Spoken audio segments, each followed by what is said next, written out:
Oh, what's going on, everybody? Let's do a mic check really quickly here.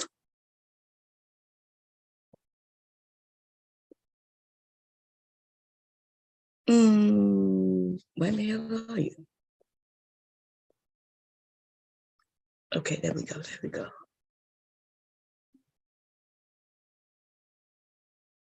I can't even hear myself. Hello? Hello?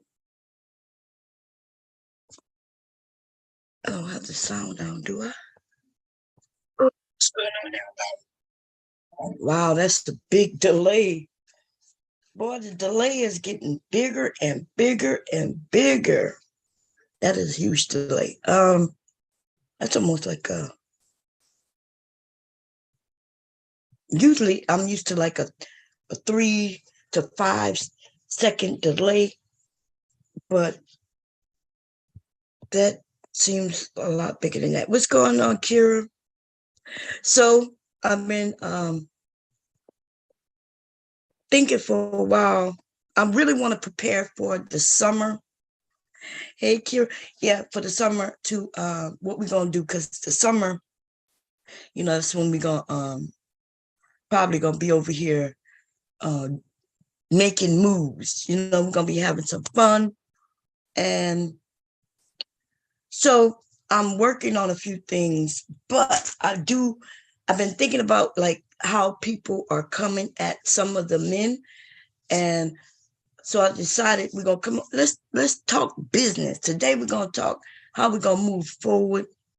I am kind of getting tired of talking about the same people, giving them our energy and time. Now, when we want to talk about something they've done, when they do some stupid shit, yeah, we gonna do that.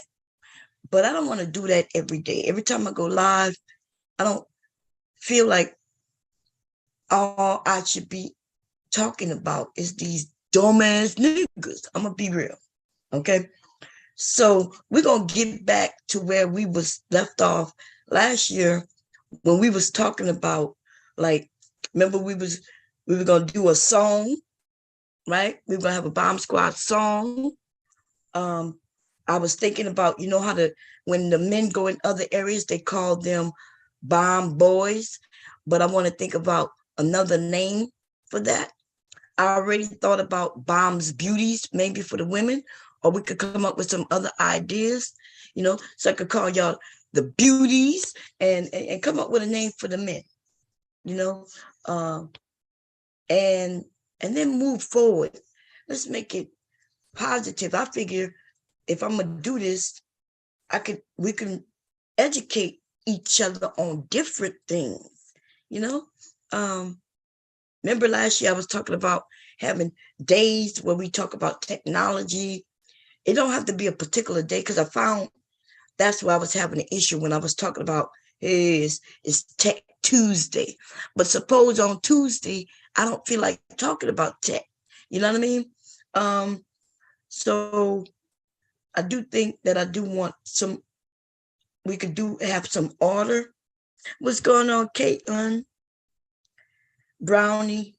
Yeah, I'm tired. Bombs, bombettes. Yeah, let's come up with some names that we all gonna enjoy and be proud of. And then let's have. I figure we're gonna be on YouTube.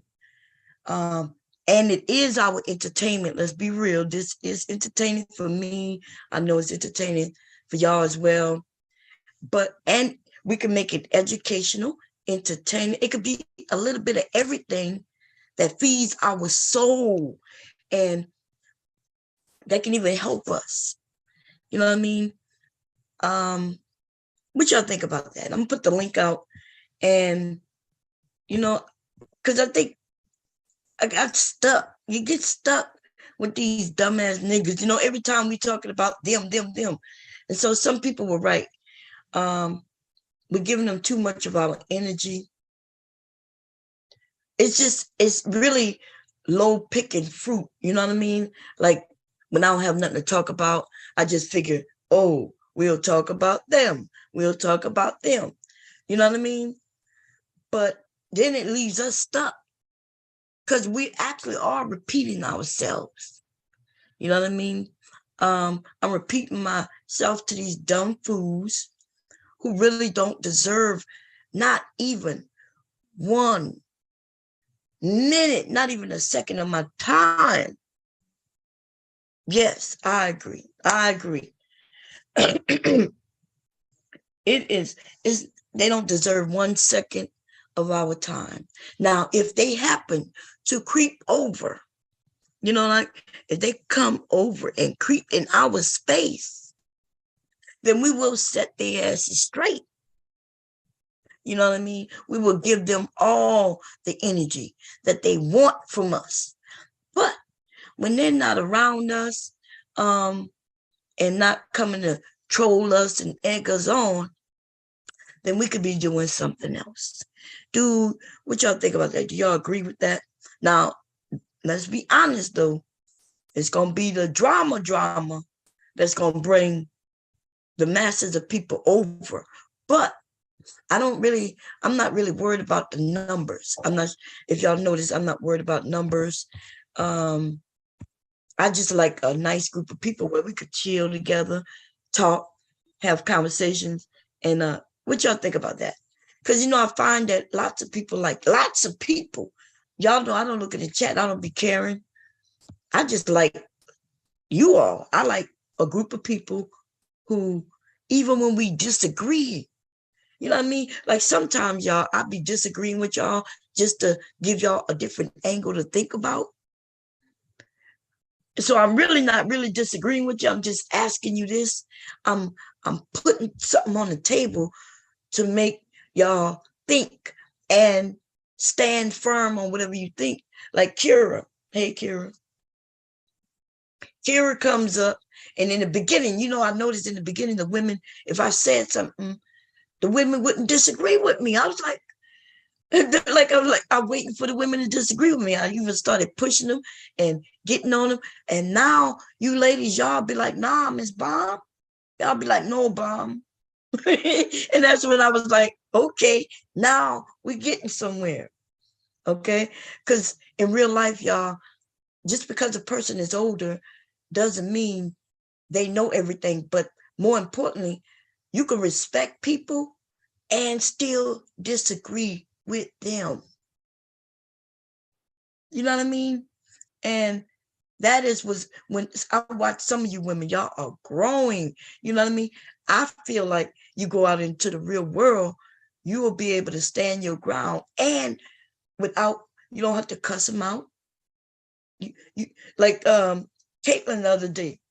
Caitlin was up here, and when old dude was talking about science and shit like that, Caitlin was like, no.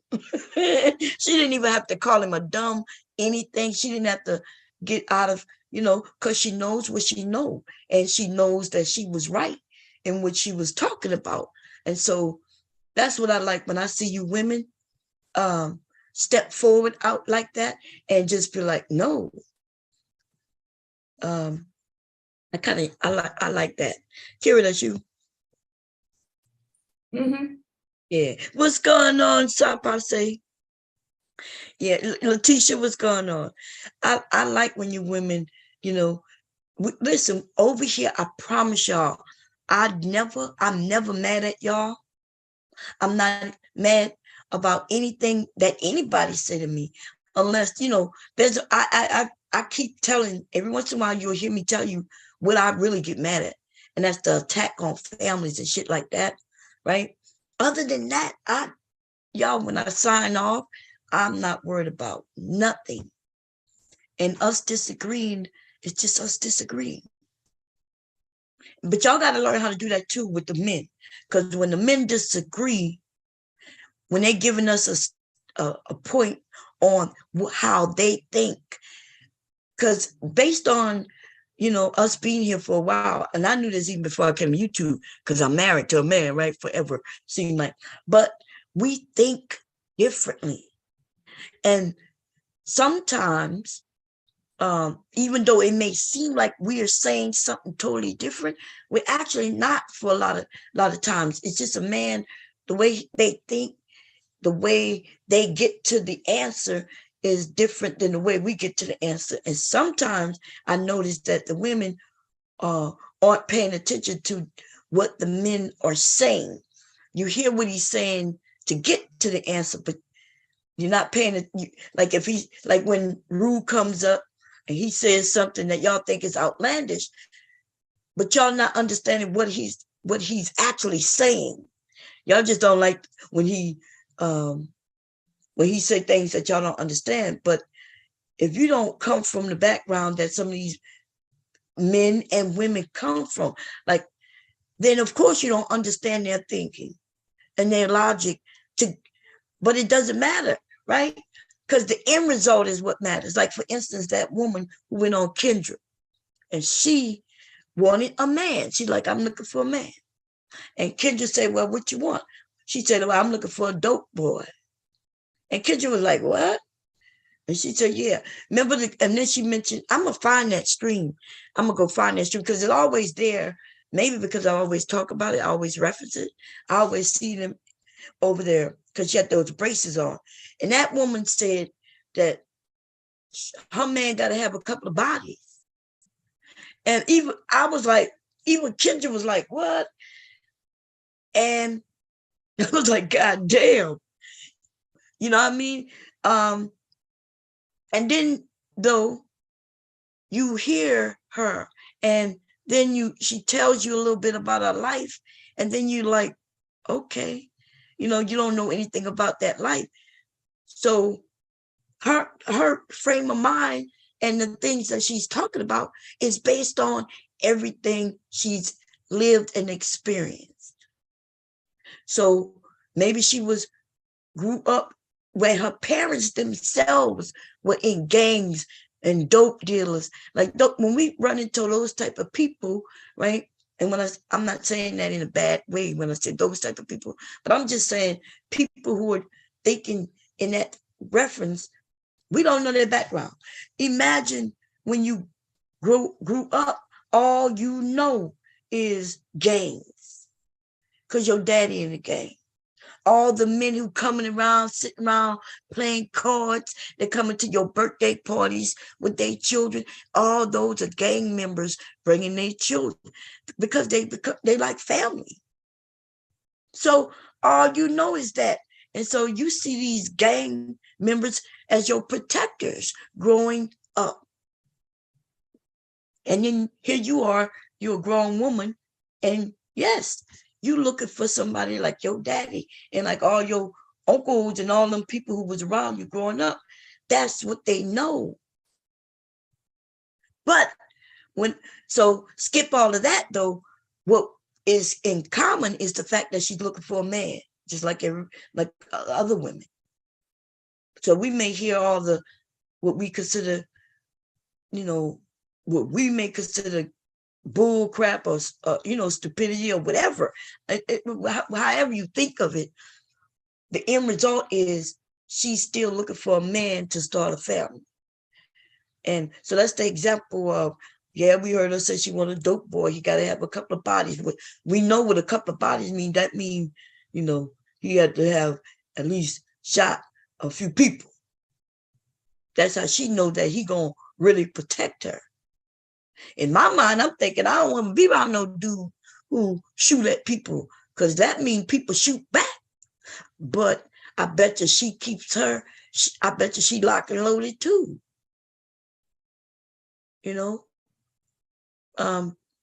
So, but the thing in common. So when the men come up in there, they're saying, yeah, they like women. Like I know Sapa say he comes up and he'll give some pushback on something because he's asking the women what we're saying. But then he admits that he never had to ask no woman for no to be feminine. He never had to ask no woman to submit to him.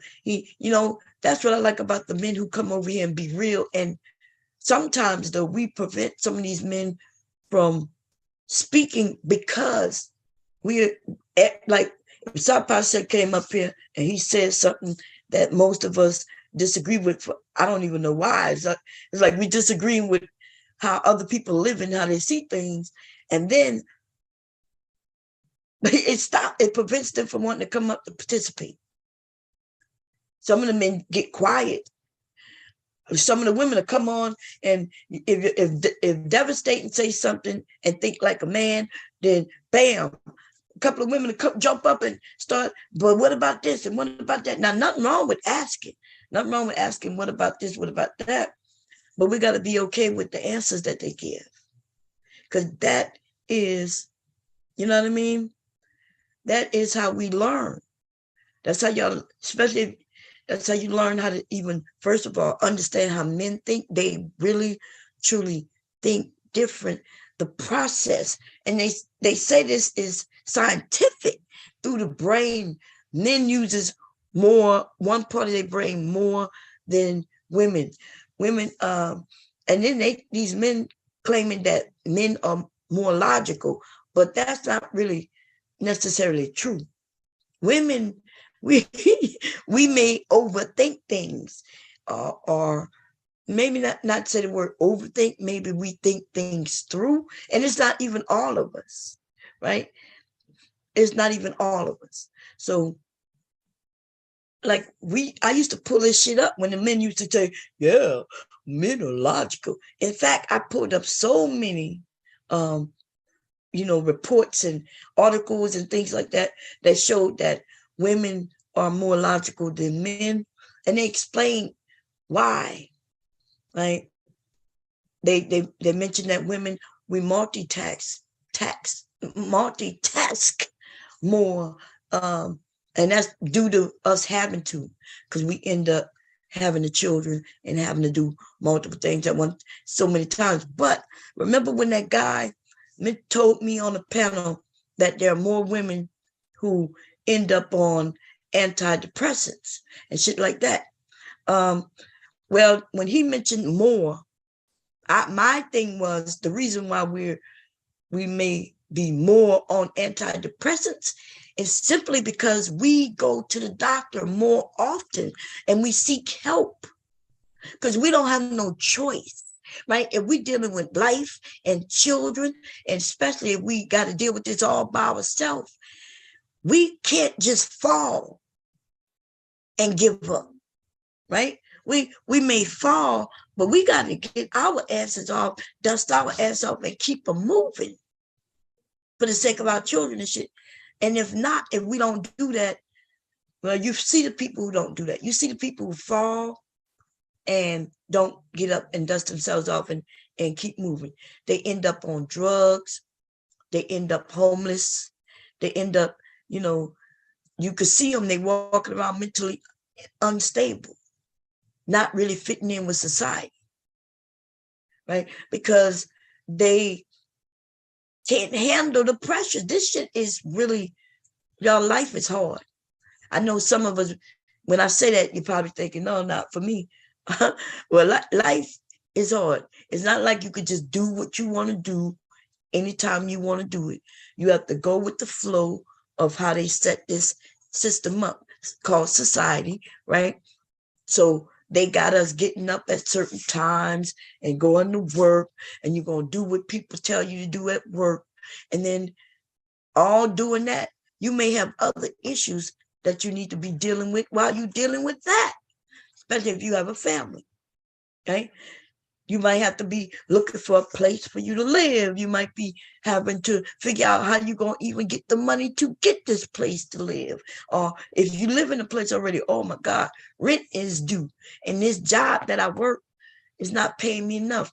Last time I worked for somebody, I'm talking about for someone for real, right? They used to pay, what people are getting paid now and fighting to get, I used to get that back in like late 90s, 2000, right? And they still, and I was able to have a job. And if I was a single mother, I could have paid my rent and took care of my bills and would have been okay.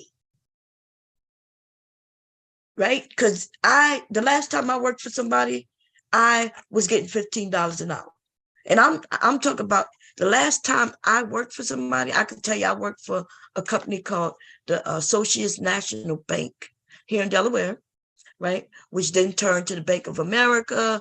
And I think it might be still Bank of America. They have several names. But what I did was I was a credit line.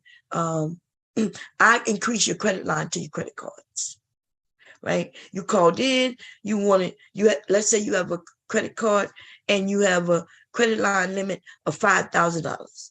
And you need to use the credit card, but you don't have enough on the credit card to get what you want to get. In case y'all don't know, you could call your credit card company every 6 months to get a credit line increase. As long as your payments are on time and everything is good, you can increase your credit line by call. They may increase it for you, but most times they don't. Most times they don't. Most times the only people who get theirs automatically increase are those who use their credit card often. Like often, and you make your payments on time, then they may say, hey, we gave you a credit line increase. But other than that, you could call in and you could say, hey, I'm looking for a credit line increase. And then they'll just ask you some basic questions. So they could do your debt to income ratio. They're going to pull your credit real quick like this. And then they're going to either give it to you. They'll give it to you right then and there. They will increase. I used to right then and there increase their credit line right then and there, and they can use their credit card as soon as I pressed enter. Anyway, I said that to say that's the last time I worked for somebody. I quit that job in 2001. It was either 2000 or 2001. And I didn't really quit the job. I told y'all how that happened, right? I was sick. And so I didn't go in.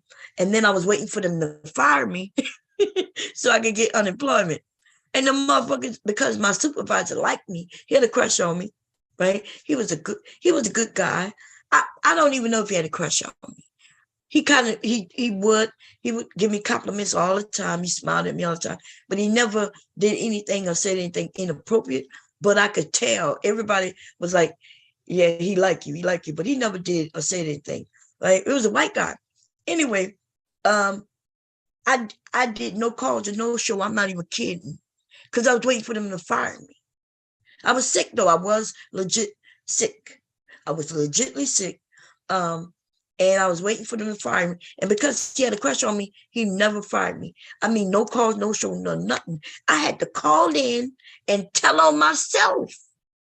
Because I called in, I kept asking my friends, like, they ain't fired me yet? They put nobody in my seat yet? And they were like, no. I was like, God damn. So I needed money, right? I wasn't going to work.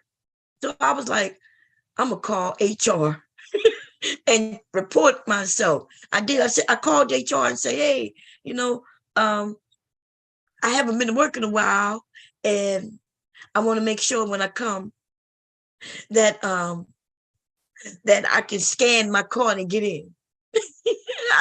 It was something stupid I came up with. And the white woman, right? The white woman who wrote me up before, I knew exactly who to call. She had written me up because of a dress I was wearing, an outfit I was wearing. I called her ass. And she was like, oh, let me check. She said, let me call you back. And then she went to my supervisor. He might have got in trouble too. I don't even know. But anyway, that's how I lost that job. And so when she said, well, she called me back like an hour later. She said, well, we're not going to no longer need you because you did no call, no show. I said, oh, so I'm fired? She said, yeah. I said, okay. I said, can I go and apply for unemployment right now? And she said, well, I don't think you're going to get it. I said, oh, okay. I said, but I am fired, right? And she said, yes. I needed it to be that I was fired. And then I went in and applied for unemployment. And she fought me. She was there to fight it. I know she was pissed off when I won, though. I don't know why she took it so personal. But anyway, that was if I'm correct, our ex-husband, that was either in 99 or 2000. Okay. Now, I say that to say this, because y'all know I ramble. I was talking about money. Back then, I was making $15 an hour, right? And now people still not making $15 an hour 25 fucking years later. 20 years later, they got people in this goddamn nation who aren't making what I was making 20 years ago. But everything else has gone up in 20 years. So that $15 an hour today ain't shit. I was barely making it then. Like we were doing okay, right? My children were young. They wasn't even 10 yet. They wasn't even in their teens yet. Okay, but today you making $15 an hour, you damn near need another job. You working one job and doing what you need to do there. But while you're there, you're worried about bills you have to pay. Right? Even if you're making $30 an hour, you barely making it in the, I know people be like, well, I make more than $15 an hour. If you making $30 an hour, then you still, barely making it. You doing okay, probably enough to borrow from Paul. You ain't got to steal from Paul because you're making, a nice amount. You could borrow from Paul to pay James or some shit, right? You instead of you paying all your electric bill, you're paying a portion of it just so you could pay your mortgage or your rent. And these days, rent, because mortgage is it makes things easier if you buying. Anyway, let me see. Somebody said something, y'all, up here. Somebody named Reese Waldo Gore. I don't know. If you think too quickly, you make decisions more confidently, but that doesn't make your decision better than those who spend more time weighing things up. A lot of people seem to want quick decisions. And if you think too slowly, then you would be fired from a job. If you think too slowly, you might miss opportunities. If you think too, so I think what this person is trying to say that in today's society, they should have a week, 2 weeks, a month to think of a solution. You're right. Women have to do things like this, and so do you men. But the difference is when a man thinks slowly, like you claiming that's the best way to do it, the problem has been solved 2 times over by a woman who had to. Or if not, if we wait for you, listen, this is true. Men, when it's something serious, y'all really want to take your time to think it through. Hubby will sit there and he'll be like, I don't know. And, I'll figure it out. Like I've heard that before. I don't know. I don't know what I'm going to do. And then my mind is thinking, like I've heard that. That's what men do. And y'all can't deny it. Because like the men, when I say, hey, by the time I bring it to you, it's something that needs to be solved. But you tell me you don't know, that means to me, okay, well, I guess I got to figure it out. And I got to figure it out quick. I got to figure it out before the day is out. Or I may have to figure it out before Thursday, right? Today, Tuesday, and something might have to be paid by Thursday. And I got to figure it out. And that's what I'm so used to. But that shit was hard on me. And that shit did knock me down. And I mentioned that shit, me dealing with my children, and I was going to work just like he was going to work. When I got home from work, I'm dealing with the kids. Now, I'm not saying he never dealt with the kids, but y'all know for the most part, the kids run to mommy. Mommy, mommy, mommy, I'm hungry. Mommy, mommy, mommy, can you do this? Mommy, mommy, mommy, can you reach that? And I would have to say, hey, go ask your dad. Go ask your dad, right? Mommy, mommy, mommy. When the important shit come up, I'm the one who had to handle that shit. And like I said in the beginning, I took that on I took that on myself. I don't know why I did it. I think just naturally because I saw that's how it worked in my family. But my husband didn't try to stop me. He didn't say, we didn't sit down as a family and say, okay, you do this part, I'm gonna do that. So I had to figure it out. And that shit, yeah, it was a lot. It was a lot. Hey, Dr. G, what's going on, sis Kate? How you doing, sis? You don't want a woman with a mind like what? I don't know. Anyway, so we women, for the most part, and I can't speak for all women, I'm not saying all women are like this neither, right? Because some women may not have been raised the way I was, but when the shit get tough, man, we got to get going. We got to. We can't just lay there and be like, I don't know what I'm gonna do. We got to figure out. If it was a bill that was due, and money just not gonna appear out the motherfucking sky. And just because they gave me till Thursday to pay it when it's Tuesday, what does that mean, yo? What you think that means? When the motherfucker tell you, well, we could give you the Thursday. If I ain't got $800 today, and let's say payday not till Friday, but they giving me till Thursday, I'm begging them, hey, can I pay it on Friday? Can I get a day's extension? Sometimes, hey, he might not get paid to the following week. Hey, can I get an extension to the following week? Can you work out a payment arrangement? Can we figure out how to pay this? Can I piece this down a little bit? And if they say no, you need this by this day. Yeah, you need this by this day. I don't know what, man, I'm telling you, the way they build this country and the way society works, this shit is a pressure cooker. It wouldn't work that way if the reason they give you payment arrangements so they can work with you. And that's why they can bring the bills up higher and higher and higher and higher every fucking year. Because they know that people going to figure it out. We'll figure it out. Even if people got to commit crimes to do it. They don't give no shits. They just want money. What's going on, Cola? How you doing, sis? So for a guy to mention that, hey, a man gonna take his time. Well, what you gonna take your time and do, boo? I would like one of you men who make it seem like men think slower and it works out best. Then come up here and explain it to me. Come on up.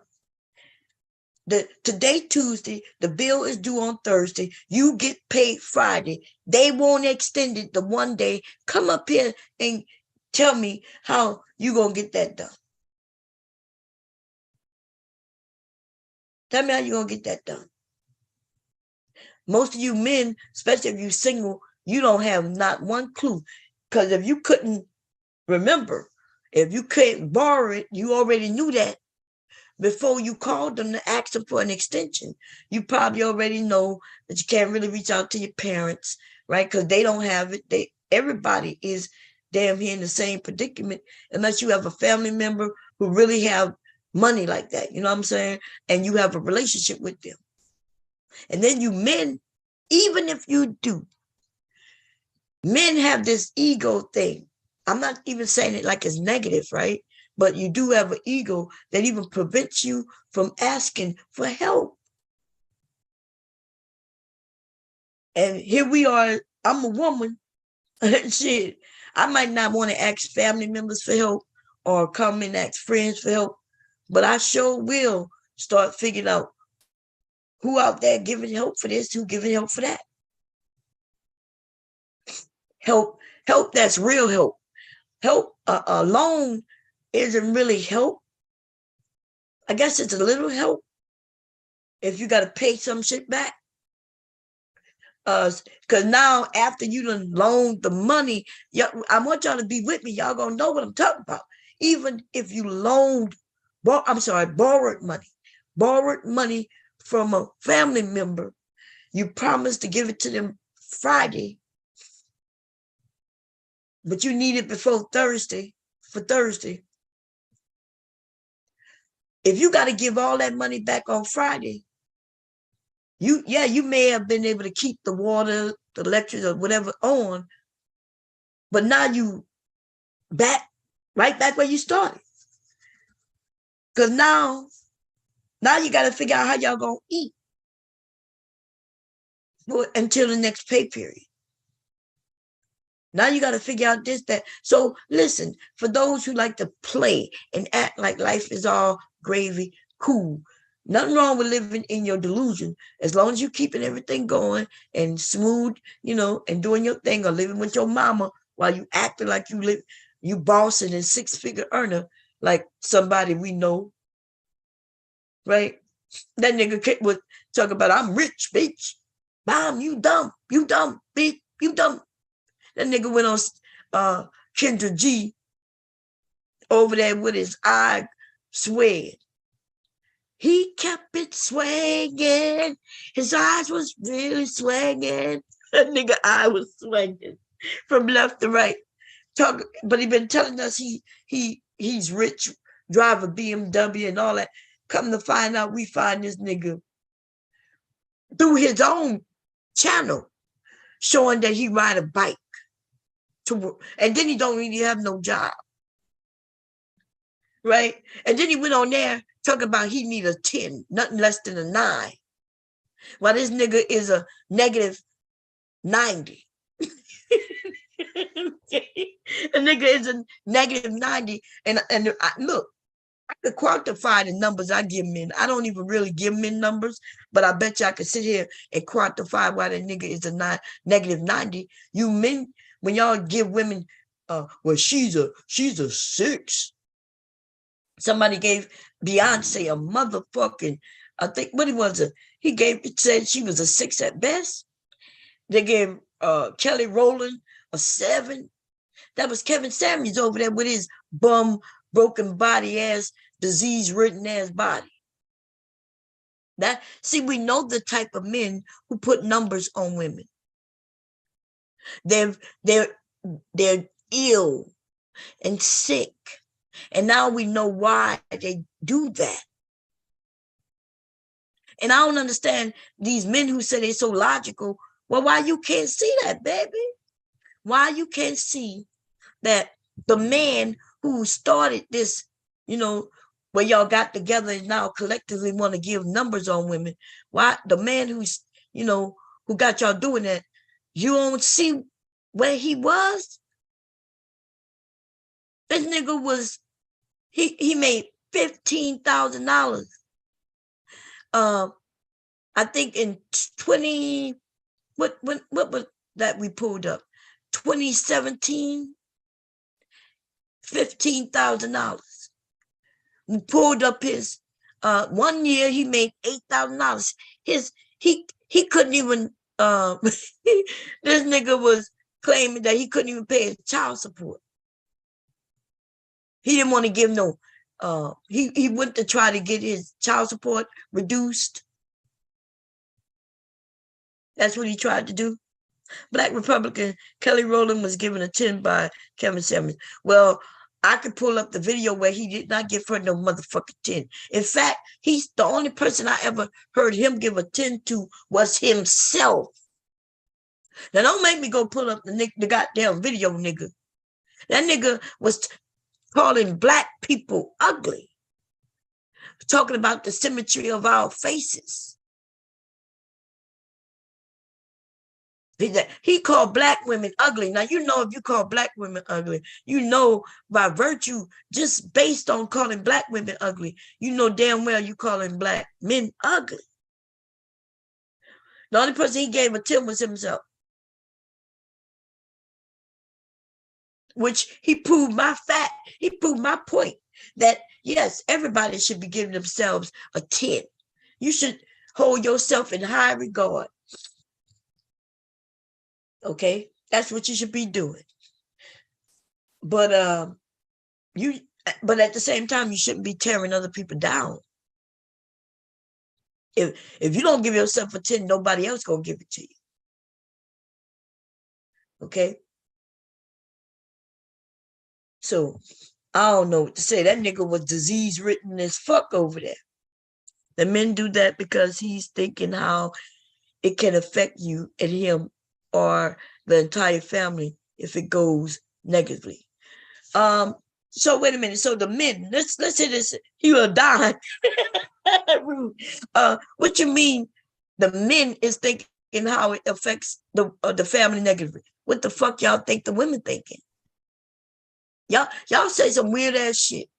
These niggas have put shit in your mind, nigga, that make you think that nigga was saying some shit.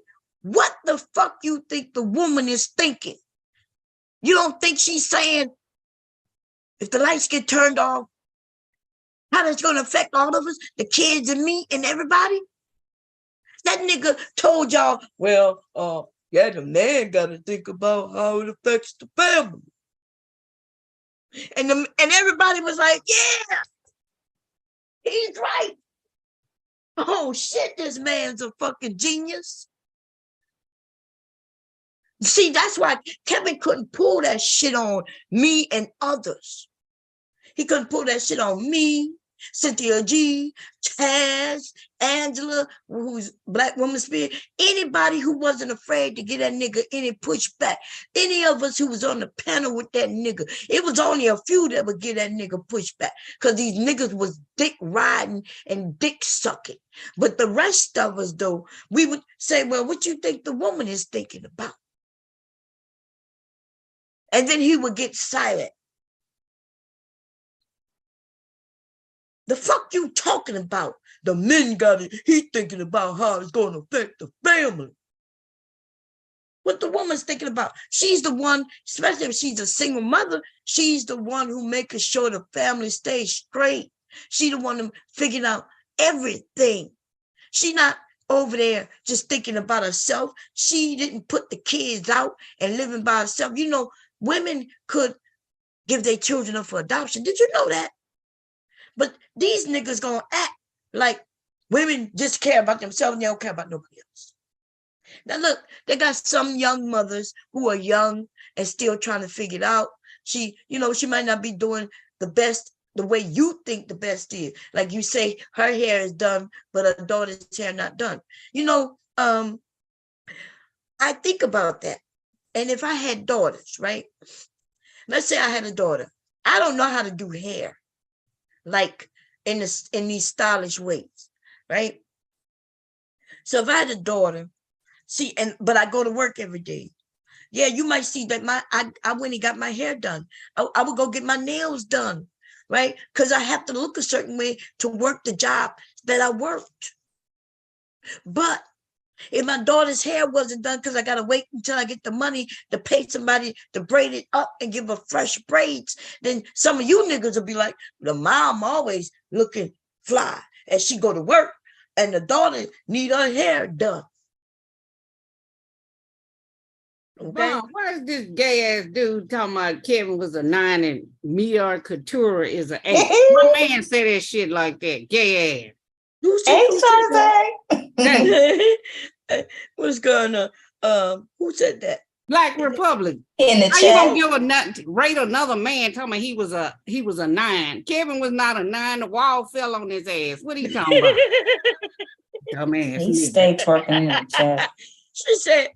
She said the wall fell on his head. That nigga didn't just hit the wall, but it crumbled and killed him. God damn. It looks, I am a 6. Kevin was a 7.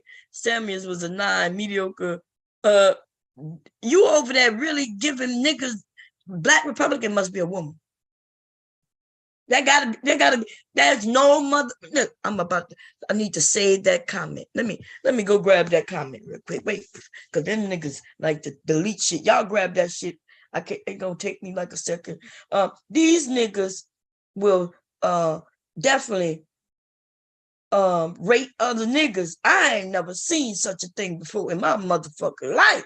I wish listen, if my dad had started talking about he's fine as fuck. Wait a minute. Let me grab it real quick. Give me a second.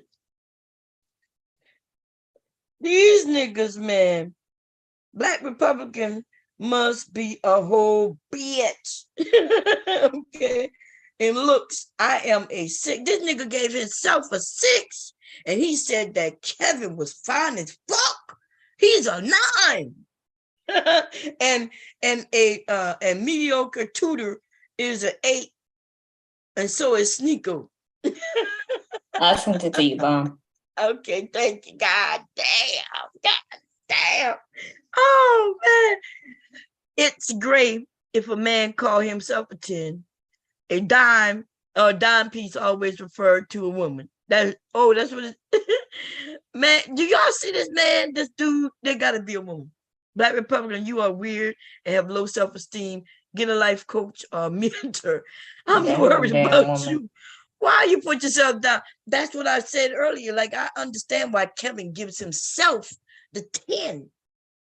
See, when we heard him say that, when he gave Beyonce a 6 and Kelly Rowland a 7. Or maybe I'm wrong. He may have given Beyonce the 7 and Kelly Rowland the 8. It was one, but whatever it was, he said that Kelly Rowland was better than Beyonce. He could say that however he want, right? I guess. But I'm just saying though, if he think Kelly Rowland is hotter than Beyonce, I get that. Like, both of them women are beautiful. Both of them, right? So maybe he's more into darker skin than lighter skin, because both of them are beautiful, both of them are fit, right? Except the reason why because I'm not into women. The only reason why I would give Beyonce higher points than Kelly is due to her success, right? Because I'm not into women. I don't give a shit how they shaped. I don't give a shit about none of that. I don't care about their skin color or none of that. Beyonce, and some people say, well, Kelly Rowland sang better than Beyonce. That may be true, but it didn't work out that way through society. That's not what the most people are saying. Kelly Rowland had a successful singing career, just not as successful as the other. But that's how I would rate it if I was rating people. And I don't rate no motherfucking body, bitch. You know why? Because I'm not built like that. Okay, shit. Anybody who can sing better than me, well, I'm giving them a 10. But he called the other dude a 8, mediocre couture. You remember the one we watching that video with Pearl and what's that dude name? Him and Arsenio getting into it. The one that had the crackhead girlfriend. Remember the one that he said he messing with the net head or whatever she was, gave him the pill. Donovan Shaw.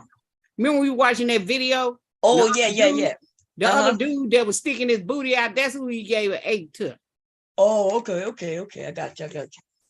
Yeah, but the weird thing is that it's a man giving all these 8s to. Like, that young woman who called in when Kevin got big on that woman. So she been listening. Some of these women had already been listening to Kevin for a while. Kevin used to talk to the women about the men. Remember that. We got to understand how that video came about. The women called Kevin because Kevin was talking to the women about the men. He was telling the women to stay away from these men who don't know how to take care of themselves.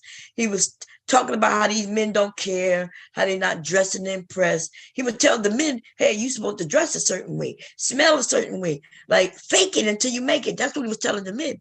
But the men wasn't hearing that shit.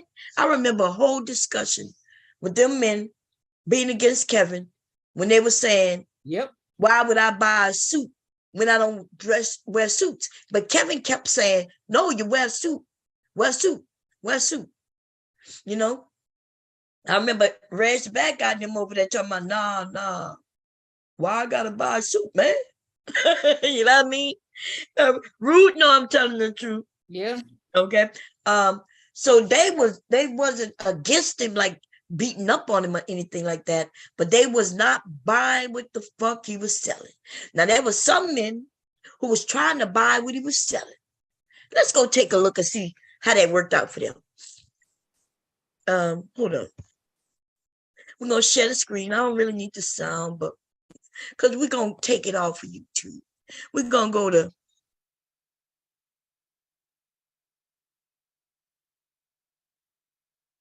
Yelp reviews. Oh yeah, I read those. That nigga was dressing gay with that pink outfit on, fur and all that shit. Look right there. Even before I get into it. This man is a scammer. Do not do business with him. He lies and he steals goods and services. Hide your purse. That was before he got big, yo. We went through them all before that woman was over there and that video came out. These people reviewed him. These are men saying this, not fucking women. These are men who spent money with him and the nigga tried to rip them off. There's some long ones, okay? I've been told by many I'm sort of like a hitch. That's what he was saying. He said, look, I'm sort of like a hitch of style for my clients. That's his little thing, right? But let's look at all them 1 stars. Look at that. That's the manosphere men who tried to support him. See, I understand why it's hard for people to support people they don't really know. Because we got too many fakers, and especially in this YouTube space. Too many fakers. Yeah. The nigga said he could offer something, and then when it came to offering it, he didn't. Like he didn't have it. He didn't know how to do it. Nope. Now, I'm not going to even lie. I understand. Like in the beginning of me coming to the internet, remember I told y'all how I ended up, even having fans and people following me. I was just trying to get them away. And I said, hey, if you pay me. And I was shocked. See, that's why I think a lot of these dudes and even some of the women, but some of these dudes get locked up into some shit. Like Dr. Umar Johnson. I think when he was talking about, we need this and we need that. And then he may have said in a stream, I should start one. And then before you know it, the women was like, you should. And then he was like, send me the money. He probably didn't know he would have so many fucking people, really. Because I can't just sit here and say, you know what? I should start a school. When I don't know the ins and outs of no fucking school. All we know for most regular people just know kids go to school. There's teachers there, teaching whatever they need to teach. And then the kids come home, they eat lunch and all that shit at school. That's all we know. But I don't know the ins and outs of a school. I don't know what the laws require to even have a school, and neither did Umar. But the point is, I think he started to offer something just to claim that he offered it. And then when somebody said, okay, here go the money, here you go, he didn't know how to deliver. And that's what they say. That's what the people are going to say. Okay? This is 2021, this Rob person. It's weird that Rob, right, I had a really good online consultation, really had me hard, honest truth about myself and how I could improve in order to get the lifestyle I deserve. After completing his steps, I was success. I have successfully gained 2 promotions since the 6 months of taking his course. That was in 2021. Kevin was big by then, right? So of course but anything, even in scam. This is Edward S. Okay, in California. Scam. I had to cancel the consultation due to unforeseen circumstances. The refund policy on Mr. Sammy's website offers a refund within 72 hours of booking, so long as the required information is provided. I canceled. I asked for a refund with the required documentation within 24 hours and had not heard anything back for several months, despite constant emails following up. Attempts to call are unsuccessful as no one ever answers the phone. Apparently, it is a Google number. Bad sign. This is in 2021. Also, y'all know by this time, this man was charging big money for his consultation. I think he was charging like $500. Mm-hmm. Yeah, he charging At a lot least. for that bullshit. And that was just for the minimum. Yeah, that was for that bullshit he was telling This me. Yeah, this nigga had to went up on his price big as fuck, baby. Okay. Ooh, And there should then be. look, then this guy said, well, we was telling you people for a long time. He should have been listening to us. He found his business, which we found a long time ago. Mac Solutions, right? He just got made a company just like my company. That's all. It's not even incorporated. It's just a registered company. But Kevin lost that business. The date, look, it was effective in 2014. That's the address. After that, he never updated it or anything. So he really had no business. He just when he was claiming he had a business. He was lying. That's right. And then guess what? I could tell you exactly what this is. This address, we pulled it up on Google Earth, baby. It was an apartment. That's it. It was his little apartment. I could tell you what it looked like. The bricks on it was red. You know what I'm saying? He didn't even have one that had a balcony. Yeah. And that's when he was living in Oklahoma City. By the time he got big, though, with this, he was already in Atlanta. Okay? So he was scamming people the whole motherfucking time. Now let's go to the ones that before he got big. This guy accepted my payment, scheduled, and confirmed the meeting date and time. I never received a Zoom link, so I contacted him right after the confirmed time. He sent me the Zoom link after I contacted him. He told me it was supposed to be earlier that day, then sent me a link with the time he just made up. He then just scheduled me for a random time the next day that didn't work for me. And I let him know that I wasn't good. It wasn't a good time for me. He refused to give me a refund, and he has put me on ice for months while making YouTube videos multiple times a week and refuses to respond to my emails. I would not recommend his services because you will be left in the dark after you have paid him. I still have not received any services that I paid him. They need to sue his motherfucking what is it called when after you die? Estate. Estate. Because based on what somebody said yesterday, I'm not sure if it's true or not. That fake lawyer over there got with his daughter, and they're now going to be suing people who use his content. Which, if people use it wrong, yeah, she'll be able to sue. And if they don't use it wrong, she ain't gonna get shit out of it. But anyway, since they got that, if she want to try to make money off of Kevin Samuels, then sue her, sue his estate.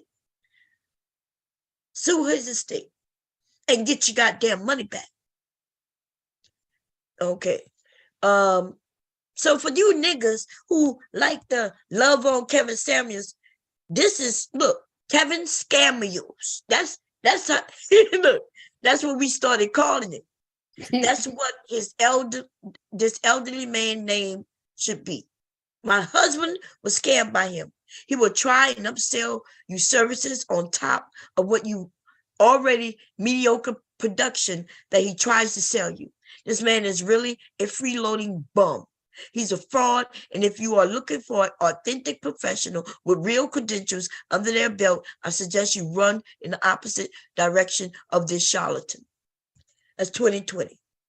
A whole fraud and a hater. Now, these are men, by the way. A whole fraud and a hater. You'll be better off working with people who treat others with respect and has a little integrity.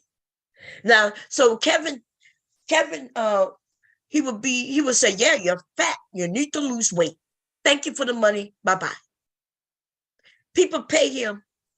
They thought they was going to get some actual help. Like there's help. And somebody who's helping you, they help you. They give you, look, if I needed a recipe and I go to somebody to get that recipe and all they give me is, yeah, I have recipes that'll help you to get recipes. And then they upsell me. So for me to get the recipes now from this motherfucker, they didn't say, well, if you want to buy a recipe from me, it's going to cost you a little more money. I was like, well, damn, I called you for the recipes. Nah. He's like, well, no, that's not what I do. What I do is I tell you that you need the recipes. But if you want my recipes, you're going to pay me some more money. I'm like, well, what did I just pay you for? You paid me to tell you you need my recipes. Like what? I already knew I needed your recipes. That's why I paid you. Oh, yeah, well, if you already knew you needed my recipes, that's why we're talking now, because you need my recipe. And said, well, can you give me the recipes? Well, the recipe's going to cost you an additional $350. Like, bitch, what? And that's what you're going to hear everybody who dealt with this man say. This man is a scammer. Do not do business with him. He lies and he steals goods and services. Okay, we read that one already. Let's go some more. There's a long one. And even he answered back. This is 2019. This is the one right here. This one. This is when that man paid him to sleep with him, y'all. Listen to this shit. He is disingenuous as advertised. What?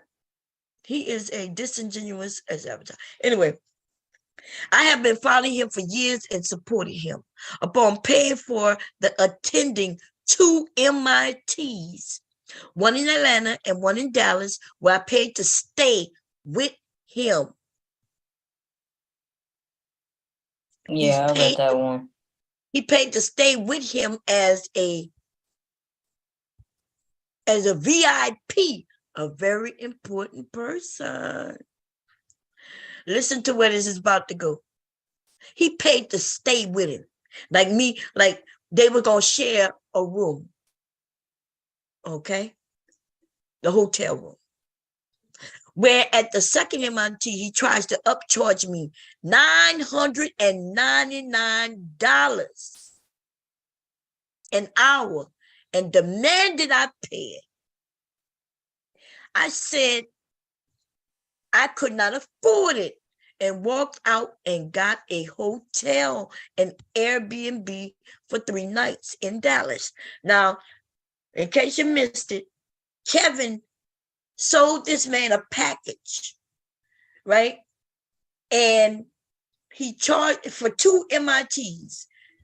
That means he had 2 MITs, one in Texas and one also in Atlanta. So he's upsold him the VIP package in one of those locations, which was the Texas location. The VIP included to stay with him. The man thought it was cool because he'll be able to, like, he gonna have access to him. He gonna teach him how to walk and talk, and they gonna share a room. He gonna have access to him the whole time. Like, yeah, he'll learn the ropes. Good old boy, huh? I said, yeah, he'll learn the ropes. So he thought. And I'm gonna be honest, I think it was a little more to it. He probably Me too. knew I Kevin. know what the MIT stand for. Oh no, that's men in training.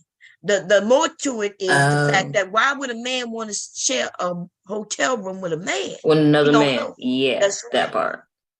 And look what Kevin was charging him. $1,000 just for him to stay with him. But he had already paid to stay with him.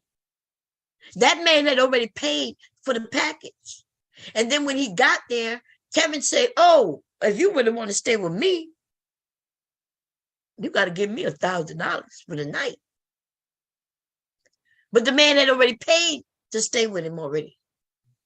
So he said, hey, and then he wanted $999 an hour.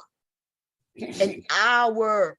You know what Kevin offered packages, probably made them up as he went, because that's what I do. You know, when I sit here and put prices on my shit, I really just be guesstimating, you know. And then I got some things that I tell people I make that I haven't made yet. And so I might put a large price on it. I'm offering it, but it's so high that I think nobody gonna buy it. And then what happens if they do buy it? Now I gotta hurry up and scramble up and make this shit. Now I think with him though, I think that he offered the deal. He didn't know people could buy that package. Then, and he needed that money. I told y'all that nigga was around here scrambling. Them men been helping Kevin Samuels for a long time. Once they because they all got clicked up, they would say they were going to do business together. I know some of y'all thought I was lying. I was in their back chat. I was like a mouse. I said nothing. When they would talk to each other all day, they would need help with money. And they would get together and help him pay his rent and shit. Right? But Kevin was broken in a joke, baby.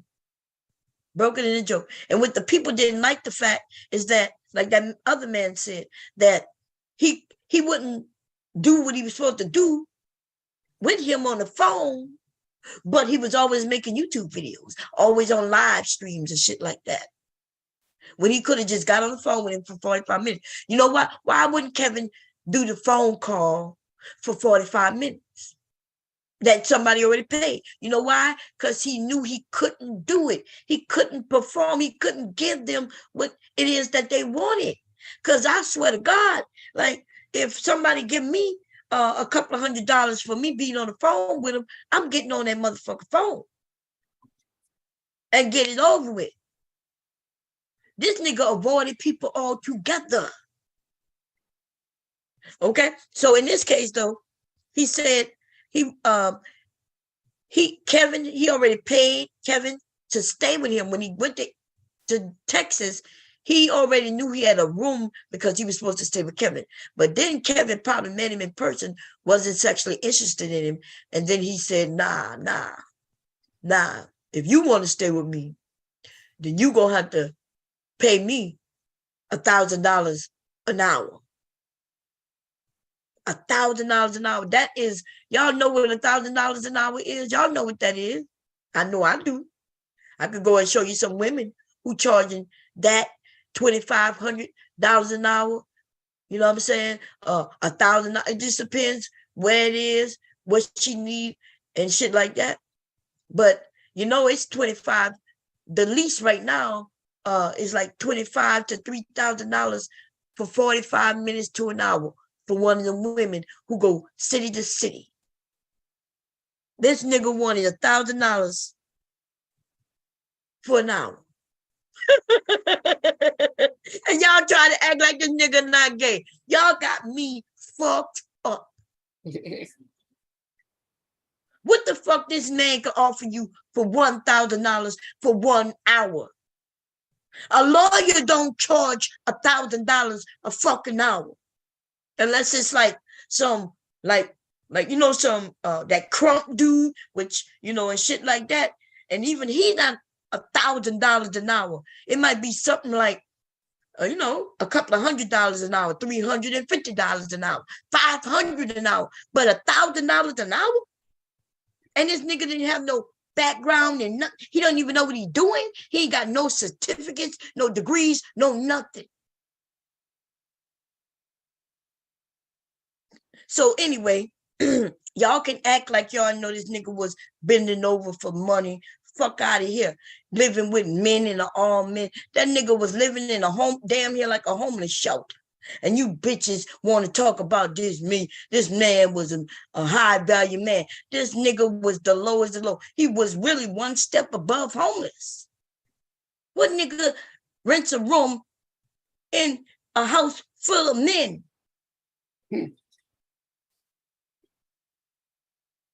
Now, I'm not saying that's a bad thing.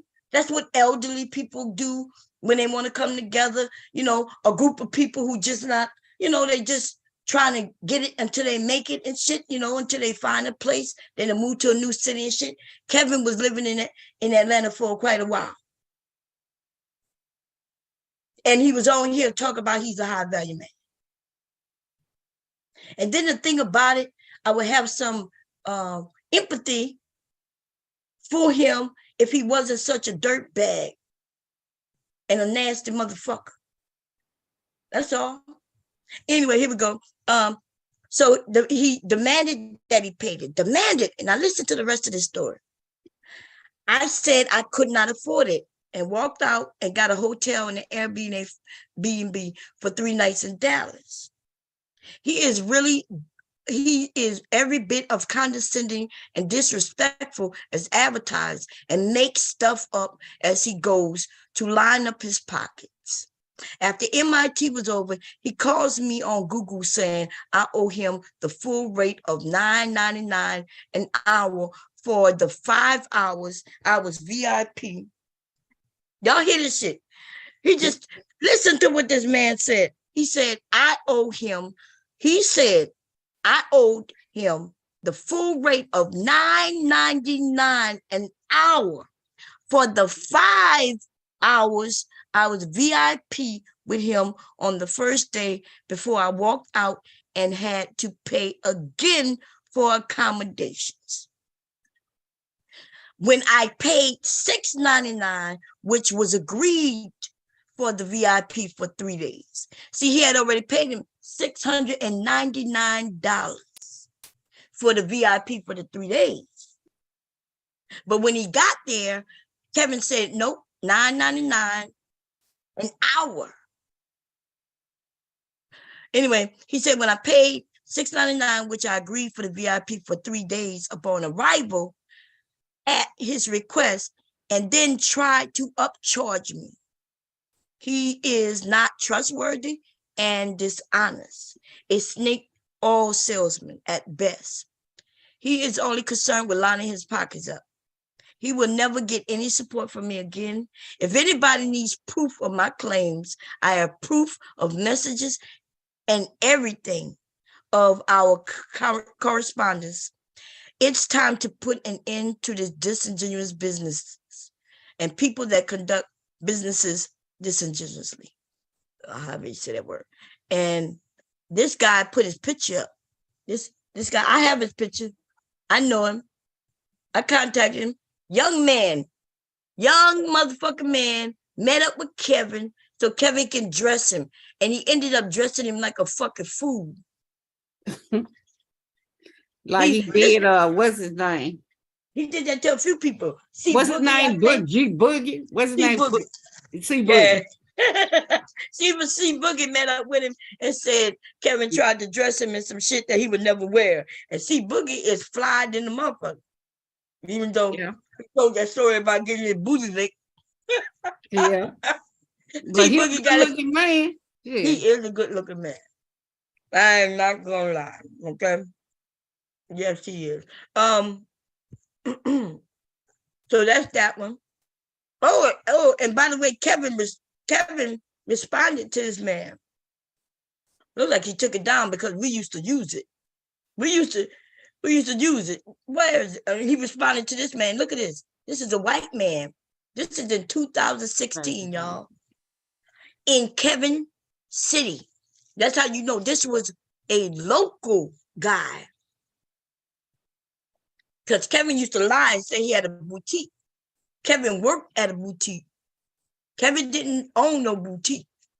Kevin was lying, okay?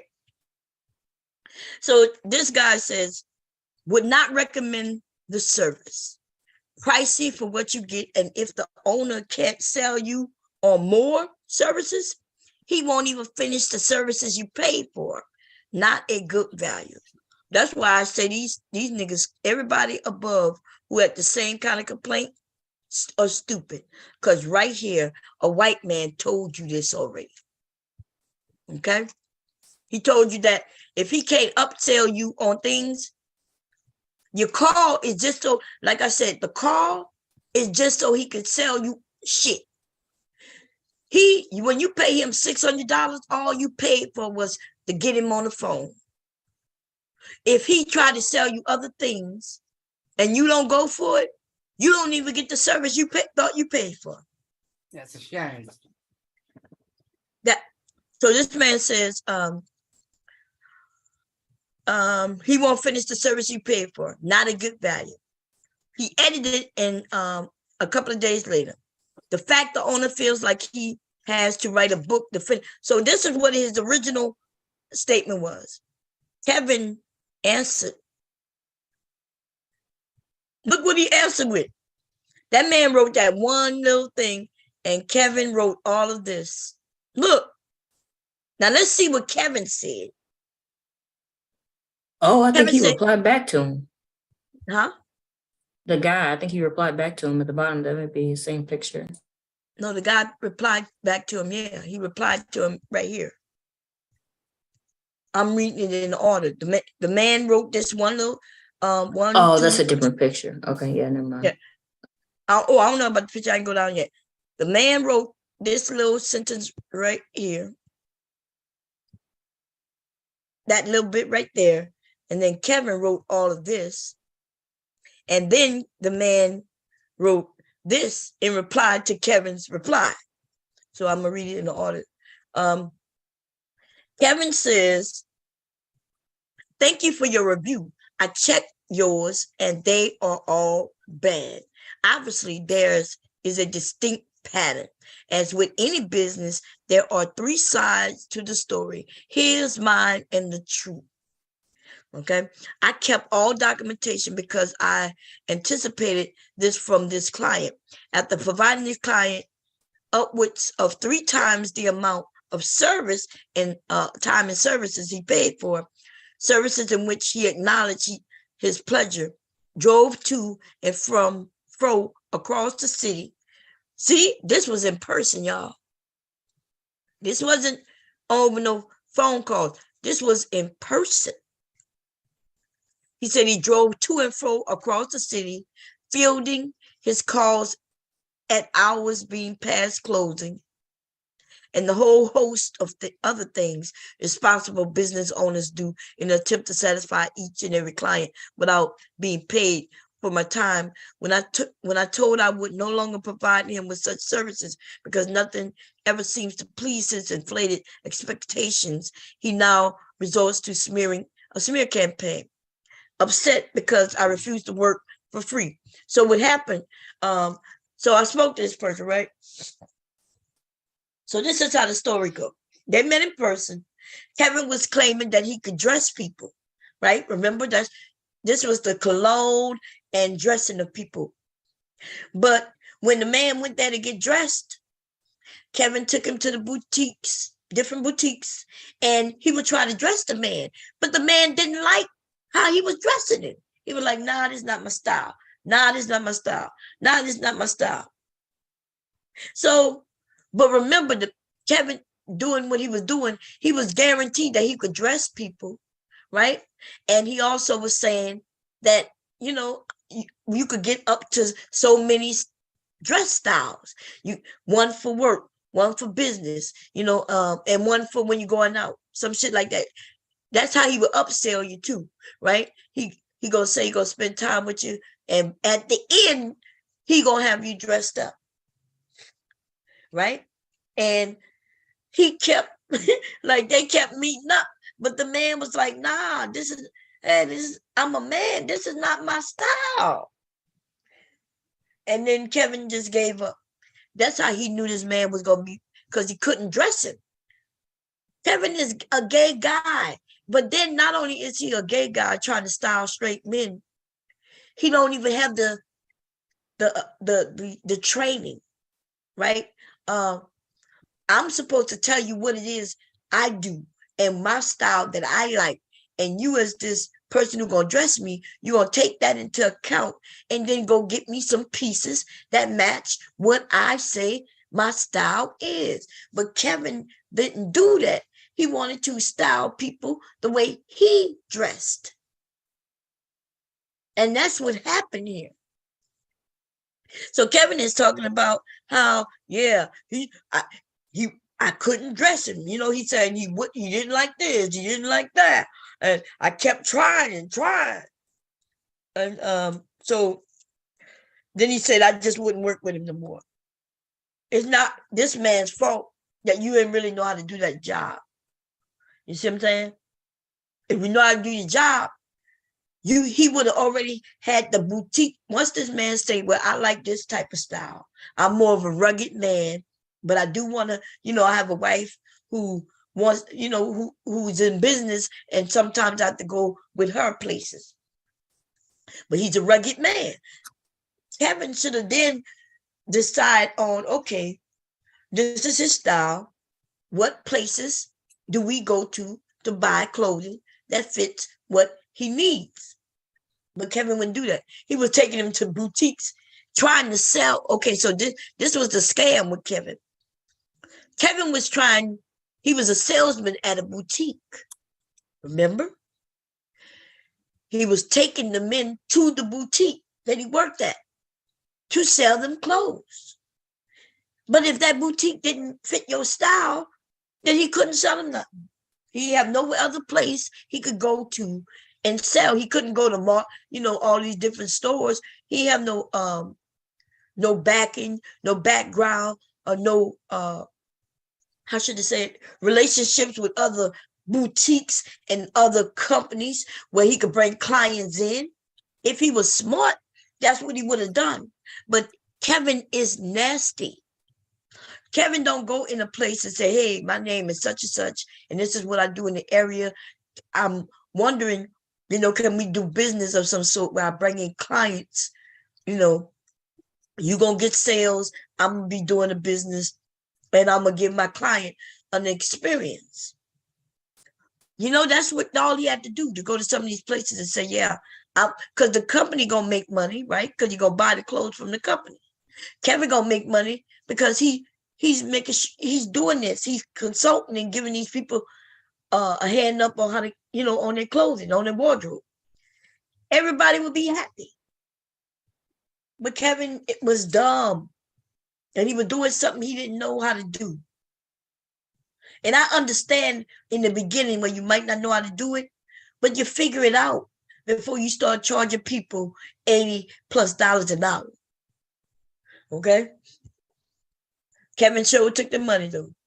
Anyway, so then he goes back into the story and mentioned that the extra time was spent trying to sell me extra services totaling in excess of $3,000. When it came evident that I wasn't giving him any more money after already paying him for 2 extra services, he decided to ignore deadlines on ones I've already paid for. Therefore, out of frustration from him being 45 minutes late for a previous appointment and not finishing prior services paid for in advance, I canceled the add-on services because we weren't going to be done in a timely manner. If at all, do not use his services. Kevin wrote all this shit, y'all. Here go this man. Let's see. I would recommend him for a guy looking to improve their style and look. He helped me update part of my closet and pointing out what look I needed for summer. So as long as you was willing to wear that gay ass shit that he put you in. Yeah, gay shit. Yeah, you was good. But if you wasn't, and by the way, Yelp, I can't just go to Yelp and just start leaving reviews. You got to prove for the way he had it set up. You had to prove that you was somebody who really uses services. Okay. Oh, wow. So yeah, that's how that worked. You really put his nail in the coffin with that one. Especially when he was bad services. Bad. Anyway, so for somebody who want to talk about Kevin Samuel, you don't see this shit he got up here? Oh, let me show you. Look at it. This that Poindexter style. Some men do like it. Yeah, some people like the kitten heels and all that. Some people like the bow tie. You know, and nothing wrong with this style for the men who like this style. But for the men who don't like this style, you know, and need to wear something like this every day, then Kevin wasn't for you. Okay? Kevin didn't have, look, all the pictures that he posted, none of this shit was his. Professional.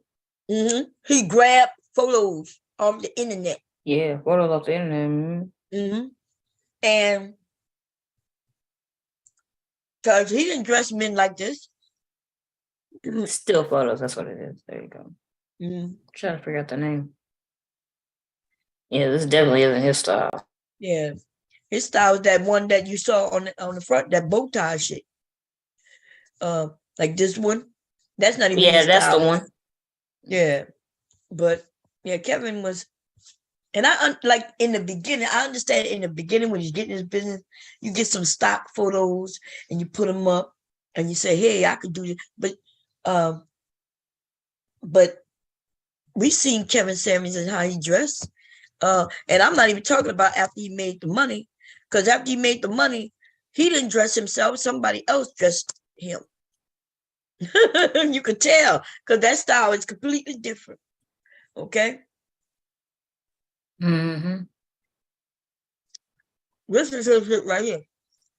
That's not even, okay, so I make and have made, and I probably made about 100 of them, pocket squares. I can show you them downstairs. I have, a couple of years ago, I made pocket squares with the matching mask, face mask, right? And sold them to the men who go to church and shit like that, right? And businessmen. I think I may have a couple of them left downstairs, a couple of sets. But this is not a pocket square that's in his pocket. That is a napkin in that nigga pocket. Like an embroidered napkin. I showed people, look, I had the pictures up. Look, he had one where, let me see if I can find it here.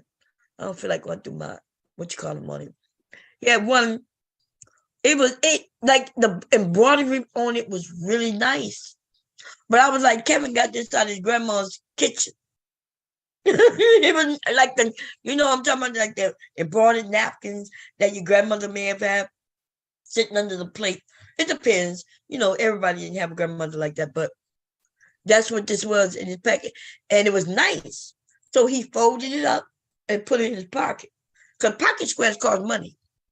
Okay? They go another one. See that pocket square? Pocket squares could cost anywhere from $30 to $130. Oh, wow. I know that's expensive. Oh, yeah, they're expensive.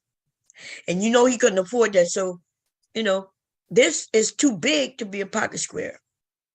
So that might be, you know. It's a rag, isn't it? Yeah, it could be a rag, yeah. But you know, the honest truth is back in the day, pocket squares was like a little rag, you know. Men would put in their pocket all neat and shit. It just some fabric that looked nice to go with. So, but when I say that, I'm talking about way back when. doing when the men was with them boys and squire time. Yeah. You talking about old English. Yeah. Oh man. Look at this shit. Squires. So he went from dressing and looking like this, but when he got some money, based on his dudes to looking like this, he didn't even dress himself here. He didn't dress himself there. He couldn't afford to dress himself back then like that. So yeah, that's some weird shit, man. I like that coat. But he was goofy as hell, yo. Who was that with him? I'm thinking that's one of them guys, that guy who was on that one with that white man, that's the black man who was on side of him, I think. No Jumper. Remember, we was on a No Jumper interview. Oh, That looked like yeah, the that's black what guy it who looked was. like. That's what it looked like, yeah. So I guess they took a little photo before or after they did the interview. Cause this the man who brought him on No Jumper. Remember, he was like, oh, this the man. Cause the white man didn't know he was. He's like, oh, this the man, Kevin Samuels. I'm like, yeah. When he told me about you, I was like, why would we interview you? Oh man, that's crazy, man. Anyway, Like a dead corpse. they mad at I need consultation with Jess Pearly for what? Tasha K didn't prove that Kevin Samuels was not gay. And Tasha K, after that interview, she lost a lot of motherfucking people. People don't even trust her no more. Yeah, I wouldn't either. I heard that she kissed his ass straight up, but she was going in on him before that, from what I heard. So people was okay with her and what she did with Carly B, because I think she interviewed him after the Carly B thing went down. I think she was trying to get her people back. So people did go and subscribe back to her for the Kevin Samuels thing. And then, most of her people are women. And then she let them down by not asking him questions and, like kissing his ass. And I haven't been over there since. Somebody got to tell me she interviewed somebody special and that it was somebody I give a fuck about. And I'll watch it, but I ain't subscribed to her. And I'm definitely not paying. At one time, I would have paid the little $2.99. But after she did that, now we realize that, she's not trustworthy. She originally was like, I don't care who they are, how big they are, we're going to tell the truth. And then she got Kevin on there, and man, it was bad. Come like Tasha can't prove that Kevin was gay. Kevin is gay, nigga. Get over it. I think he said it was before Carly B.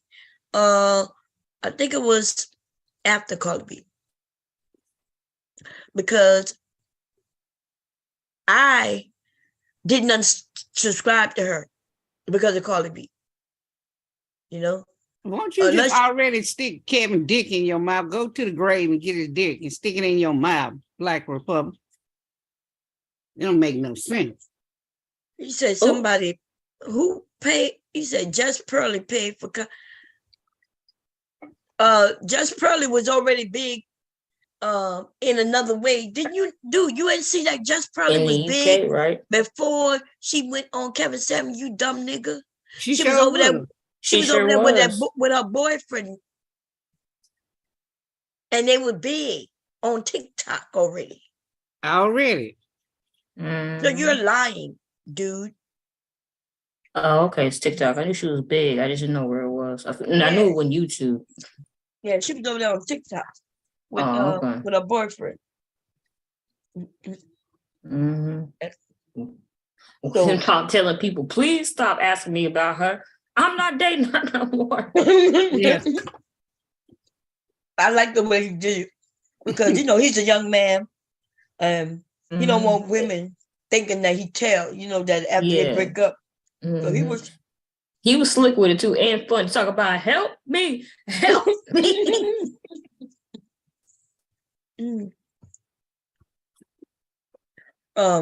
What are you talking about before?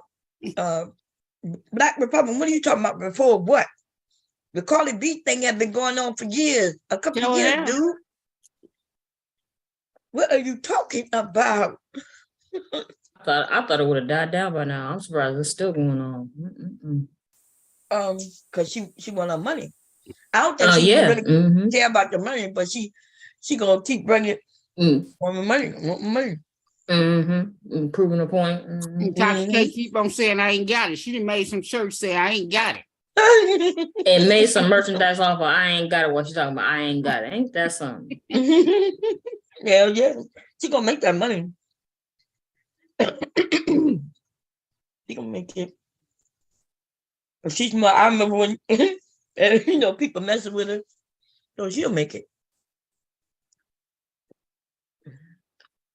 No, I'm not bomb. She went on Upselling and said At Obsidian. What? When she go on Upselling? She went on Obsidian and said so. I think Who somebody gonna- did go on Upselling, but I don't know if it was Tasha K. I don't though. think it was Somebody Tasha K. did. Me neither. It was a black female content creator, but I don't think it was Tasha. She done been over there on Nile and them channel. But she ain't never been on I ain't never seen on his channel. Yeah, I've never seen it. I remember seeing it over YouTube a while ago. It was Obsidian versus somebody, but I don't think it was Tasha K. though. Me neither. Anyway, let's get back on what we were going to talk about. Black Republican like going everywhere with Kevin Samuels' dead dick in his mouth. Like, nigga maggots coming out your throat. Get out of here. Kevin Samuel must have gave him a little bit of that deep. Yeah, must have did shit. He keep the balls and everything in his mouth. Was it that good, Black Republican? Come up here and tell us about it, baby. Come and Did tell he us. give you a tea bag? he was dipping his balls in and out your mouth. Yeah. Yeah, yo, that tea bagging, goddamn. Nah, that's called bobbing for an apple. Oh man. The tea bag is when you lay back on your back Yeah. and open your mouth wide and he stand over you and keep dipping the balls and ain't out your mouth. He dropped them. Like a tea bag. That we were doing in your mouth? Or was you bobbing for apples like Kira said? Exactly. Was you asking for it? Was you just taking his pants off and asking for it? Because that's what I think. The way he going in that chatter, I'm just saying. Did he hit your prostate? Did he hit that G spot back there, huh? I know that scope can go far up your ass. I didn't see it. So shit. And you know what's weird about it? They'll be like, "Oh, Bob, you always cracking gay jokes." I do not always crack gay jokes, but if you proven to be gay over here by saying some stupid ass shit like the shit Black Republicans just said, then yeah. So either that is a woman or you gay as fuck. But if you're a woman, then you still probably, you're not gay, but I just would ask you how shit tastes. Because I know if you suck that nigga dick, it had nothing but shit on it. All on it. Okay. Now tell what his name to sue me, like he claiming he gonna sue Taz and Cynthia G and that He nigga talking about he gonna, was gonna, you know, he said he was gonna sue Taz with broke, so he ain't finna sue Taz. oh no. That don't even make no goddamn sense. I know.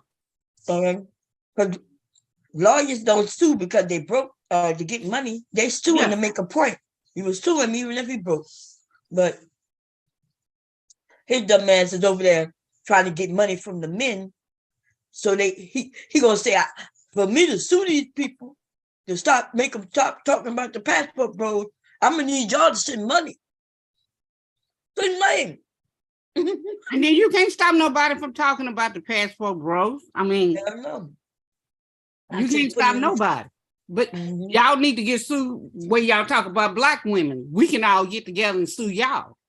That's right. If they can So sue if somebody for somebody talking about gonna sue passport somebody- bros, then we can sue them for talking about Black women. Yeah, y'all keep our days in y'all mouth. God damn, y'all. Wait, let me rewind this a little bit. Well, you didn't see Taz when Taz said she his wife and she finna get married to this other dude. Said dude taking care of your son. Your son, you ain't even got custody of your son. Your son way in over there in wherever she from, Dominican or somewhere. His wife. No, you found something, Bob? No, something was on TV. I think I rewound it. I'm trying to. They had fentanyl gummies, y'all. They better leave that fentanyl alone. Let me see. To pay their final respects to Temple University. Why would anybody mess with fentanyl? That shit killing people. There you go. Plus a warning after authorities say THC gummies containing fentanyl were found in THC gummies. It had fentanyl in it. They putting that shit in everything. Give people local tobacco stores and a massive recall on a pop. Over the damn. Okay, isn't that crazy? I guess Mhm. that's to get people high. But if you kill people, they can't continue to buy your. Your product. Yeah. Yeah. That fentanyl ain't no joke. They better leave that shit alone. Anybody who mess with it Mhm. gotta have a death wish. Cause they said that shit. I remember when Taz was talking about how that shit was coming over here. I think they had found a lot of it on the ship. Cause I remember being over there a couple of years ago when he brought it up. And the reason I remember was because I was like, damn, I was on the fentanyl patch at the time. Mm. And so when he was talking about it, I was sitting in the chat thinking, what? He was like, yeah, people could die just by touching. I was like, damn, what? I'm on the fentanyl patch, right? That's how I ended up fighting with his name. Damn. The one with he was the manosphere. He was at the manosphere meeting. With the big sausage behind his neck. Remember, he used to be over there by Taz. Damn. I can't think of his name, but It anyway. was solo TV, was it? No, it was the one when he got doxxed. He was talking about he had this and businesses. He got doxxed and found out that that he had filed bankruptcy and then he got evicted, like all that shit that came. He had just got evicted too. He had to move back to Maryland. I think he was, but he used to have a business. He really did have a business at one point that his dad had given him. And then look.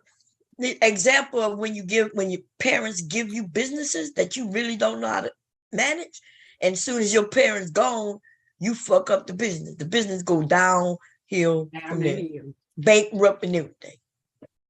See, if you don't teach your kids how to handle the business, like for instance, let's say I have a business and it does well. I make the products, I sell the products, the money come in. I understand though that I can't spend the money from the sale I just made on whatever the fuck I want, right? Because in order to keep the business going, I got to keep bringing money in to pay the bills, to buy the fabrics and all that shit.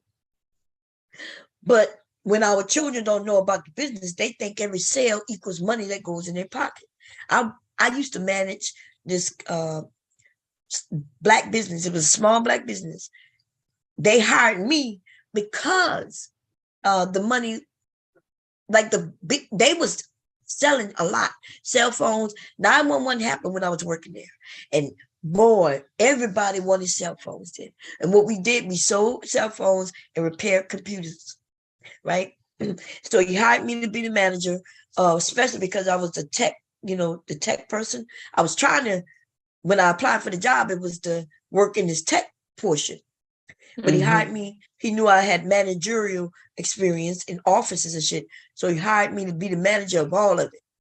I really wanted to just repair computers, but I did a little bit of both, right? Anyway, when 911 hit, that's where I was working. This was a black-owned business, and I'm telling y'all, the money was coming. This is when people wanted that Nextel phone, when people wanted that Boost mobile phone, and black people, they would make you put anywhere from $500 to $1,000 down just to get Nextel. If you wanted that Nextel phone, your ass, that I had never seen nobody except maybe a couple white people come in that was able to get that phone without putting money down. Everybody else, they required 500 or more. It would be 500, 750. And I guess it depends on your credit score, right? Anyway, we was raking in the money. I'm telling y'all, a case that they charge you, maybe you might have to pay $50 for a case. You know how much them people pay for a case? Pennies. That's right. Pennies. He used to buy boxes of the cases that go to the phones. And essentially, the case, when I did all the paperwork, we was charged 2 cents for a case. And he sold the case back then for like $29. 2 cents and sold it for $29. It was nothing but money coming through that company. This is the problem. He hired me because he knew the money was coming in. He just didn't know where the money was going. So I was supposed to be the only one dealing with the money. Nobody was supposed to get the money. Given he had family members working there. See, that was the problem. That's why I ended up leaving, right? Actually, yeah, I left because he was he had to close it. Yeah, this man was bringing in hundreds of thousands of dollars every couple of months, like that. And he couldn't even afford to pay his rent. And I'm gonna tell you why. Because he wasn't doing it like he should have. He hired me to keep him on track. I knew how to use the program. What's the name of that goddamn program was? Where you could make checks on it. I forget the name of it. God damn. It was a long time ago. You could make checks and print checks on this program. I knew how to do that, and I kept his books for him, even though I'm not a bookkeeper. But essentially, the cash register would keep track of the sales, right? And I kept track of any checks that went out, like for bills and things like that. And I also kept track of returns. Like, for instance, if I buy a hard drive and something's wrong with the hard drive, then I was responsible for sending back the hard drive to the company, and the company would reimburse us, right? So I was doing that. But this man, even after he hired me, we were doing well for a while, right? I was able to keep his cousins, and everybody worked for him was either his cousin or somebody like that, like an uncle. I think he had an uncle and cousins working for him. So everything doing well. And then all of a sudden the cousins would come and say, John say, give me some money. John say, give me some money so I could buy lunch. John say, give me some money so I could go there. John say, give me this amount of money. But John told me not to give anybody any money, right? It's my responsibility to money. So originally I was like, nah. But then they would say, John said, give me some money. I'm like, nah. And they were like, you won't get fired. You won't fire. I said, I'm going to have to hear that from John to give you money. And then John would call and say, yeah, I told him to give you money. I said, you sure? Yeah. For lunch, for the fucking lunch. And we was right on side was a goddamn Little Caesars. That Little Caesars still there. So now here we are. I'm giving them money to buy lunch. Next thing after lunch, I'm giving them money. John said, give me $100. I called John. Yeah, give him $100. John said, and then it started a problem in the workplace because every time they come and telling me that John said, give him money, I keep telling them, no. I'm like, I need to hear from John. And then that's when they start threatening me about, well, you're going to get fired. Listen, let John tell me to give you the money. But, yep, John would say, yeah, give it to him. Yeah, give it to him, give it to him. And then when it was time to pay rent, guess where the money went? When John was telling me to get him, John would come in and grab money right from underneath me. He'll walk in and empty out the cash register. And nothing's wrong with that. It's his business. But he wouldn't give me a receipt. He wouldn't tell me what it was for. So that's all I know is that the money's gone. And I started writing it down. See, because I noticed I'm the only motherfucker. Well, actually, it's two of us. It's two of us work there that aren't family members. You see? And the money is walking out the door, and John isn't giving me any receipts. So sound like a setup. That's right. To me, being a business, working this and knowing what it is, I'm like, this not seeming right. You know what I mean? This is not seeming right. John to come in, clear out the register. Mm-hmm. He not writing nothing. He not saying a note. I took out $250. I took out $850. I took out $2,000. He not doing none of that. So there's no record. He just came, took it. Originally, I would have him, sign something. Hey, can you put right here that you took this? He was good with that. But then when I started doing that, he was like, nah. And he would make it seem like, nah, it's my business. It is. It's your business. So I started writing my own little notations, you know. John came in on this day, took this. John came in, and then I remember hearing that money was missing. They were like, yeah, John don't know what's going on. But they ain't never say how much or nothing. They just was floating around, money missing. I'm like, okay. I didn't say nothing. Just sitting back chilling. You know, black businesses, if it's run anything like that, it's terrible. He opened at 8 and he may not come until like 10. I'm outside with customers, y'all. I'm like, John, you gonna give me a key? Like, I'm here always on time. You give me a key, I can open up and serve these goddamn customers. Nah. Okay. Every day I'm out there because I'm supposed to be there, right, before opening. So I'm already there. Then opening time, customers walking up, and we all standing by the goddamn door. We standing by the door. John come, he opens the goddamn door in front of us. And it's mostly black people, so, you know, the white people would leave when they come up. White people not dealing with that shit. Black people, though, they, you know, they'll stand out there with me for a minute, couple of minutes and shit, and then they may leave. And John has to come jumping out the car, running up, opening the door, go in, turn on the lights and shit, set up the register, and then his ass will get in his car, in his truck and go. And that's black businesses for you, baby. Back then, anyway.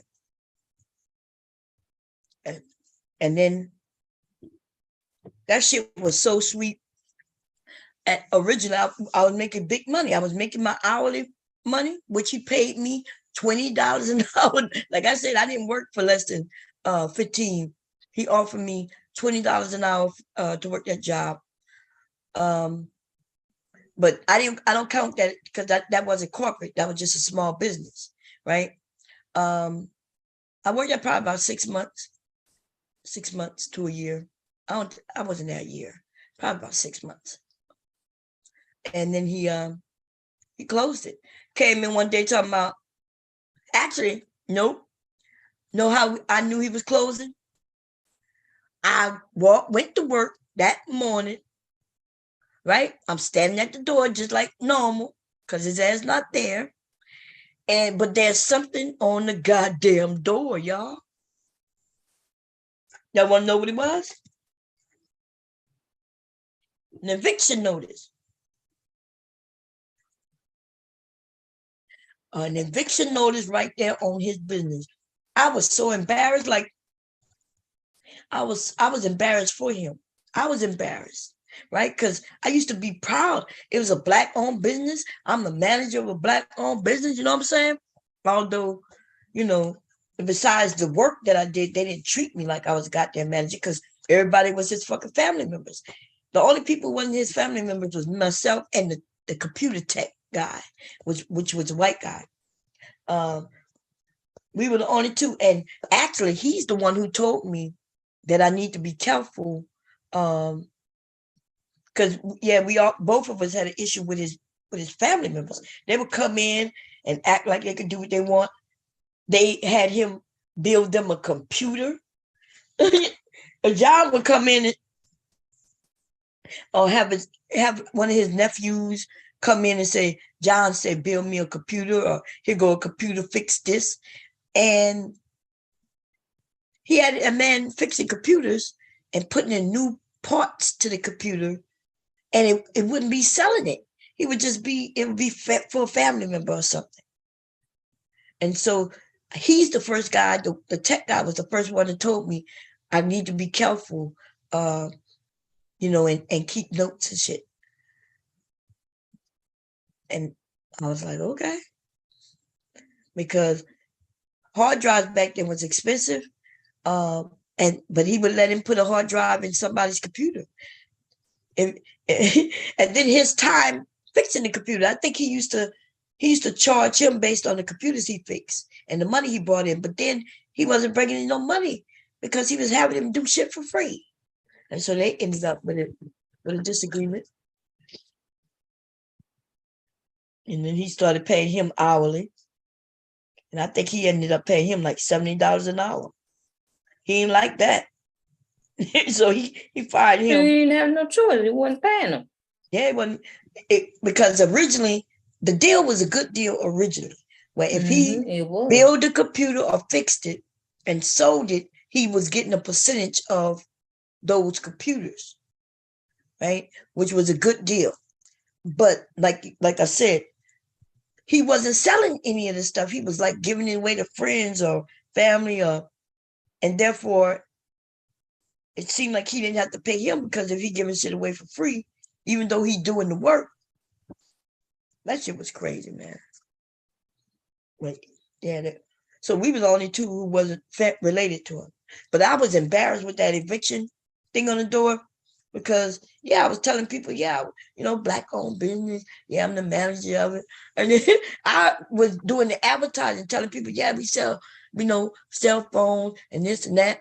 Yeah, come here. Black owned business. Yeah, come. I'll give you a deal. I was able to give them deals and shit like that.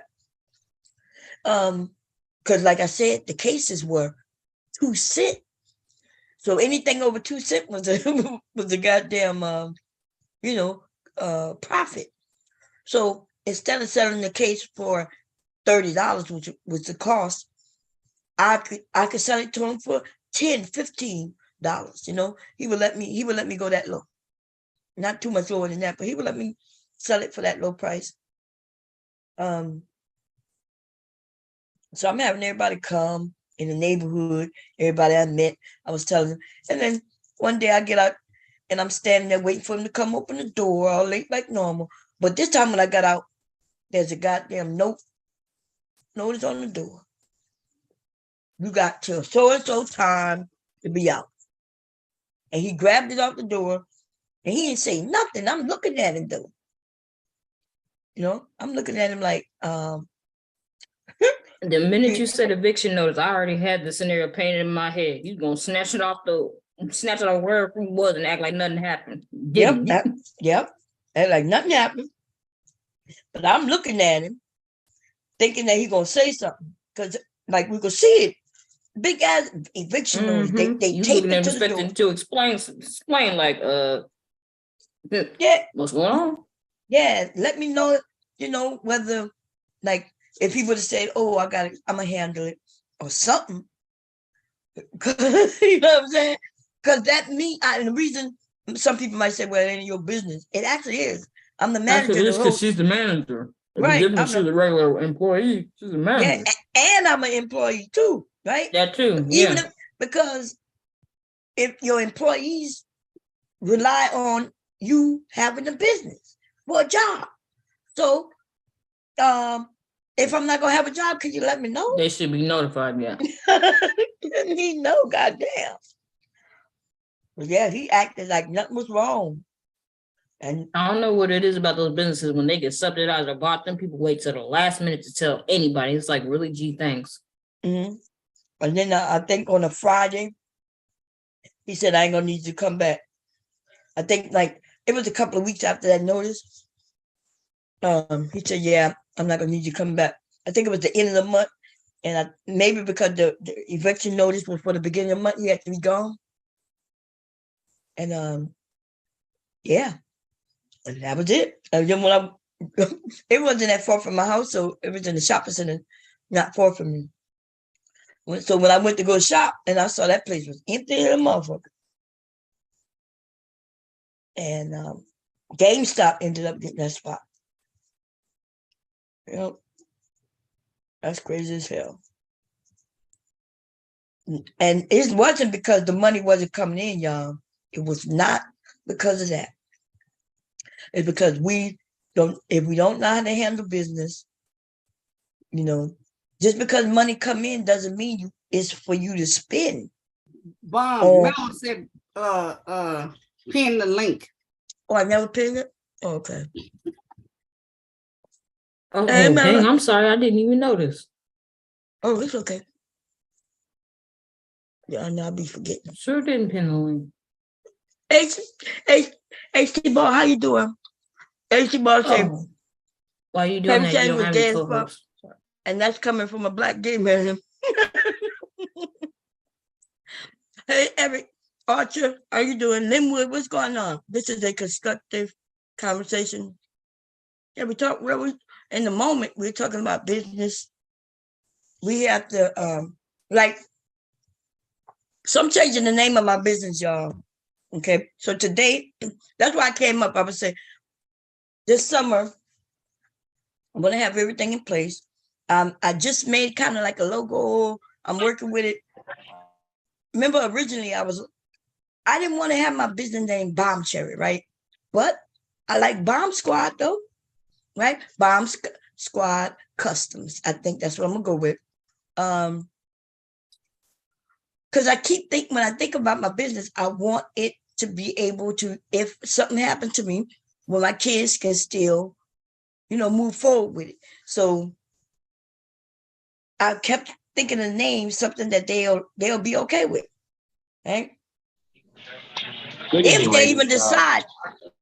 Hey, Manwood. Hey, good evening. I'm just sitting here listening to your conversation about your experience with, a Wait, black person in a business. Wait a I'm in minute. You sound, yeah, I'm not talking about I can hear the noise, but you sound muffled a little bit. So try I'm to in get. a restaurant. I'm in a restaurant. Oh, okay, go ahead. Just wanted to ask you, what would you do differently from learning from that experience? What would I do differently with the experience I shared? Yes, ma'am. Well, that would be nothing I could do different. I did everything, because I didn't own the business. So it wasn't my business. I would just work there. So I wouldn't have done anything business. I still would have worked there. I did get that experience. That me having that managerial experience allowed me to get, understand how the booking works, because I'm not a bookkeeper, right? I never took anything with bookkeeping, but I do know how to use software. Like even now with my business, when people buy something from me, I make up my own receipts, and then I give them the care instructions and shit like that, and then I input it in my computer. So tax time comes. So, but I learned that through working there. So I would still work there, but I wouldn't do anything different. I didn't own the business. I couldn't make him do things. I would suggest things. Remember, he hired me to help him. And he also knew that lots of people knew me. He also, he knew that I was popular in the area. Lots of people knew me, and yeah, and he knew I could do the job. But no, it's nothing I could do. Not. But stealing from his business, though. Huh? Stealing from his own business. That's unethical. Well, I don't know if you call it stealing from his business, because it's not stealing from his business. It's just that he wasn't doing his own. He wasn't keeping up with the books and keeping things going. So it's not stealing from your business, right? Because if I buy the product belongs to me. And if I sell it and I want to spend the money, then I can. But the problem is the business won't be able to keep going. So I don't think he stole from his own business, but he did destroy the business though. You see what I'm saying? Yes, ma'am. Yeah. So, and if our children don't understand that every dime that comes in doesn't mean that's a dime that goes in your pocket. It can be hard for people not understanding that. Even drug dealers know that, that's why I be telling the women who be, when the men be in the park flashing their money and shit, that don't mean shit to me, because I understand the business. I understand that just because he got $1,500, $2,000 in his pocket doesn't mean that he could spend that $2,000. Because when he got to go re-up, when he got to, and can easily get it back. My mother will always say to me, because you have $1,000, don't mean you got $1,000 to spend. There you go. That's right. And that's essentially what he wasn't doing understanding. I think John understood that, but the problem was his family members. They would call him, can we order pizza for lunch? Can we do this? Can we do that? You know, and I think, you know, when we become in our community, when we start businesses and people see us doing better, people think we have things that we may not have. You know, his family probably was asking for loan because he had people, his family members would come there and grab money. I wouldn't let them get the money. It started getting real crazy around there because, like I said, like people would come to grab money. Now, let me tell you why he hired me even for the managerial, because he had to go through his wife. Because remember, I'm a woman, right? Actually, I'm a little older than John.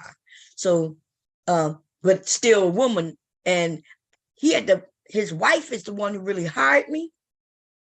And she pulled me to the side and told me, you know, the reason why she hired me. Because John was doing exactly what John still ended up doing. He was letting his family come through and destroy the business.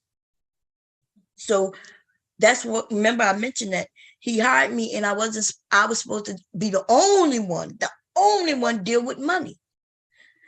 When a sale was done, because I wasn't a salesperson, even though I was able to sell, but I didn't sell.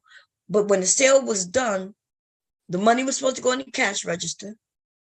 And the only person who was supposed to go in that cash register after that was me or him. And his wife made that clear to me in front of him. So she's the one who made him hire a manager.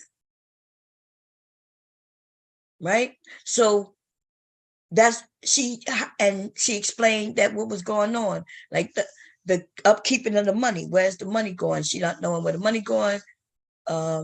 So I was the only one who was supposed to deal with money. Okay. And I was in charge. Like if money was missing out that goddamn cash register, I was going to be the one blamed. That was clear. Right. So everybody was told the only person who goes in that cash register after sale is done is me or John. And she also told John when he take money that he needs to give me a receipt. So that's why I was expecting a receipt. And he did that for a while, for maybe like 5 months. Everything was going smooth. Everything was going smooth. Maybe 4 or 5 months. Everything was going smooth. And then everything started changing. I guess it resulted to how it was before they hired me, because yeah. And that's when I started, you know what I'm saying? Like the friend, and he was working there before me, the tech guy, the white guy. And so maybe I didn't know that was the situation before they hired me. He did tell me they need to hire me. She did tell me that, you know, I was supposed to be taking care of, you know, making sure that the money is accounted for. And that's when that white guy told me, he said, hey, you know, be careful and document everything. So that's what I started doing. John would come in and just take money out the cash register. He wouldn't even tell me how much he took.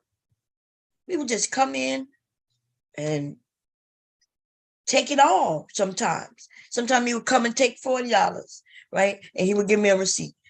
But after that, I guess he felt like it's my business and I should be able to do what I want and I don't have to answer to nobody. Okay. And he does it. He don't have to answer to nobody.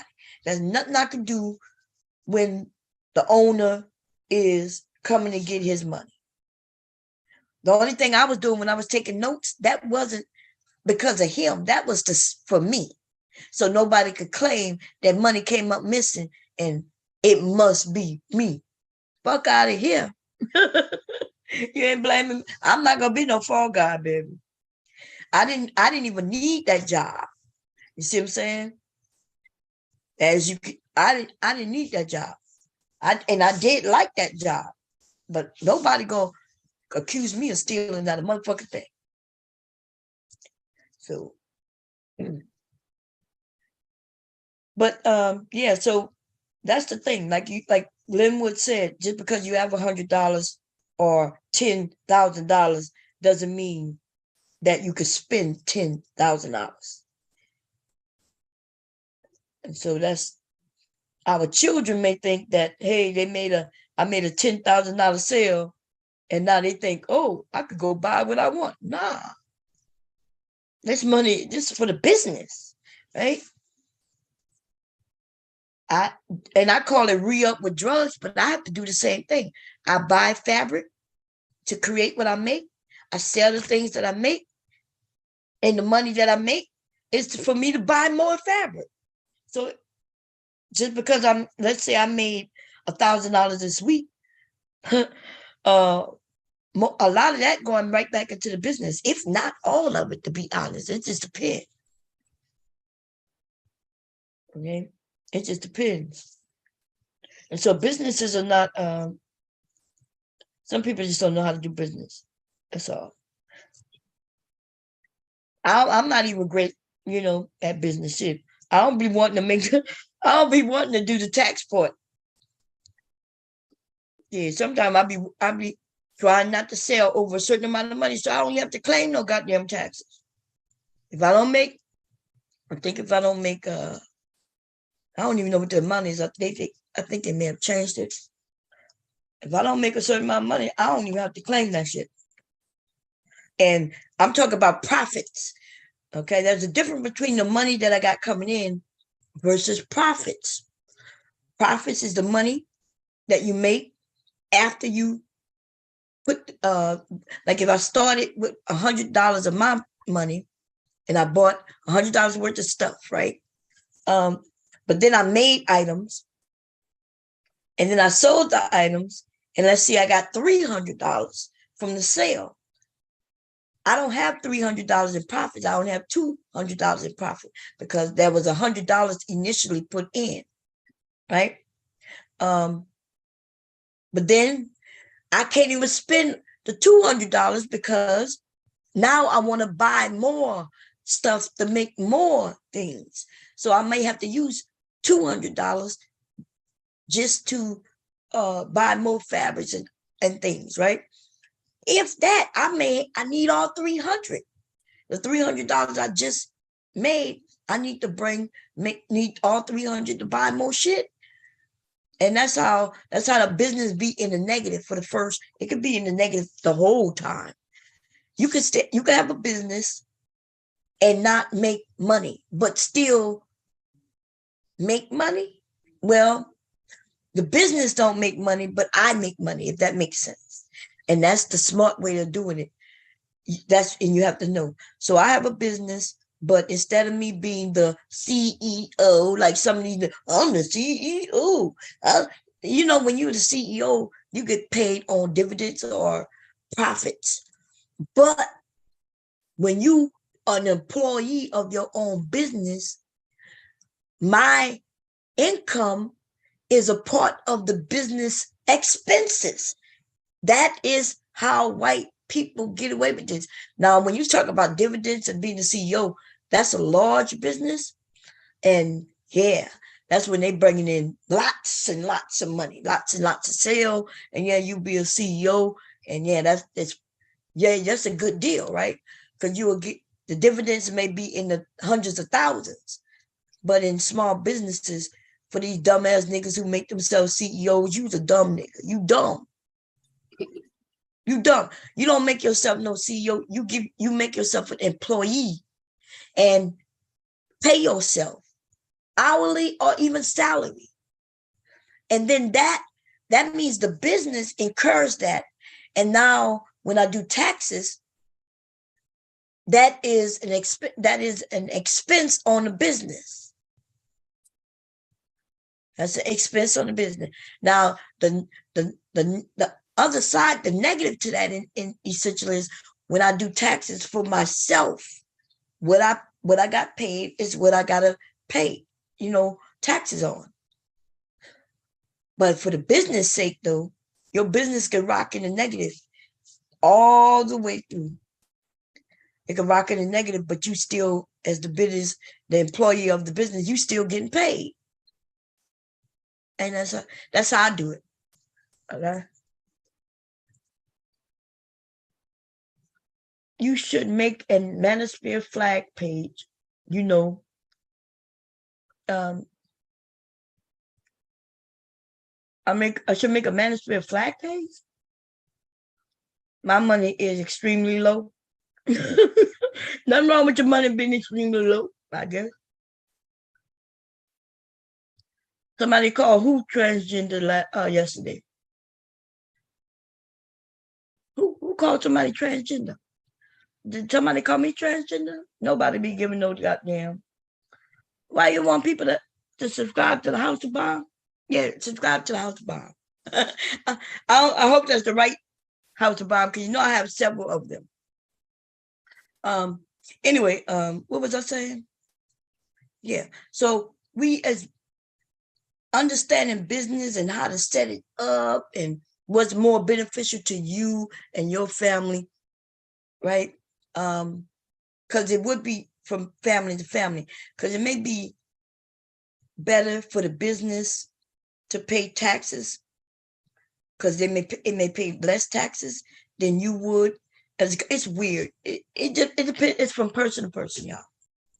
But I have it set up where I pay myself, and based on that, my business may not have to pay even do taxes, because I'm in the negative. It's like I'm not making anything business wise. On the business end, I'm not making nothing. In fact, it might even show that it's in the red, like I'm like I owe, like the business in the negative, right? Because it always have to borrow from me to keep the business going. The business doesn't move by itself yet. And y'all know that. I don't really be doing what I'm supposed to be doing. Like right now, I should be working, okay? I'm supposed to be downstairs cutting some fabric. But I'll stay up all night if I have to do it. Certain things. By Friday, I'm supposed to have some things done. Okay. Let's see. I like that logo. Is it Monterey Logistics LLC? I like that.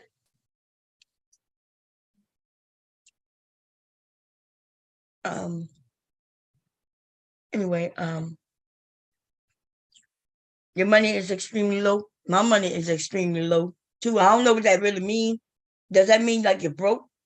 Or does that mean or does that mean that you're not broke, it's just low? Or I don't know. As long as our bills are paid and we got food and everything, you know, that I need, as long as we got that, I can have no money in my pockets. I don't go nowhere anyway, so I don't never have no money. I may have you're a millionaire. Shit, you're a trillionaire. You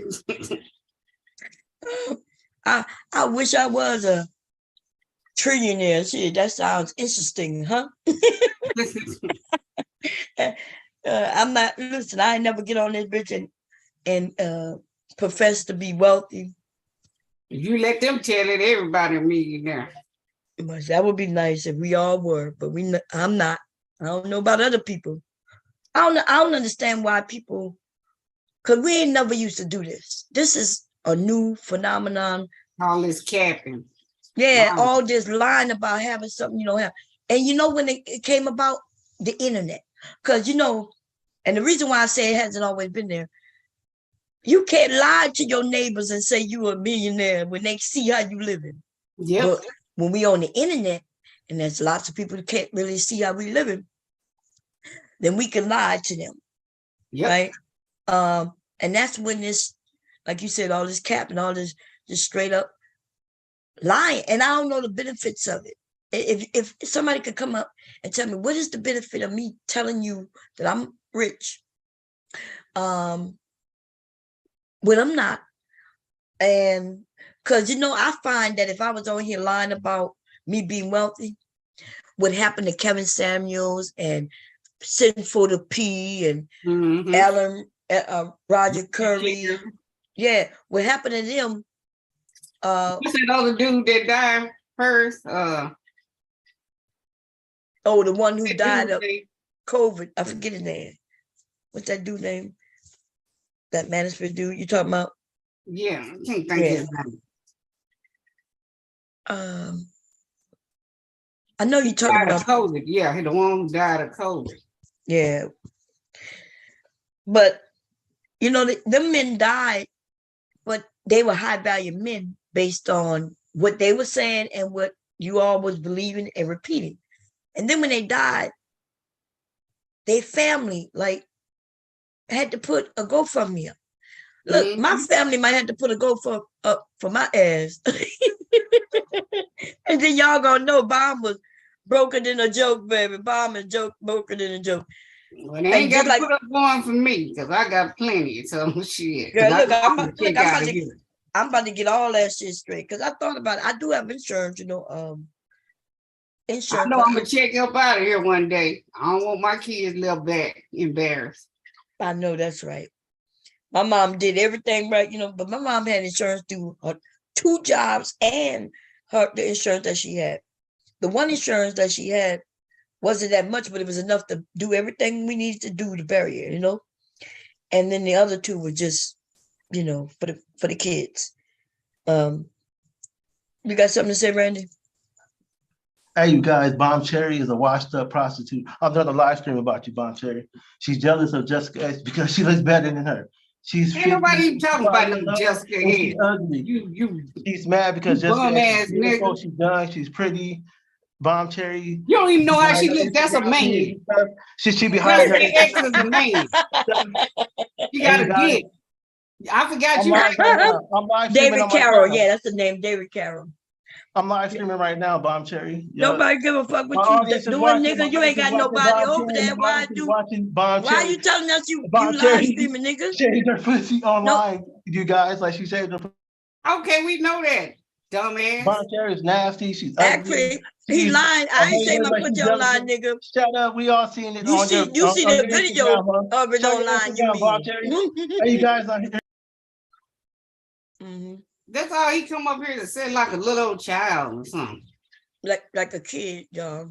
Retarded ass. And you know why he do that? Because they want me to talk about him. So he can try to get somebody to go over there and watch him live. The nigga live with nobody watching. You know who watching him? His second eye. Yep. It moves all by itself. It's like a second person all by itself. But those who don't know, that's the nigga who went on Kendra G. Think about Jessica X. Yeah, nobody care about no Jessica, dude. What are you talking about? Jessica old news. Shit. Ain't nobody talking about old news. I never consider any news. Really. She Pearly, big Pearly that took her place. Shit. He ain't never seen Jessica X and keep on talking about she pretty. That's a dude. Until she came up. She a dude. That's right. Y'all men, these niggas, should I say, not the men, but the niggas, allow Jessica to skate in this space, y'all. Ladies, these men don't know what she looked like at all. She never turned on no camera. She never done just even a stream where, you know, just showing herself moving a video. These niggas only know still pictures, blurry pictures, old ass motherfucking pictures, and there's only like 4 pictures of her in the last 4 or 5 years. Yeah, that bitch had and they think that she's really her, and yet in this day and age, people got new pictures. I'm up here alone, like Charze. I done seen like 4 or 5 pictures of Charze. Kira, you got to be on the panel to see them, but Kira puts up new pictures. Everybody putting up new goddamn pictures. You know what I'm saying? And they don't even have pages. They don't even have like hundreds of thousands of men trying to follow them and shit. They just putting up the pictures because they're like, hey, I took this picture, I look good in it, let me share it. And that bitch got men following her and wouldn't put up no new pictures. Y'all ain't never seen her on camera or nothing. Not even a video. This nigga came up here talking about I shaved my pussy on video, and it's prettier than anything you will ever see come from Jessica, nigga. Yeah, you won't see nothing. You ain't gonna see nothing on Jessica on But video. you know, There, girl. niggas like illusion. They like to believe the illusion. Maybe They that's don't want nothing that's real. what we was talking about, the why people lie about having money. I think that might be what it is. What people like illusion. Maybe there's a way of people escaping their real life, but how you escape your real life with knowing that you're lying, like you broke. You telling people you rich. As soon as you turn off the computer, you trying to figure out how to pay your rent, your mortgage, your electric bill, water bill, Look, whatever. you try to get your cable on, you gotta wait till the eagle land. Shit. Yeah, a big YouTuber here on YouTube. Look, a Got big a YouTuber. I'm a book, big got a YouTuber. book, but you gotta wait till the eagle land. Look, I'm saying these manosphere men are an entire fucking embarrassment to the whole race. To the whole race. To the whole race. We had one dude go overseas to be a passport bro. Most of the men gave him the money. They donated that money that he had to go over there. And then the nigga had to come and beg for money to come back. To come back home. I need help back home, guys. You gotta send me You $100. just tricked off your money too much, your money for you to go back home. Crying like a whole I'm trying to beast. see if he bought his ticket. Did he buy his ticket trying to buy his tickets on his way back, or did he buy a round trip? I'm still He bought a round trip. No, He he bought- had to buy one. Oh, round No, trip. Yeah. he bought a round trip ticket. The extra 100 was because remember they Oh, he made was him late. Lost. he was late, right? So they Mhm. was gonna let him still use the ticket, but he will gonna have to pay that fee so they could change the date and time because he You missed didn't his have no flight. extra credit card or nothing to pay. Why would you just go with that type with that little money? No Right. kind of extra credit card, backup money. He didn't have shit. Looking like baby O'Shea. Mhm. Cola said, "I'm back now. If I ever have to look up to a woman like her, that would be a cold day in hell. I have women in my family to where I don't have to seek anything from a stranger on YouTube." And that's facts. And And that's that's facts on that. Yeah. She talking about who? Jessica? Oh, I don't know. It don't even matter. The thing is, that's where a lot of people should be getting their information from people they know. From people who they know and trust, and they know that love them. You know what I mean? The people who love you, and they love you, they're not gonna tell you nothing wrong, right? Yep. They're not gonna purposely tell you nothing wrong.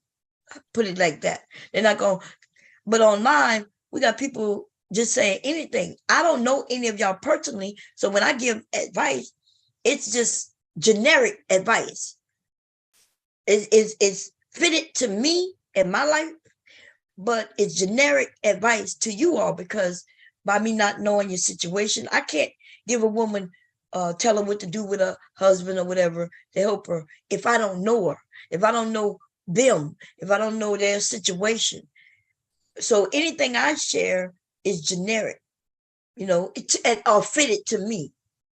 And people can take what they like from it that may be beneficial to them and throw the rest of the shit away or put it in a file cabinet for later in case you need it.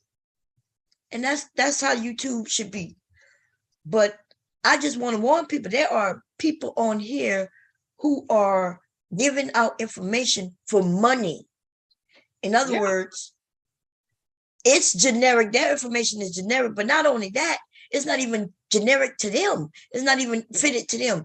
They just saying shit that they think people want to hear or a group of people want to hear so they can get money from those people. Yeah, you got all these mammies like repeating the same thing these manosphere said because they know they're going to get money. Hey, Black Beauty. Trying to tell women shit. She said her being pearly chick. Black Republican was saying I should have a consultation from her. Oh, man. Pearly chick will have us all hating each other. Pearly chick don't even like women. Which, by the way, brings me to the video that she did. So she did a video with Vice, y'all. Vice TV. Ooh. Oh, you found it? Oh yeah, I was That's remember I was that playing video the you other day. supposed to been doing, Huh? when that the Yeah. video you supposed to been doing the other day? Yeah. Mm-hmm. I played a little bit of that and then we, you know how we do over here. We start talking and then Oh yeah, y'all was wilding last night. I was so You high. played a little bit of it. I don't remember. Dang. yeah, we're gonna play it again. But it was just a tad little bit too. Y'all gonna remember when you see it. Last night that was all bomb. I don't know No, why it Y'all I'm was wasn't. saying we. wilding last No, it night. wasn't was- last night. It wasn't last night. It was a couple of nights ago. Oh, okay. I was gonna Yeah. say last night y'all were wilding. I was trying to get up. Yeah, I was talking and about beat last Jake up night. there. I was high on that what's that whatever you call them pills, them other pills. Shit, The I mother couldn't boy wake up. Ambien. Not Ambien. It was damn, I can't think of it. See, For It's so allergies, good for you like forgot when the you have name. allergies and stuff. Oh, like Benadryl and stuff like that. Yeah, Benadryl. Oh Lord, you the dosed on Benadryl. Oh, Jesus. I couldn't even get up. I would try to type. I bet you in the couldn't. thing. That Benadryl will get you right. I would try to type in the thing. I was hallucinating. She was I saying heard, double too. Lord Jesus. I heard Pastor and Devastating. They were going back and forth. Yeah, I heard that replay. Yeah, man, Pastor be trolling his ass off, man. And then what's weird that I be knowing when he trolling. Y'all don't be probably knowing, but I could tell. I could tell when he trolling because Pastor is not stupid, y'all. Pastor been had some drinks in him too, and I can tell when he drank. Yeah, he sounded drunk too. I'm like, Well, I ain't hear no drunk words. in him last night, but I did know that his ass was trolling, and he wanted to talk about these 5 minutes, 15 minutes. What they 5 minutes or 15 minutes? 15 minutes. The 15-minute build is where they trying to where you walk here 15 minutes and no cars and all that stuff like that. I said, what about the handicapped people? You're gonna have to have some cars. How the hell they gonna get around if they make all the city with no cars or no nothing? The thing about Pastor is like he know how to get under other people, but he don't bother me because I know, that he just, playing around. He admits it because I'll get him to admit. Y'all know damn well Pastor would have been left this area if he was Manosphere. Now remember, he was Manosphere when he first came over here. He was on that shit, but we can have a real conversation with him. But what tripped me out was Big J though. Big J kept saying, yeah, no, I understand what you're saying. Then he said, no, I don't understand what you're saying. But then he would say, yeah, I understand what I was like, nigga, I understand that you don't know what he's saying because I don't understand what he's saying either. When he mentioned white women and men knowing how to handle the white women, y'all know them white men ain't handling no white women. The white women just like us. They don't want nobody telling them what to do neither. When they want to go out and have fun, they go out and have fun. The difference is their men aren't destroying them, tearing them apart for it. Nope. I don't care what kind of whores they are. Kim Kardashian straight up whore. But have you ever heard any white man this scary stuff? Nope. Nope. She could be a porn star where everybody see, and she'll still be able to get married. Nobody's judging her. In fact, the white men are loving her. They become fans of her, and she could go. That's how she make millions. That's why y'all ever ask why do white porn stars make so much money more than black? It's not because we're black. It's because first of all, it's because the white man love her, right? He love her. He still respects her as long as she's respectable because he understands that her job is just a job. Porn stars are not out here just being whores. That they wouldn't even make money if that was true. They want the illusion of all these. They be married. Shit. Yeah, they be married. These men, she makes money because of the illusion that men want her. They want her, but they know they can't have her, so they watch her on film. And they understand that. Now, black men, on the other hand, they understand that when it comes to the white woman. When it's the black woman, though, now, she this. But even then, they like black porn stars too. They'll come up here and tell you all the famous black porn stars. They know them. They're fans of them. They just want to destroy us in public, though. That's all. Hey, Caitlin. Hey, ladies. How are you all tonight? Hey, We doing Hey, well. How you doing? Caitlin. I heard, Thomas Jefferson was going to make an appearance on the show today, so I had to slide through. Thomas you Jefferson. know, Mom, Big J is I know who Thomas Jefferson is. You cold-blooded, Caitlin. Hey, Caitlin. you know Big J is fighting She said somebody hi. else. Mom, Mr. Music's not on here right now. Girl, y'all.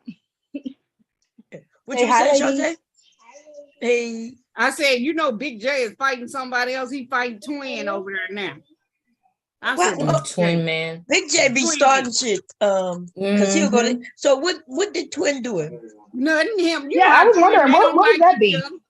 They don't like each other, but he Because come he out. started I see you on taking Taz butt him. to I'm gonna fire Taz. up a thing on you and all that. Twin don't care. Is it? Wait. So I get them confused. Which one has the school, y'all? That's Umar. Oh, that's Q No, butter. that's Oh, Cuba. Cute butter. Oh, okay. And Twin, I've seen Twin over there. What's the problem with Twin? What they just so Big J want to fight with anybody who disagrees with him when they have disagreements. Which And I I'm don't gonna tell him, understand. you heard what Bomb told you. You better quit that shit. We've I all told- told him. Yeah, I told him that you went up there, say I think that was last night. I was like, hey, Mhm. You sure did what's tell this him. thing about you and this white man? I said, Shazay said that she went up there to help you, but Taz had her in the back. I said, but you do have people who care about you and, who gonna have your back. I said, but I wanted him to know that it's not, he got to do what he need to do. Cause once the women go and beat up somebody for him, then it's not good on a man. That's why with the men, they might not understand why I may not jump right in. You know what I mean? Because I can't. If I do, then they're going to start calling the bomb boys what they already doing. That's why we're going to change these names on these niggas anyway. So you came up with a name, Kira, what you said? See, I was thinking bombs, beauties. So I call y'all the beauties. But you said something else in the chat, I thought. Kira, I thought I saw you type something. What was it? No, I think that was Caitlin or somebody Oh, it was you, else. Caitlin. Yeah, that was you. Yeah, go ahead. I said like either bombshells or the bombets. Okay, wait, let me wait, I gotta type this down because we have all vote on it and when we get it. So what you say, the bombets or what else? Bombshells? Oh yeah, Bombets or the bombshells. Bombshells.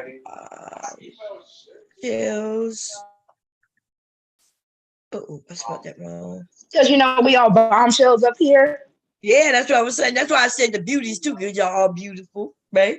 Bombshells. And everybody, so far, everybody that follows you as far as like the women bomb, you got some big baddies in your group. Man, all of you women We are all beautiful over here. big. Look, we over here in all the generations looking sexier than motherfuckers. Fuck all these bullshit niggas talking. Man, we got that cornbread fed, okay? So I'm looking for something for the men. And I guess we're gonna have to wait for them to give us some ideas, because I can't think of anything. But they'll figure it out. Besides Bomb Squad, I'm trying to think what's a masculine legal thing that we could say about bombs. Yeah, because we got, and they're the reason why we want to do this, because when they go into places, they could be like, yeah, but I don't want them to say, yeah, the bombs boys. You know what I mean? I want them to say, yeah, nigga, we the bomb squad, or we the bomb this or bomb that, nigga. Ain't the squad. I mean, wouldn't that be because that can be for both squad because it's Team set this bitch like off. That's what squad, it's called. you had Mod squad. That's right. They the detonators. They could look. We the detonators. Ooh, that's fresh, that's a good one. The That's detonators. a good one. That's a good one. So the detonators, man. Like where the men, they like, yeah, we set it off. That's cute. The detonators and the bombshells. That's cute. Man, let me see. Yeah, detonators. Let me like that one. So they can, vote on it or whatever. Yeah, and it kind of matches too. That's cool. It sure does, doesn't it? Bombshells. Bomb, did you see or heard about that? What happened over there in Mexico? What happened? Somebody, I guess it was 4 people from the United States went over there, and 2 of them got killed. They got kidnapped by somebody. One of the, I guess, cartels or something. One girl was going over there to get I think she was getting a tummy tuck and something else. And her cousin went with her, and it was 4 others. 2 of them died. This just happened. Oh yeah, I heard about it. I didn't know they died. Yeah, 2 of them. They said 2 of them died. Yeah, the news just They came out. I kidnapped just them, saw right? it because I was Yeah. I was looking at that article because it popped up with the article Caitlin had a few nights ago about the 60% something. TKO was doing it. And that popped up too. Taz 2 were did found it dead. yesterday. And 2 are kidnapped. Yeah. Oh, okay. Maybe that's why I saw it. Maybe because Taz was doing it. Did it? I saw He did it yesterday. Okay. So so were they black? Were they men, women, a mix? I heard they were black. It was a girl and it was 2. I guess it was 2 girls, and I know it was a guy because one of the guys was a cousin going along, like just going along with her. Then she was going to Mexico to get this surgery done. And they robbed them, and I mean, were whatever. they black, white, what? Okay. They didn't say. I didn't really see if they was black or white. Well, anyway, Mexico. I didn't know people wouldn't have surgery in Mexico. That's why I they wouldn't. go at them tummy tucks and all that stuff. Mexico is rowdy. Like I'm shocked. I'm not shocked what happened because even the cartel we know they come from Mexico, and not only that, but they say the police themselves are criminal. Like cartel, like drug dealers. They always have. I think Nyland Tass said that when they were living down there, she's like, just keep some extra cash on you because the cops down there are dirty. They'll just take a ride. So when we leave out of this country, we don't have that safety net. You know what I mean? And because when we go to other countries, they think we, especially white people are probably going to be more kidnapped than black. But if we go to certain areas and they know you're American, you might get your ass snatched up, and they expect your family or the U.S. themselves to send some money on your behalf.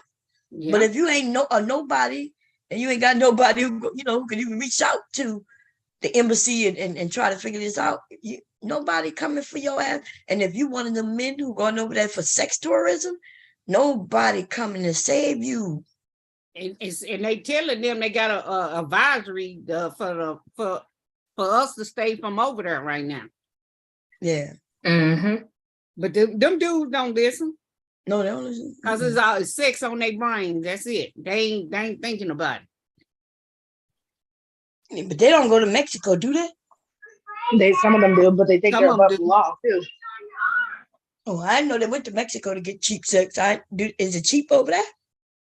I thought their dollar is like ours. Is it a little cheaper? Pesos. Pesos. Oh, the same pesos. Oh, okay. Yeah. And it's technically closer. Yeah, so California is the border in Texas. Yeah, that's what I was saying. Like, our dollar is a little farther over there, but I mean they close to us, so that's what I was thinking. Like, if a woman make money over there, it's not as cheap as if they go to the Philippines and stuff. I didn't think so. That's why I think there's pesos is a little cheaper. I'm about to look it up and see how much the peso is. Yeah, I'm not talking about what the peso is worth. I'm talking about what items are worth. Because even, in other words, because I was told that in like if you go to Mexico, not Mexico, like let's say we go to Africa, right? Go to Africa, even though our money is worth more over there. If we wanted to still live in comfort like we do here, those items that we buy still gonna be expensive, even in their money. You understand what I'm saying? So what am I saying? Because when they went to Mexico, Taz, I wanted to ask them so many questions. Yes, you could go over there and live cheaper, but you also gonna live cheaper, right? Which means you ain't gonna have you ain't gonna have the microwave, you ain't gonna have the type of house you have here. Even though you can use your money over here to get a bigger house over there, right? But it's not gonna be. I mean, they got some places they got decent houses. It just, No, I'm not saying the housing not decent. I'm saying though, depending on where it's still gonna be expensive. It'll be cheaper than here, but it's still gonna be expensive over there. yeah. You see what I'm saying? I'm not sure if I'm saying it right. Like, okay, somebody told me they went to Puerto Rico. She says you could get a 1-bedroom over there for like I think she said it was something like $60 a month.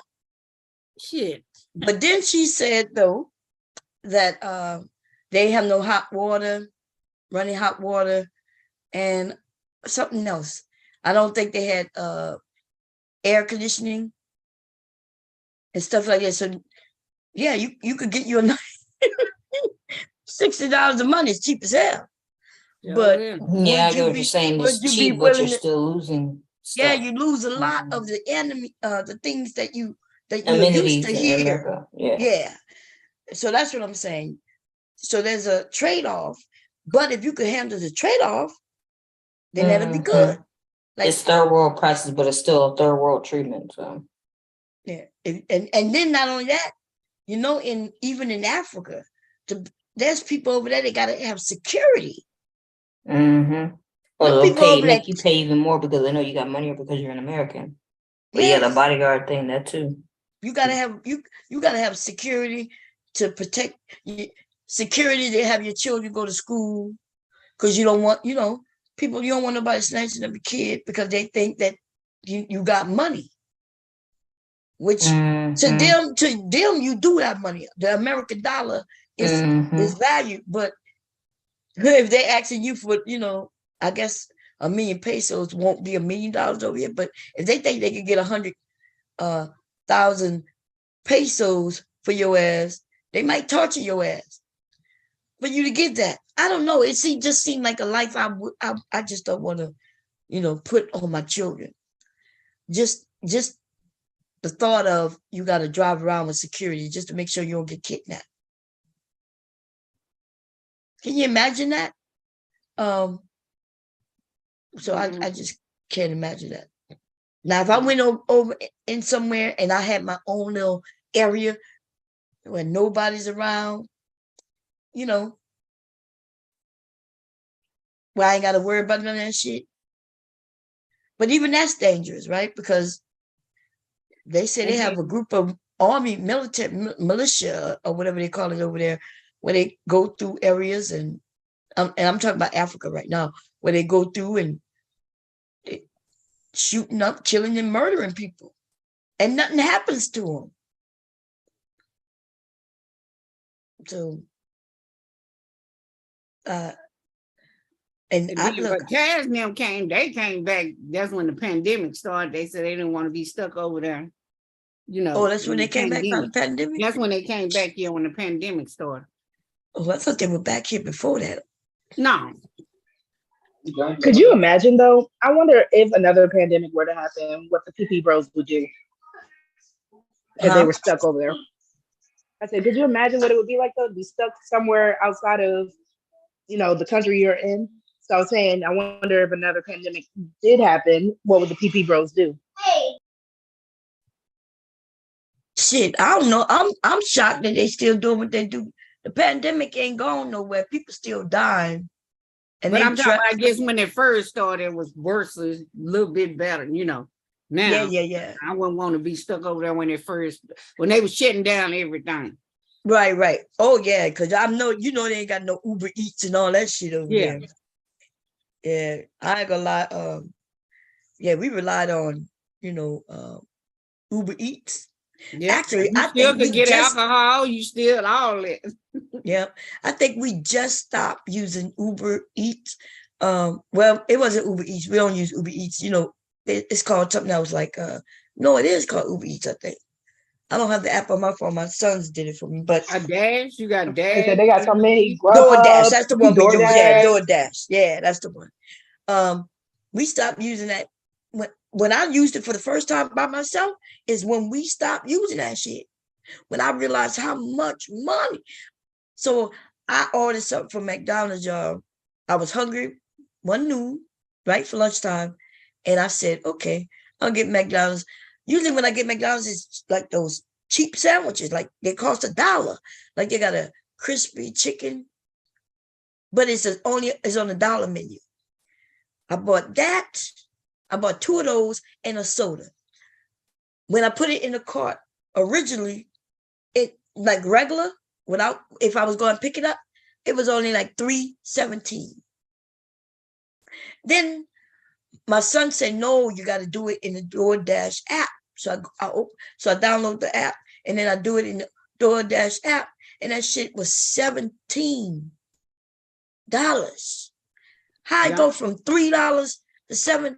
I added a soda. I paid almost $30 for the motherfucking people to bring me a sandwich, or 2 sandwiches and a drink. It was damn near $30 for something that cost like $3 or something. And that's the last time anybody used DoorDash in this house. And my sons, I don't even care. It's not my money. I told them if they could spend that money like that, then they could go get their own place to stay. Oh, that's right. If you could spend almost, that's like 50 times the price as far as I'm concerned. That's high as hell. Like for $3, I'm almost $30. Yeah, I don't do no DoorDash. I don't do them. Now, during the pandemic, and they were doing it a lot. Like they would say, you want something? I'm about to order something, DoorDash it. And I would tell them what I want, and they would do it. I had no idea it was that high. Look, the place, we live around all the restaurants, y'all. Right now I could go to McDonald's and be back within 10 minutes. I can go downstairs, get in my car, go get there, even if I'm in the line, and be back in 10 minutes. That's how close all that shit is. All of them, McDonald's, Wendy's, Burger King, all of them are not far from us. They're not far from, that means even during the pandemic, jump your ass in the car and go. It's right there. Go your ass, right, it's right there. So why would, I don't understand, like in the very beginning when we weren't supposed to go out, I understood it. Put the mask on and go your shit and get your ass in the car. Yeah, I ain't finna pay them. I know I wasn't finna pay them all that money just to go. I didn't know it was that expensive. So so that means nobody in this house doing DoorDash because I'm kicking their asses out.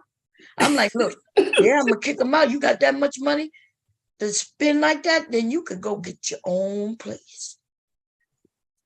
Yeah, I'm like, that's extremely, it's one thing to be lazy, but be lazy for free, nigga. Don't be lazy.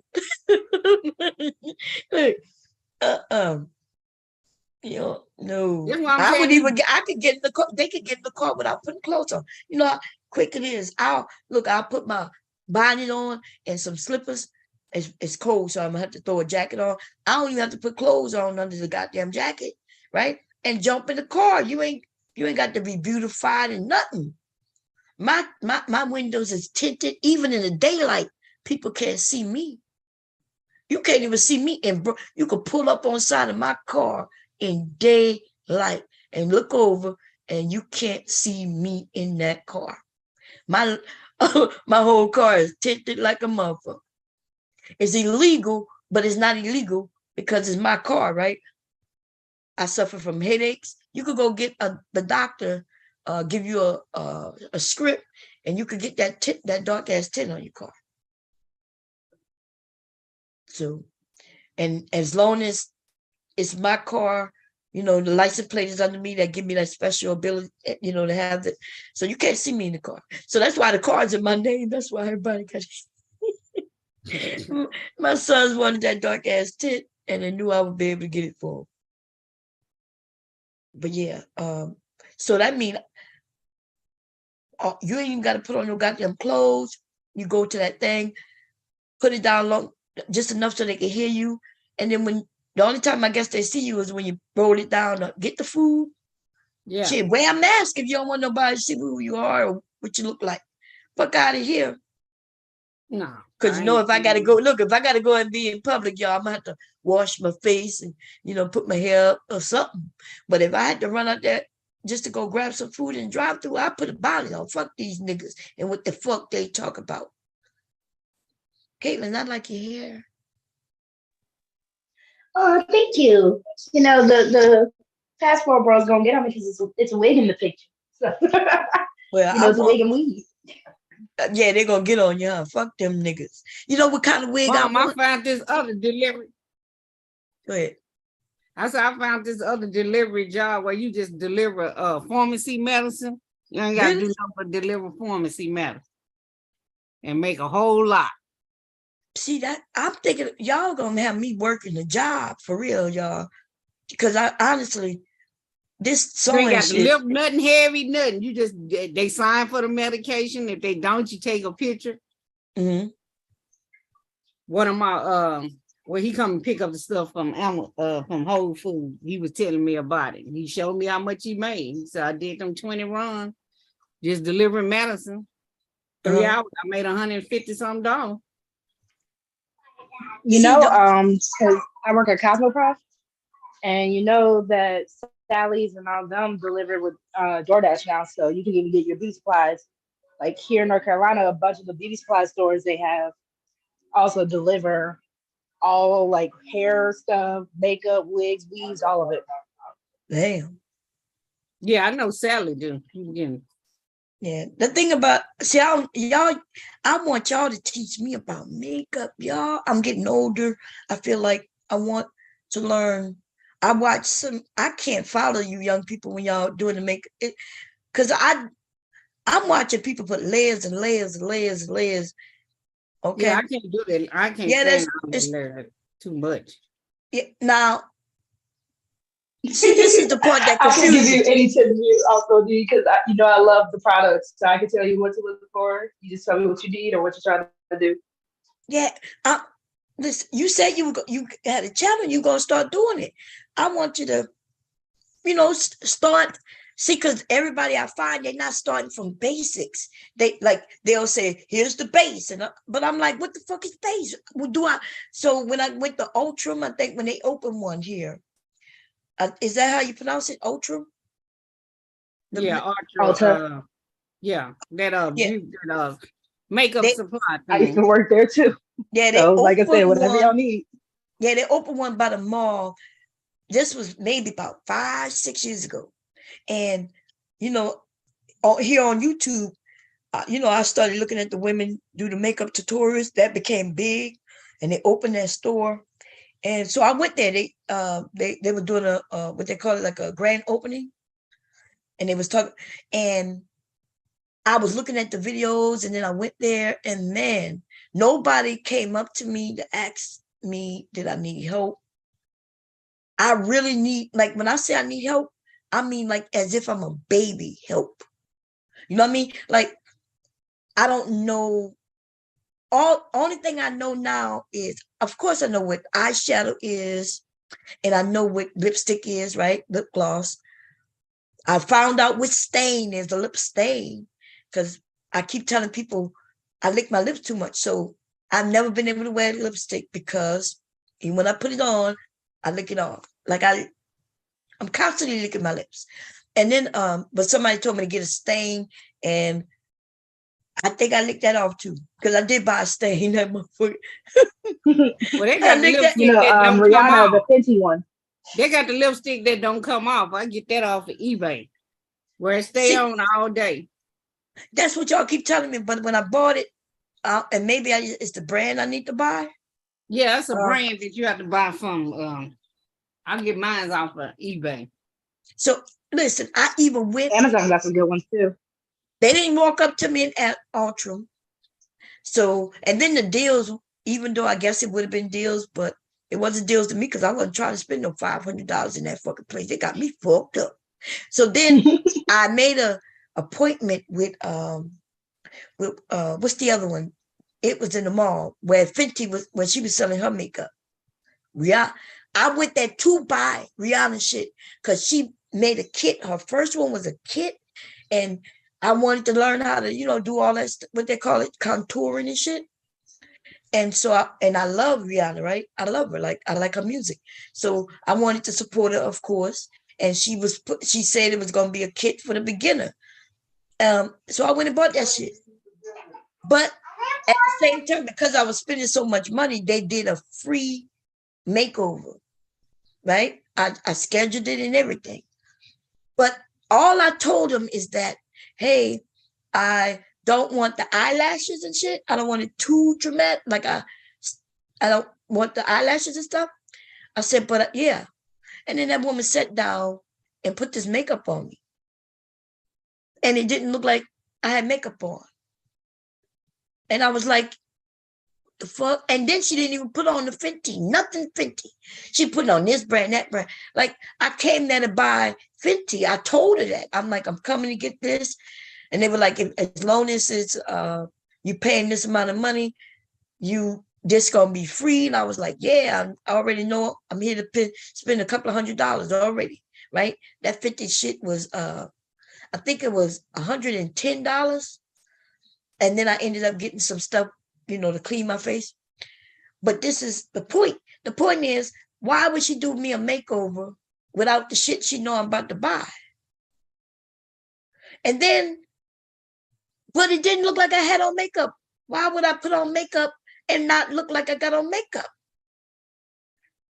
Why y'all do it? Like, I want it, so I don't want to look exaggerated, which means but I don't want to look like I did when I sat in the chair. I look like I'm looking, and I look like I did when I sat in the chair, which means essentially I don't need makeup. I don't wear makeup because I don't need makeup. But I don't want to spend $200 on some shit that make me look like I look without it.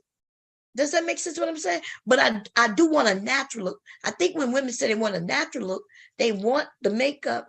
They want to, you want to cover the flaws and the things that are good. You want them to stand out a little more.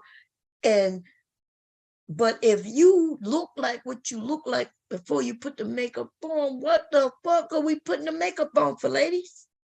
Can anybody explain that? But I had one of those machines that your airbrush machine. Oh, you airbrush the makeup on. Yeah, you put the primer on, then you put your color on, and it's really flawless. Oh, so I used to use one of those machines. Was that shit good? Huh? Was it a good? I've seen them on TV before, but I bought it off of TV. I had bought it off their TV, and they sent me the machine, and then I got on eBay. I could get the skin color that I needed for my skin. Yeah. And it made your face look flawless and stayed on all day. It was like your face just smooth,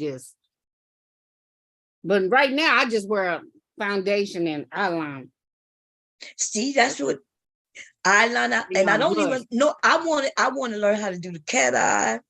Yeah, I do the cat eyes. I have the cat eyes. I got the stuff to do the cat eyes, because you can buy the cat eye thing and then you bring the point out and fix it or whatever. When lashes first came out, I wanted that.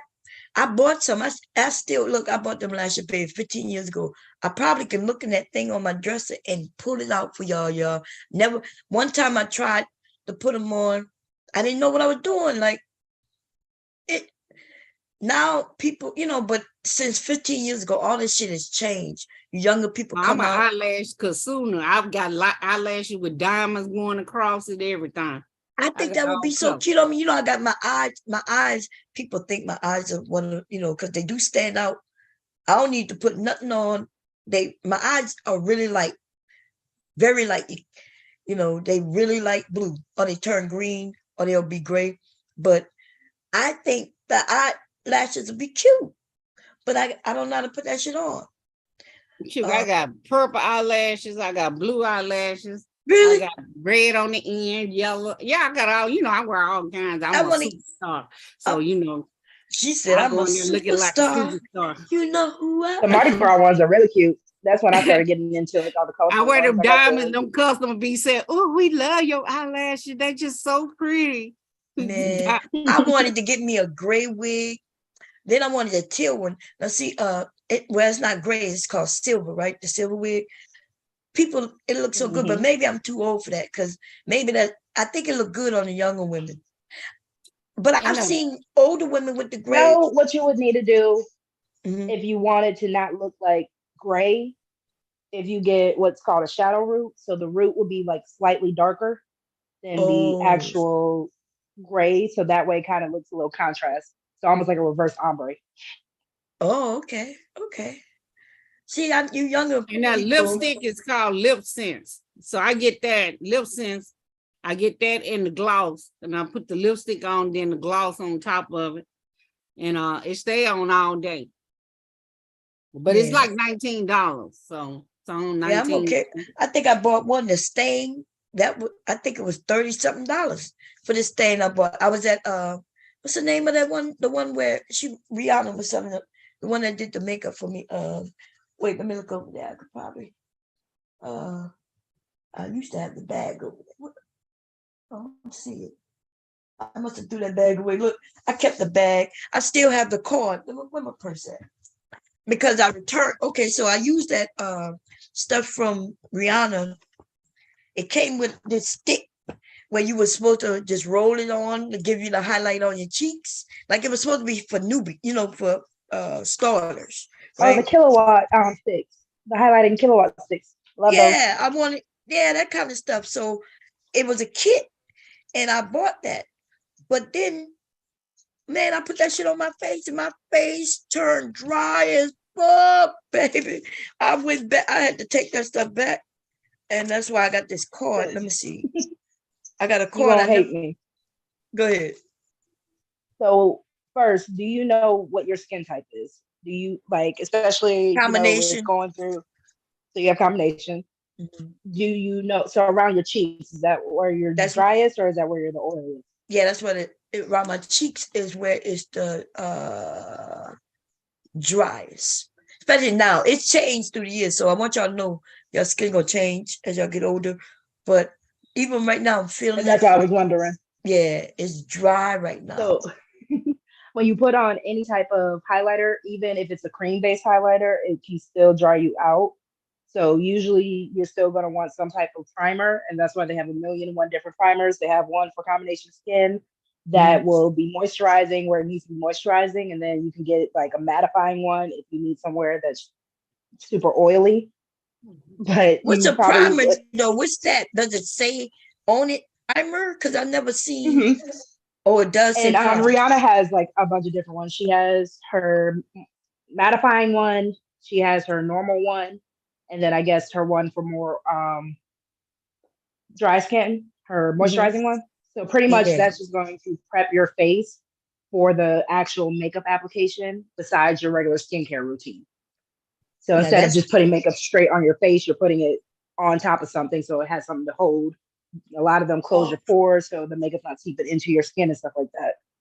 Yeah, because I noticed that like when I look at you all out, when y'all out and y'all got makeup on, that shit look good.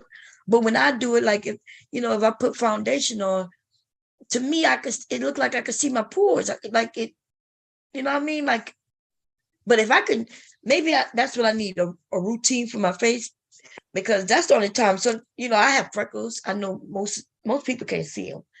That's because I cover them up with a little foundation or a little powder. But they're red. That's a style now. What? Like people are doing fake freckles and everything because freckles are back in style. So they'll put the makeup on top, and then they even have like little freckle pins, or they'll get like their eyeliner in a certain color, and they'll just dot them on their face. Oh, okay. Yeah, I'm too old for all that shit. But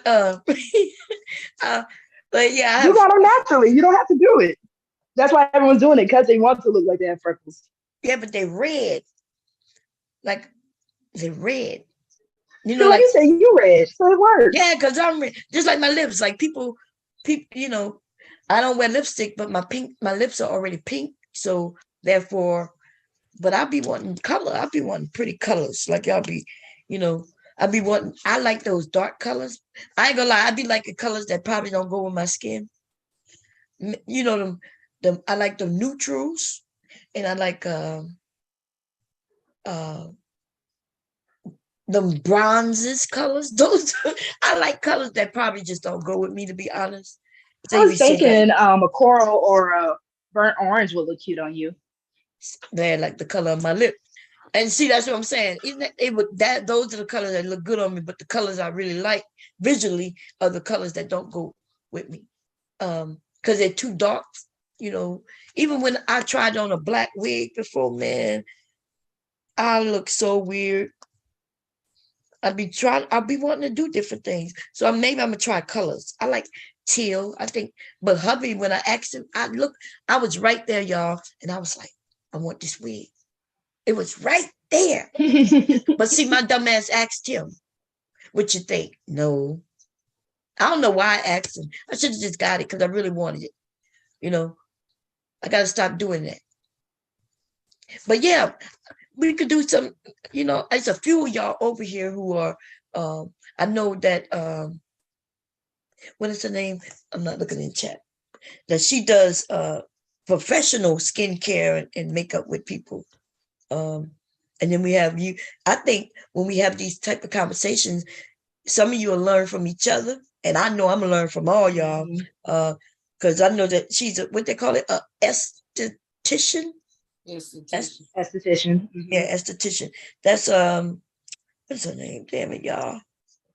Y'all can tell I'm doing too much over here. Cola is the esthetician. And I know you told me, Caitlin, that you into the makeup, and I see the links. I'm licensed in all of it. As a cosmetologist, you know, we get licensed in skincare, makeup, hair. That's the only reason why I went to cosmetology school instead of picking one or the other. So that whenever I wanted to change my mind, I could, because I do it all, nails, all of it. You do nails? See, I've been looking, so maybe about 15, damn near 20 years ago. It's probably been about 20 years. Y'all, it's probably been about 20 years ago, to be honest. I found a black nail salon. And I'm gonna be honest, I was so horrified. I went there, I was loving the fact that they were black women. And then I go there, right? And it's so ghetto, it's fucked up. Why when we do things, and I think it's changed, because I think you younger women, when y'all want to be thought of seriously. I think though these women, you know, back then, they just wanted to be black and do a business, but they didn't want to do it right. If you compete against a group of people who've been doing this for years, then your shit got to be right, right? Just because you black, that's not the only reason I'm gonna come to you. I'm gonna give you a chance because you black. Yes, that's true, but I need your service to be, you know, the same. So number one, I went to get my nails and my feet done, and this woman pulled out that pink bow thing that you get in the hospital when you're sick. You know what I'm talking about? When you go to the hospital sick or when you have a baby, they give you that. It's a container. It's pink. The bathroom? Huh? The little bathroom that they tell you to wash yourself with after you have a baby? Yes. But it was square. Yeah, she put water in that and set that shit at my feet. No, ma'am. At the time, I was used to going to the, you know, the people who really do nails and sitting in that nice chair that vibrates and shit and putting your feet down there. And these black people giving me this thing and telling me put my feet in there. And so, and this was, listen, this was a time when these things exist. So why you start a business and you ain't even gonna do the shit right? Right? So she put that in front on the floor in front of me with a towel under it. I'm not even joking. And say, here, soak your feet there. So I did it. Okay. I didn't even complain. But I took notes, mental notes. Then the woman did my nails. Oh my God, it was so bad. I don't even want my nails long. I just want them the regular length of mine. The only reason I even used to get the nails is because my nails are so super thin. I cut myself. I cut everybody around me by touching them. My nails is like a little knife. If you saw Leak had a scratch across his face, I had to explain to his mom. if you looked at me the other day when I was joking and I showed my cleavage, if you saw, you might have saw a scratch. That's me. I get them all over my body because when I touch myself, I scratch. You got some So short nails, Bob. You got they strong nails short, too. paper thin. They don't even, and they grow fast, but they paper thin and they cut. So when I started getting the fake nails, it covers that, and now, hey, I could keep the nails without cutting myself. Anyway, so I that's why I was getting my nails done, and I used to let them do my feet, but at the top of the nail was a big ass hump, and I kept telling her, I kept saying, hey, you don't see this hump? And she would file it down some more, and I was like, the hump is still there. My nail isn't, like, they were short. Why would they have a hump in the top of your goddamn nail bed? Big ass hump. So Wait, when you say like on the actual end part of your nail, like the edge, or on the nail, on the nail like bed, where? yeah, on the nail. Because technically, she didn't do it right, but you are supposed to have a hump. That's called the apex of your nail, so it is supposed to curve a little bit.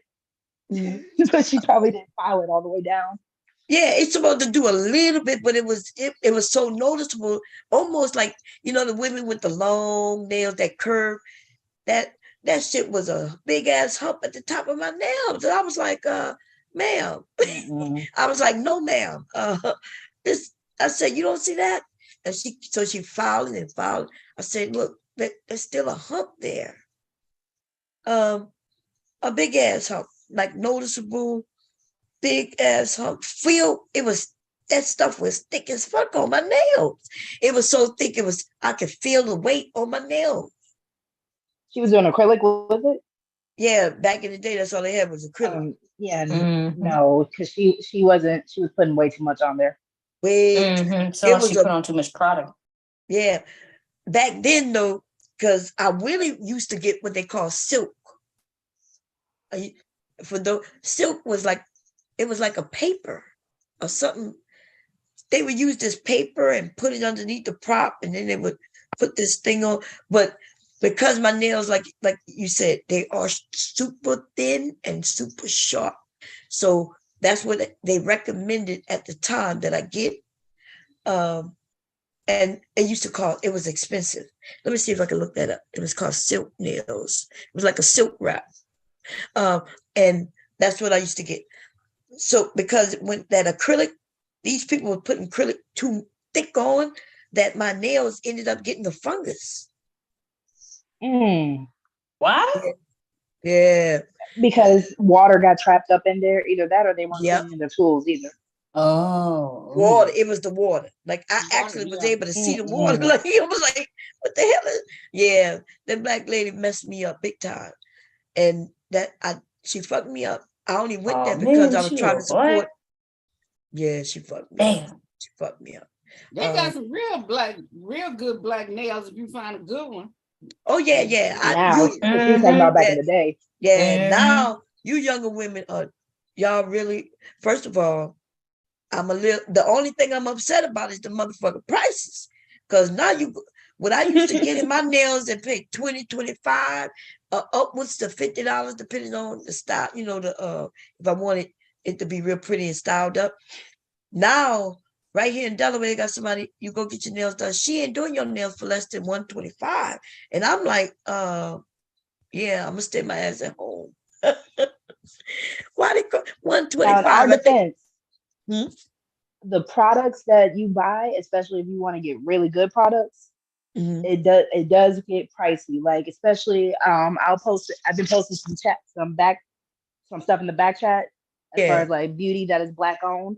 But I'll even post like a supplier for nail techs, and I'll just show you how much their stuff is. So why the nail techs have to charge what they charge. Yeah.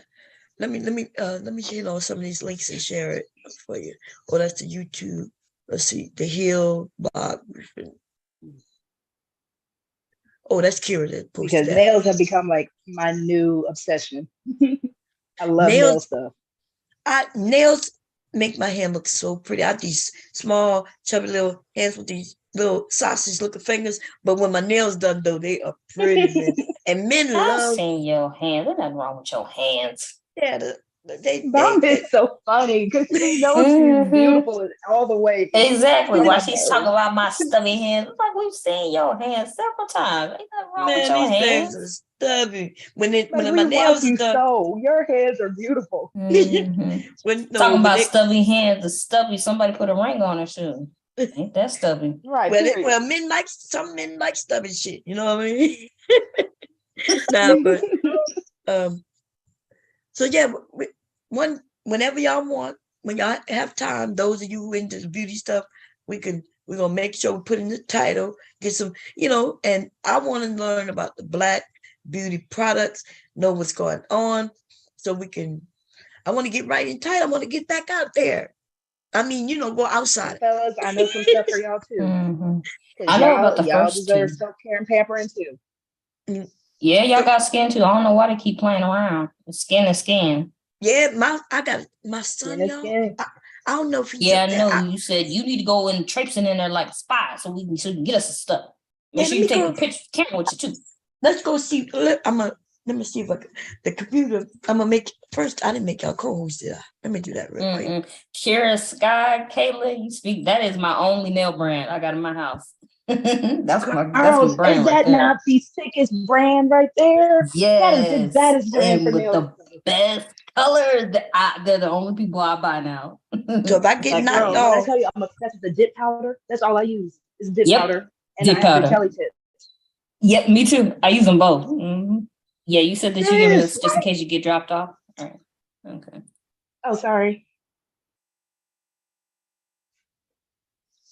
But when I tell you, I've tried all the other brands, Minted, Colored Rain, and what else did I post back there? The lip bar. I don't know if y'all remember the controversy. They were the ones who went on Shark Tank, and Kevin O'Leary was like, "Oh, nobody wants to see these colors on cockroaches." That situation.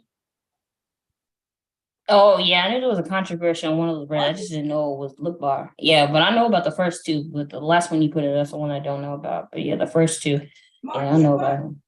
But I didn't know the lip bar was one with the controversy. They just said controversy. They never said whose company it was. Like, oh, but I know whoever it was.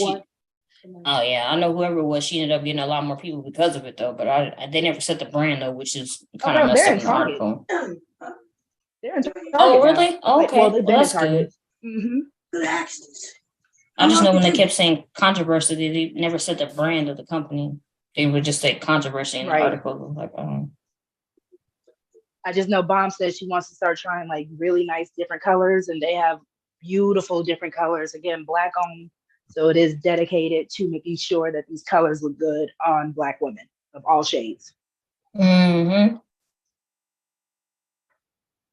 And Charzay, I don't know if you know about Color Rain, but they have really nice lashes, beautiful eyeshadows, all of it. Oh, But even if you even like older school brands, Iman is still Black owned. You know, Iman the model still owns her brand. Makeup is still really good.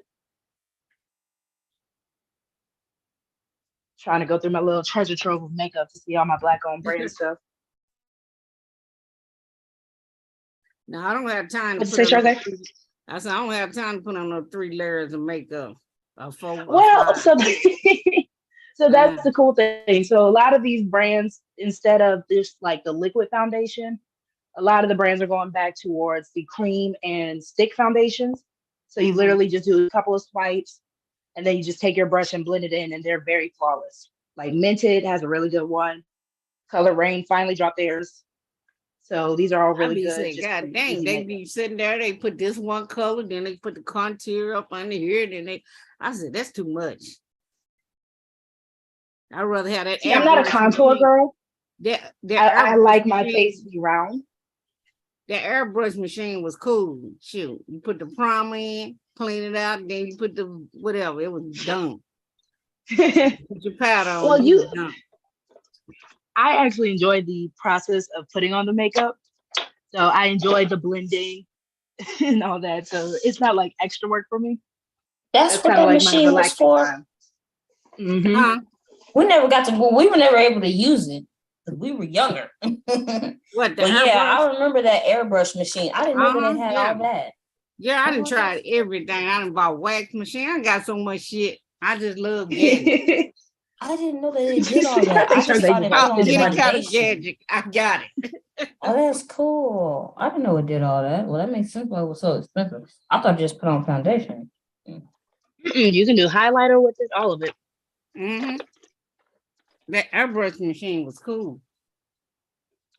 Okay, y'all, I'm about to show y'all what this boy got up here. I'm not happy at this room right now. I'm about to tell his daddy on it. Because this boy, I'm going to tell his daddy on him in a minute. Yeah. What are you, Yeah, talking about yeah. Mickey? No, I'm talking about my other son.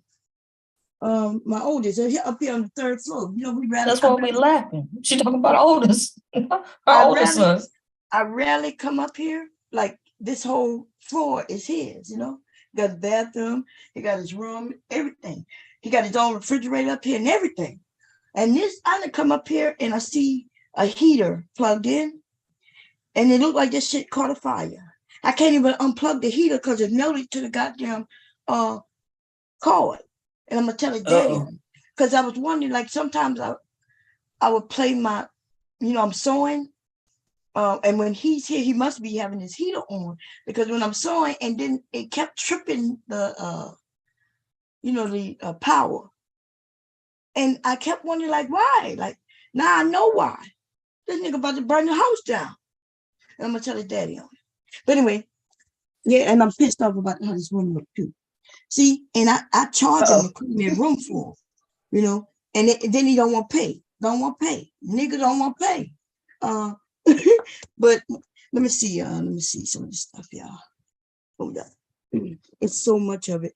Let's see, how do I share? Because here I go.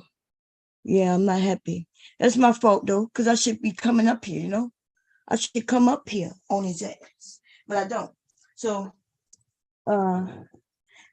here goes some of this stuff. You do with the camera. You see that? Uh-huh. There's some shea butter. He a shea butter baby. He a shea butter baby. He got lots of this shit. And I opened one the other day and put some on my arm. This shit smells so good. Legally was trying to lick it off. And I was like, baby, because it smelled like candy. This one is but what is the shea butter for? Is it for, because it says Shop Stunner Shades. And but what is shea butter for? It say Fruity Rainbow. And this just smells so good. I think shea butter. Is it for your hair? Is it for your skin? All over. Shea butter is one of those really good hair skin butters that are just really moisturizing and really good sealant. So like say you get out the shower, you still a little wet, or just like, that in between, that's going to seal up all the moisture. Oh, because I did put a little bit on my hand. That shit felt so good, but it smelled so good too. And so here go a few of them. And then he got a shitload of, I don't know what this is, sugar skin. And then he got sugar cane. And then he got slushy. Not him exfoliating. He's a exfoliator. Look, let me throw them all over here. Look, I'm gonna put them all down here. Here they go, all different colors. Look at her writing on her son. Oh yeah, I love that brand. Tree Hut or something like that. Yeah.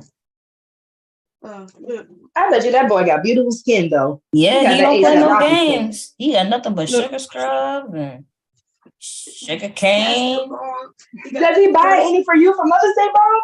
You don't buy, you know what this shit is. I came up here. They keep getting delivered. They always get delivered. This look like the stuff I get my mama for Mother's Day. He got astringents and we just read her up on her. I don't know what none of this shit is. Oh, that looks like toner. He got him a toner. That boy don't play. So don't. Aloe vera gel. I don't even know what a lot of this stuff is for. Yeah, that's aloe vera gel. Oh, that can be for burns. That can even be for that's what I routine in your for. Face too. When I get sunburned, that's what I use. It's good for ingrown hair too. Is it? Mm-hmm. He got all these green, zinc. And you taking supplements. You taking supplements too. Super C, which I need. I'm gonna take some of them. What's this? Azo cranberry gummies. Wait, why you got the Azo?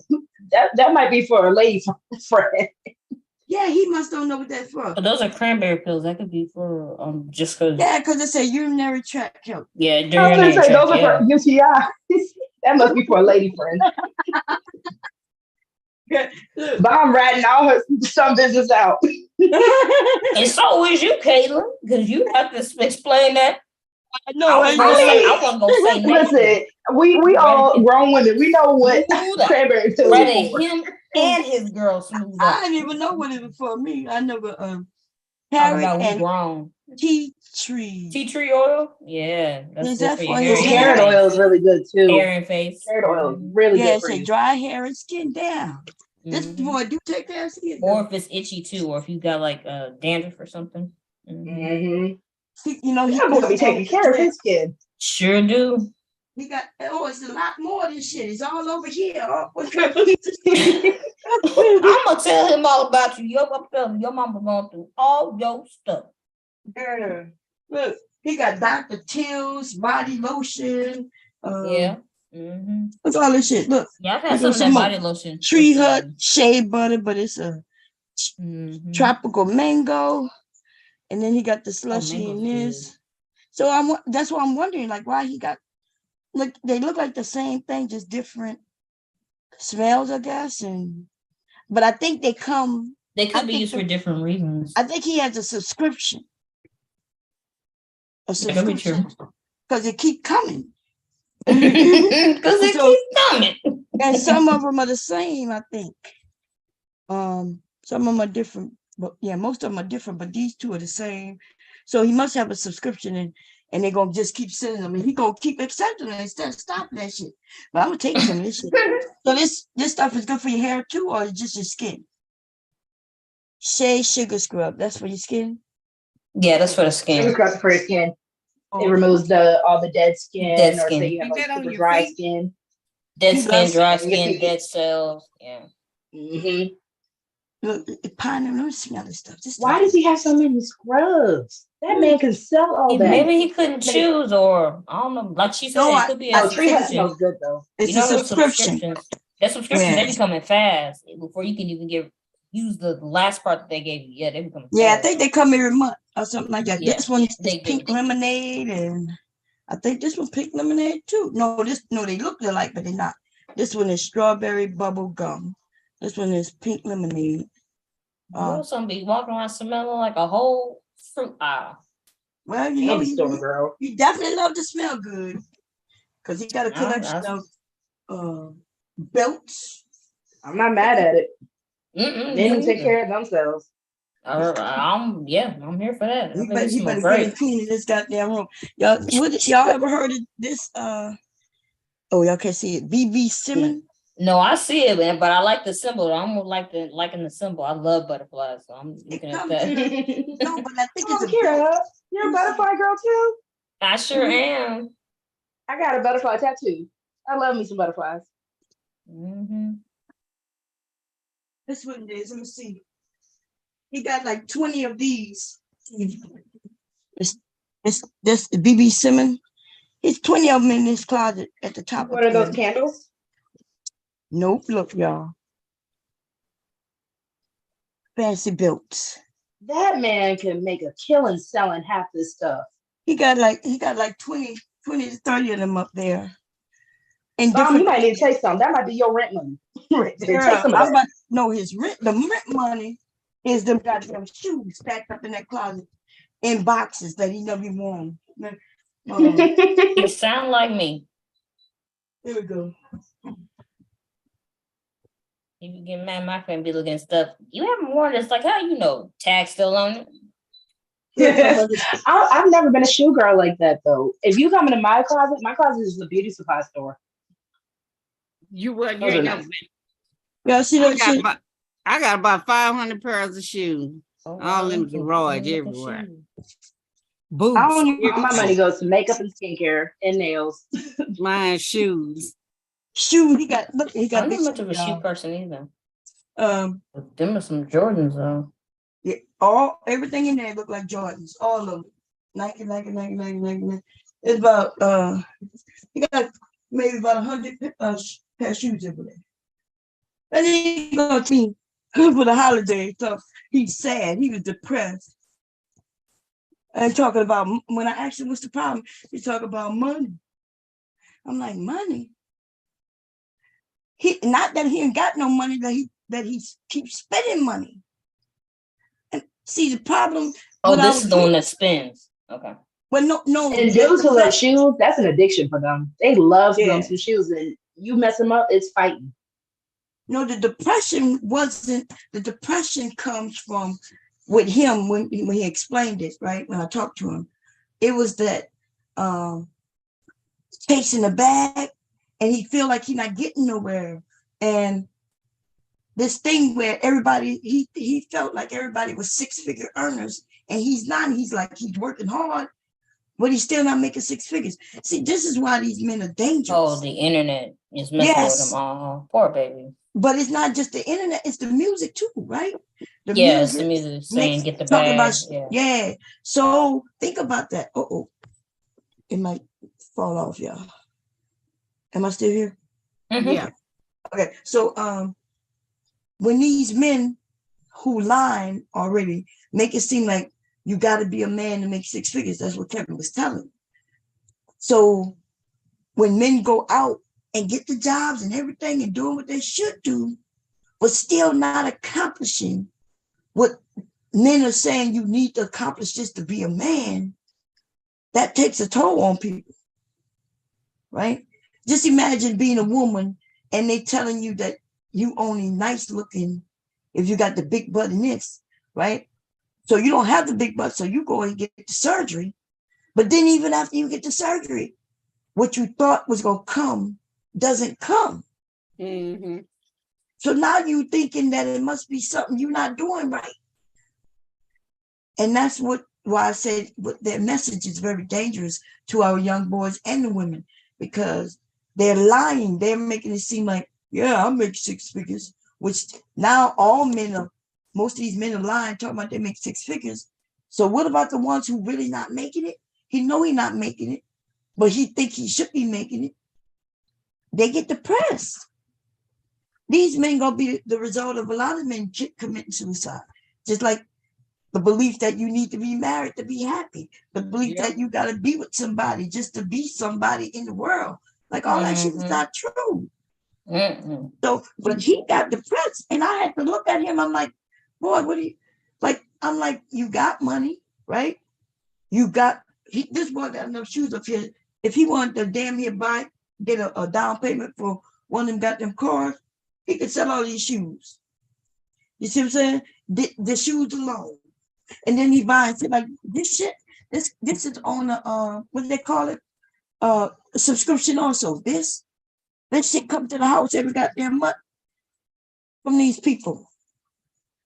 So it's not that he ain't got no goddamn money, right? He's able to get the shoes. He's able to get whatever he want. And he was still depressed because he think something's not right if he not making 6 figures.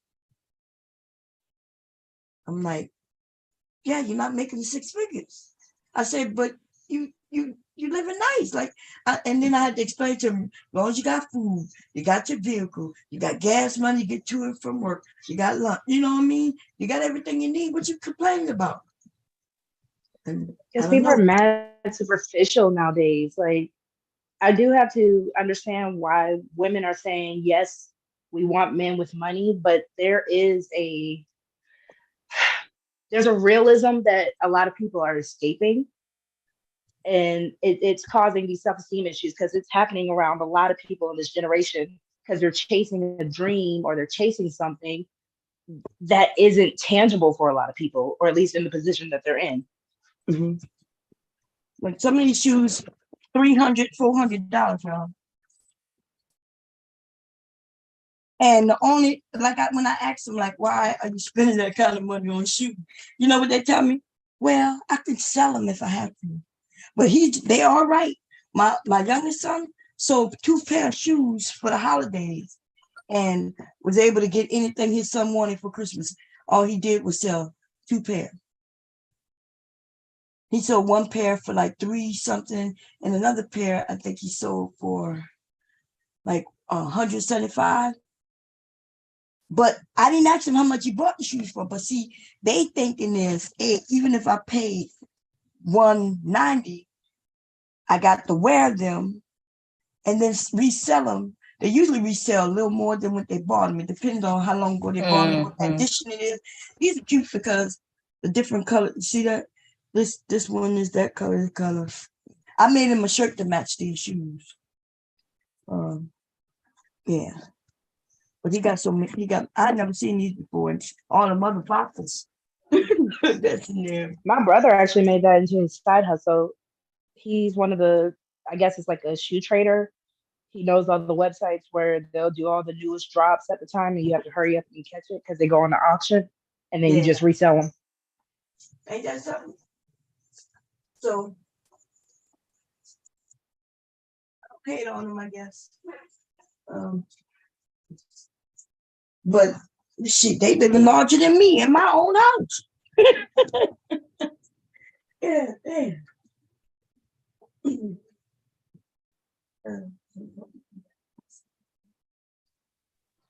That's how you're supposed to live. If you're gonna be back with mama and daddy, you might as well. Yeah, I know that's Hard right. out here That's for a right. pimp. That, but we I tell told don't them. be listening to what them people saying shit.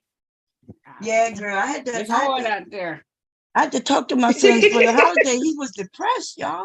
I was like, and I didn't understand it. Like, but I had to give him a reality speak. Like, hey, what you depressed for? You ain't got shit to be depressed about. But real life, just reality, you know. How do I unpin this? There we go. I told my stepmama, I'm ready to go back to a child's place. I'll be good. I'll make straight A's. I'll clean my room, be home in curfew. Let me come back in the child's place, please. I'm tired of paying bills. It's ghetto out here. I'm gonna get on his ass about this goddamn room, though. That's for sure. But I will clean their room for him. But I charged them, and you know what, y'all? I was charging them cheap as shit. I was charging them $100 a month. Now, let me tell you what that includes, that $100 a month. Because they make money, so it's not like I'm overcharging like they can't afford it. So I'm charging them something that was, so that includes me keeping their room, their sheets, they, washing everything. I'm going to make sure that everything is clean, the deep cleaning, their bathrooms going to get clean, and then I cook. You know what I mean? I don't think that was too much money. Originally, when they were young, I was charging them $20 a week. $100 a month. How much that break down to in there's 4 weeks? Well, that's $25 a week. Mm-hmm. That's right. Now, when I say $100 a month, to some people they might say, "Oh, that's high," but that's $25 a week. That's all that is. To do all that to cleaning, like, don't get me wrong, cleaning is time consuming if you have to do a lot of deep cleaning. Yeah. So people don't understand, like, when you have to actually pay like professional maids and stuff like that, that's why people get the Hispanic lady who might be not legally allowed to be here because it's cheaper. Yeah. Or you get your husband. No, you should have been charging more. Look, or you can get your husband. Like old boy said he need a husband with all them damn kids. Who said they need a husband? That black dude talking about copping off that white dude talking about he need a husband. Oh. I just want to know Kendra G. It'll be cheaper. We can kick it. Anybody know what this is? Oh, y'all can see that. Matcha. That's some kind of a detox. That's a detox tea. Matcha is more of a sweet tea. It's a green tea powder. So instead of like regular, that kind of look like it's a detox. Oh, yeah, they have a detox that's in them bags like that. Oh, okay. What? So you give you energy though. Detox is just you drink the tea, I guess, for so many, it cleans your system out. Oh, I'm gonna try that. I'm gonna try some of that. And then he got space face sponges, back sponges. This my Your son. son take care of himself. You know, Mm-hmm. Like, I want to shop in his room now. no, listen, you gotta clean this shit up first. Got Nair. Look, he got Nair, so we know what Nair for. I tried to tell that boy you're gonna burn his nuts off. I'm like, boy. Give me tell all his business. We enjoy a gentleman who grooms.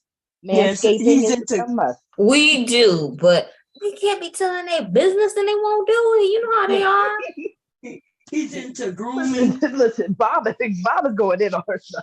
Show is bomb. It's like we're trying to get a little squirrel to come over us. We don't want to make any big sudden movements. Yeah, he's into grooming, and he also has his weapons up here. With There you that go. little Turn There it you around, go. Bob. Show that side. There you That's go. all manly clean. stuff. It's time to see Yes, man- help him out. Help It's him out. time to see. Look at that long ass clip. I don't There even you have go. the clip Look at that long. clip. There you go. 'Cause you know how they are. He a G So that keeps anything himself manly. clean, ladies. Oh my God! Oh Love to my see it. God! What is he doing? Oh my motherfucker God! I'm about to call his daddy on him. You can y'all. tell Bob was in the Hey, look at her. he was in the military. Look at her. I'm gonna tell Look it. at her. I'm about to tell. Yes, he had a bullet in the chamber, and he had a what you call him in. We got a grandson in his house. Okay. Yeah. That's I was yeah. about to say, does he keep it Yeah. close? Like It was somewhere right where there, at and least just he can't sitting get it? there on his cabinet. Yeah. like right Sorry, there. buddy. Yeah, I'm but gonna okay. gotta tell him. Yeah, we about to Tell tell Mr. Bomb. He gotta get in trouble now. Yeah, we gotta tell him. Ooh, you in That's trouble. a no. That is a Mm-mm. goddamn no. He know better. Because I'm trying to get We got a out baby in state the for motherfucking my house. husband's stuff. Right. Is that Licky Daddy? No, Licky not here right now. He but No, I said that Licky Daddy. no. This That's his uncle. yeah, it's over. Yeah. He know that, he can't just keep it right there, even though the baby wouldn't get, the baby don't come up here like that. But Licky just walks You never upstairs know. if he You don't want want to to. risk it. He be walking while he be throwing that Never ball wanna and risk saying, it. uh-oh. Hell yeah. This room is terrible. That's what he needs to invest in. He needs a good little safe for all that. We got safes. We got locks. He just didn't have it locked up. He didn't put it in there. Yeah. But we ain't got no, you know what I'm saying? Like, he got to be responsible. I understand, Right. Licky is only 3, and so he's not a father, so I understand that. But no, we can't. That can't be no Licky be mistake. like that little boy was carrying that gun that time. Remember that little boy? Which one? That little boy got his dad. Oh, gun, yeah. and he was outside with the gun. That little Y'all big see- boy. Y'all see, Licky is smart. So yes. How do I switch that?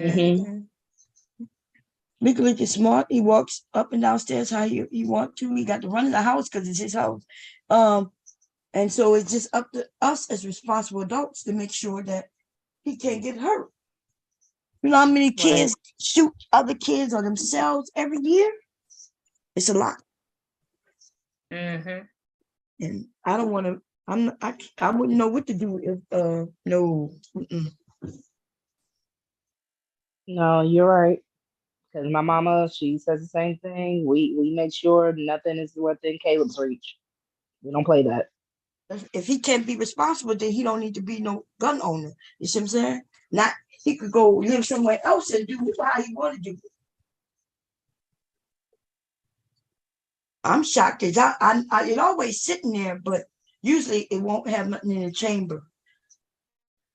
But That's I the don't reason know. why Spirit told you to go up there.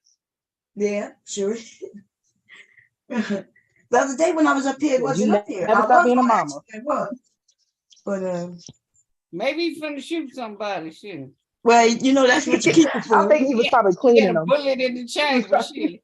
Telling me he was trying to embody his mama, waiting to shoot somebody. No, I'm talking about he gonna take it out with him. Shoot, he just forgot. He probably was out. Well, a lot of people keep one in the chamber for, because Right. if somebody attack you, you ain't got time to be doing no cocking and shit. No. But I taught them they don't need one in the chamber, unless they Like, where you going? Like, we don't live in an area where we got to worry about that kind of stuff like that. I'm thinking he was We cleaning used it to because now. now We has used to been live in an whenever area. he cleans them. You never know. These fools are crazy out here. They wild, wild west. That's true. You're right Somebody about was that. having Hello. they was having a party. They shot 200 rounds off into this place. It was like a event place where they was having somebody's birthday party.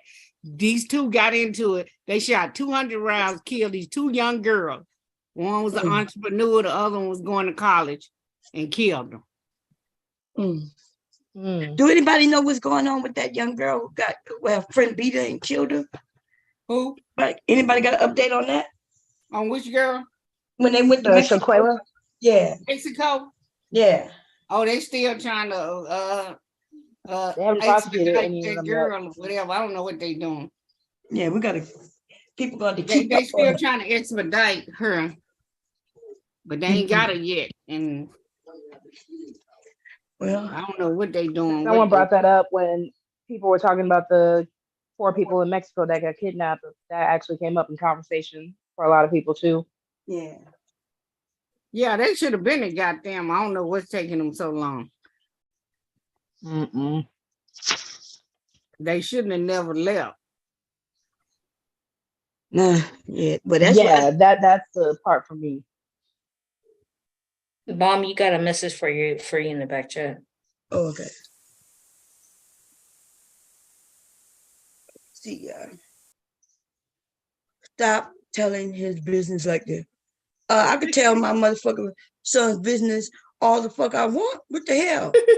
We were just joking up here when we said that. I know. That's why she laughed.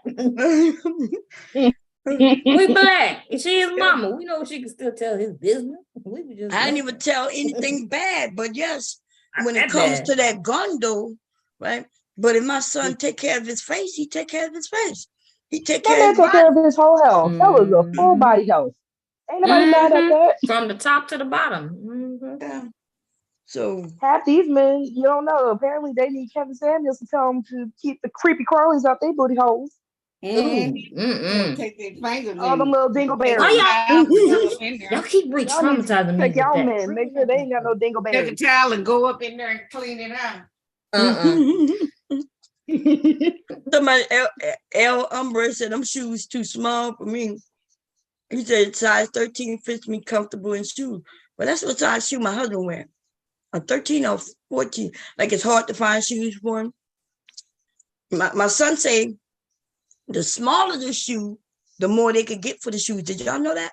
Like, cause men's with the smaller feet, they don't make that many of them, I guess he said. In certain, because most men have a size 9, maybe 9, 8 and up, right? But he was telling me if his shoe, the same shoe he sold for Christmas, that's my youngest son. He said when he sold the shoes for Christmas, if they had been smaller, he could have got more money for them. I was like, really? Like, why? My brother tells me the same thing because a lot of them during the auction, they get the women's shoes. Those are the first to go. Oh, the women's shoes, yeah. All the women's sizes. Yeah, the smaller size. Now I take the bigger size for women go faster than the smaller size. Yeah, because they don't make that many real large shoes for women. Yeah, you got a big feet. Yeah.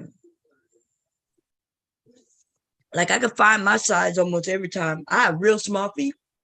Because in sneakers, when I wear sneakers, I go to the children in Walmart. I'll go in Walmart, y'all, and go in the children's area. Children's section, don't you? Must be nice.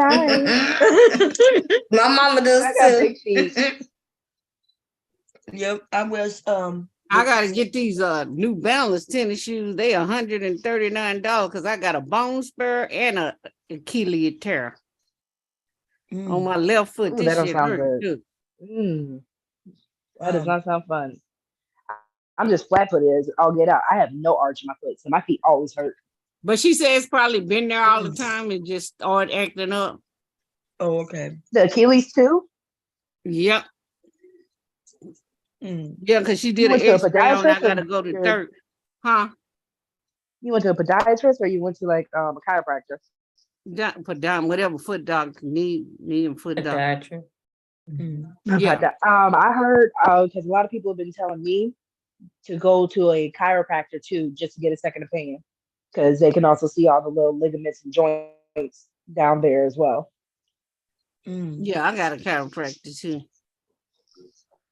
And she Yeah, had so took you X-ray and she showed me, so I got to go to therapy, like start taking therapy on it. Because she said, because if you do, like the Achilles tear is the worst, because if that mess up, you out for 6 months if they have to operate. So, like if that tear where you walking, you ain't gonna be able to walk. Yeah.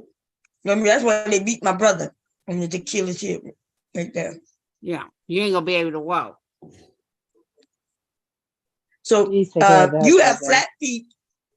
You have flat feet, and my feet are too arched because I've been wearing heels. You say your feet are what? Huh? How you tell You say your flat feet are feet? what? My feet ain't flat. No, not you. Oh, you talking about? Caitlin No, said she's her talking about feet me. was flat. Like I have no arch at all. Like my feet always hurt. I have an arch in mine. And my arch is too That's why deep. heels hurt my feet. I can't wear heels. And guess what? I can't wear sneakers. I could put on heels and do exercise and everything, running them and everything. But when I wear sneakers, it hurt because the arch in my feet is deep. I've been wearing heels since I was a little girl. Like jealous. Yeah, I have an don't arch. feel and jealous. then- We in the same predicament, just the And reverse. then I'm bow legged on top of. Oh, Chardonnay. Oh, wow. Dang. Watch Silent You got pop hit up with a here. double Them leg. men love the bow leg women. baby. That's why I said watch do. Silent pop up here. But with that Achilles and all that, good ugly. That don't go The way together. she's looking, being bow-legged, good. Yeah, golly. I mean, no, yeah. that too. That was a double good golly. So I have to get up in the morning and do these exercises with my feet and take the towel and, pull it and all these different exercises. They have you do it with the resistance bands, like the stretchy ones. She just told me get a towel, like a towel, wrap it up, and just pull your feet towards you. So you do that for 45 seconds for 10 times. Then I flex my feet back and forth. And then I stand on one feet and do something else. And then I take a bottle, put some like a water bottle, and you roll your feet across it. So, Has it Has it helped? Has it been helping? yeah, it helped. Like my heel hurt That don't more. sound like that don't sound like you do it consistently. You said, yeah. No, I do some of them Are every you day. doing it enough? I do some of them every day, but I gotta go to work in the morning. Shoot, I'm standing up, putting that shit in. You sound like a little kid for a second. You know when you ask a kid, you take your medicine. No, I do some of them. I don't do all of them, but I do like the band with the towel and the flex. I do those. Then she told me don't walk around barefooted, so I got these sandals, kind of like you slip in, but they got a little heel on them. So she said wear those around the house. Like I said, at least y'all can wear heels. I can't wear nothing. I'm wearing my little wedges and my little kitten heels. So when everybody started I got calling all kind of kitten heels. It got to get fixed. I got to wear my heels. Yeah, that's true. I really want to be the girl who wears 6-inch stilettos, but I can't. I can't do it. When I was in college, I was taking, as soon as we got inside the club, I was taking them off. I can't do might it. get I'm lucky 2 if I can inches. hit a 3-inch. Me be too. lucky. My cousin's wedding, I was walking like a baby deer because she had me in it was a 3-inch and a fourth or either 3/4, and I was struggling. Yeah, I could do three, but I ain't trying to do more than that at my age now. In fact, I done took it down from a stiletto to that, the heel that's chunkier. Do the edge. I like the chunky. I don't like the skinny heels. I don't really like. I like wedges. Wedges are my favorite. Yeah. Wedges are my favorite heel. That's my Oh, favorite the one now with the as I real got big older. thick heel, with the Mm, thick heel. I yeah. mean, I got all kind of boots, thigh high boots, Mary J boots, all that. That's see, Not the I'm Mary J. That boots. stuff still hurt. I can't do it. I love my Mary J. Booth, boy. My Mary J boots, I be thinking I'm the shit. I done wore that shit out so bad that the heel didn't break. But you know how the color, that's because I walk in them everywhere, even in grass and and so the back. But I heard that I could get that fixed. But I think I may have I don't know where them boots at. Somewhere in the closet. I ain't throw them away most definitely because I love them. But I was looking That to buy me scares some me. more. The idea of walking in a hill and it breaks, I'll be terrified. Oh yeah. If they're good shoes, they shouldn't break. But yeah, they could break. Let me see. I bought some baby fat stilettos. I love the motherfucking shoe. Boy, I got compliments everywhere I went. The shoe, I'm gonna see if I got a picture of them. This was back in the day when baby fat was big. I love them shoes to the day, except for when I was about to fight a bitch. And I took them off. I was in the house with the shoes on. Me, my hubby was on cam, right? I was giving him a lap dance on cam. And so I was in them heels and doing my thing. And it had something to do with the kids. The kids were fighting. And so I came out, trying to get to the bottom of it. And the mom said something, they by now they know I'm on the internet. And the mom said something about it. And so I kicked off them shoes about to straight whip her ass. We friends today.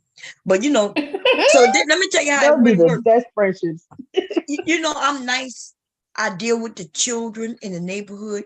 And every once in a while, a parent take that sweet kindness that I have, and they think that's a weakness. And so they approach me in a certain way, and I'm not to be played with. I kicked off them shoes. It's a good thing her husband is there. My husband holding me back. I'm about to go straight fuck her up.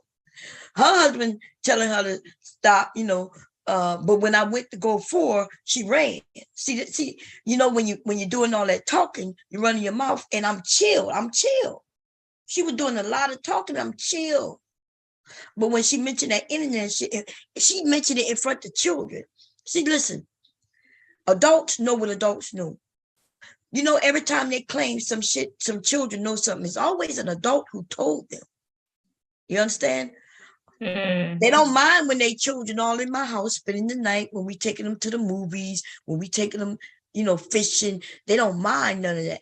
When the mother, for no reason at all. No, I don't even know how she even attacked me. But, when they from New York, baby, they got loud ass motherfucking mouths, baby. I'm a bitch from the South. I punch you in your motherfucking mouth, bitch. Okay. And so she was doing all that talking and I was ignoring it. I was like, let her talk. Hubby ain't saying nothing. I don't think hubby was even out there yet. I don't know. I'm about to ask her. She running her mouth. And then when she mentioned that in front of the kids, I looked at the kids. I looked at her kids and I looked at my kids, right? Not the kids, these are friends. All the kids are friends. They were out there fussing and fighting or whatever. And the parent, we trying to chill the kids out. The kids are now back to playing. And now the two moms, including me and we going at it. Because she, I don't even understand how that happened, but she's from New York. And, the New Yorkers, I ain't gonna lie, y'all, unless you live up here, you probably don't understand. When they move in different areas, they like to announce, I'm from New York. Yeah, I'm from New York. Oh, yeah. Yeah. They do that in Philly, they do that in Wilmington, they do that wherever they go to Atlanta, they do the same. If you ever met a New Yorker, they like to admit, announce that they from New York, like that make them big and bad. Like they're coming into some area where everybody gonna be like, ooh, we scared of you, big. You got me fucked up. And she told me she from New York. Running her mouth. But when she mentioned the internet shit in front of those kids, that's when I kicked off my shoes, right? And I go to lunge at her and she starts to run. So what I learned about New Yorkers is that y'all a bunch of bitches. There you go. Especially But they say that like it's supposed to deter you, but they don't understand that people in the South can fight. Yeah, like everybody, everywhere we are, people fight. You know, we fight. It don't matter. You could go to Kansas and you go against some Kansas motherfuckers. Them motherfuckers gonna fight you. Nobody is scared about nobody telling you where you from.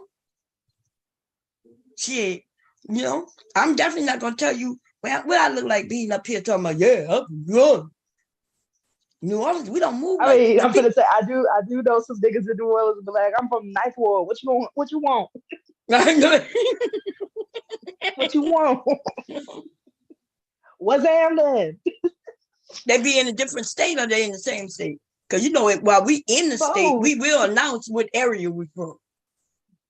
You know, you got to rep your ward. You know what I mean? You got to rep your area. You from?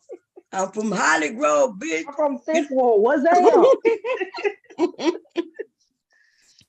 Now, so yeah, when we in the same state, we do announce. You know, but when you go to other states, well, I look like being one lonely Louisiana person in a whole city of even Wilmington folk talk about, yeah, nigga, I'm from New Orleans. With a million a million like, people. what that mean? You about to make some gumbo? What that mean? Now, I might announce that I'm from New Orleans when it's time to cook. You know what I mean? Yeah, you know, of course I'm gonna use that. I ain't gonna lie. I'll be like, yeah, I'm from. They'd be like, can you cook? I'm from New Orleans. Or I'll just say I'm from the South. And those Southern women can cook. I say the same thing. Same thing. As soon as talking about cooking comes in, yeah, I'm from New Orleans. I'm like, you know, we learned how to cook before we learned how to walk and talk in New Orleans. I know that's right. Shit. Mama sit us on that goddamn table while she cooking and cutting all that seasoning up. That's how they watch the baby. They watch the baby in the kitchen. Why they? Nah, but yeah, we brag about that. But nah, like see, every time somebody move here from New York, they like to announce that they from New York. Like that means I'm from Brooklyn. I'm from Queens, Jamaica. And I'll be like, oh, really? Because New York is a nice, as far as going down there and doing some shopping. I would love to do that, but as far as anything else, what I'm supposed to be afraid? No, for me, it's the ones that are from Buffalo that try to rep New York. I'm like, boy, you don't get your little snowy country ass back up there. Nigga, you from Canada. I had a friend, my best friend while I was in the Army. She was from White Plains, New York. White Plains. When she got out the military, she went to Hawaii. And she's still there. That's what shocked me. But it really don't shock me because we military women and women, y'all know when we want to do something, we can make it happen. It don't matter how we make it happen, but we will make it happen. So she was, a single mother. She had just had the baby. She got out the military, booted, but it was still with a honor. I think it was general discharge, maybe honorable. And she went to Hawaii with her baby. You can't be a single mother in the military? You can, but when you're a single mother, like if you already had the baby before you go in, you got to sign your children over to somebody. Wow, yeah. I didn't know that. Man, now if you get pregnant in the military, yeah, because they're not. That's the thing. The military not gonna be responsible for your children. When you first go in. Mm-hmm. Yeah, they'll get the benefits and everything, but they're not gonna give you housing or none of that. Now, so you got to pretty much put in your time first. Yeah, Wow. So, but if you go in and then as soon as you get in and then you get pregnant while you're in, then now, you'll get housing and all that good stuff. Now the difference is though, if you go in and you're married, You eligible for housing and everything for your children and your spouse. Isn't that weird? The way they do that? Because I'm guessing someone's able to take care of the kids in their Yeah. mindset. Yeah, that's what they think. Because you remember, military is for war. So Mm-hmm. if you go in, and that's what you go in for. Now you might not necessarily be going to war, but that's the reason for the military. So remember, somebody came up, they said they went in the military, but then they hurry and got out because they wasn't going to war. I said, nigga, what you going for then? What you thought you was doing? And I see, know. no, if I was in charge of the military, they have the game messed up. Keep them children, and then now you have generations. Put them in a military-based school, get them set up, and now you got generational, soldiers coming in. That's how they end up with so many people joining. It's usually somebody who family member was in. You'll hear the men say, "Yeah, my dad was in, or I had an uncle." And I'm gonna be honest. The only Do they reason I treat you went like in, legacy or anything? huh? Did they do anything like legacy if you had family in the military? No, they don't give a shit about none of that. Legacy, Yeah, you don't get none the of that. military got it messed up. If I'm gonna entice people, I'm gonna entice people. I want people to go to war for this country. I'm making it look real good. Yeah, they entice you with money, free education. True. That's how they get. Right. They want you to come in as young. They want you to come in young. So yeah, they entice you with money. That's true. And then they used to tell us you get to travel around the world. Yeah. Mm-hmm. I'd be like, I'm good. I still every time I because I'm back in school, they'll still have like the Army recruiters email me or text me. I'm like, nah, I'm straight. Yeah, we good over here. The only reason I went in, because all my friends were getting pregnant and shit. I just knew that if I did not leave, because I don't know why, I just never thought college never came to my mind. Because it wasn't pushed, and I don't know. I don't even know. So when I was thinking, okay, I'll go in the military. Seemed easy enough.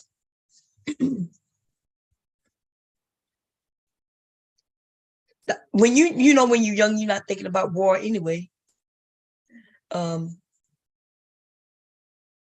Yeah, and now we still got men and women who they're like, even though they hear the word war, I don't think they really know what that means.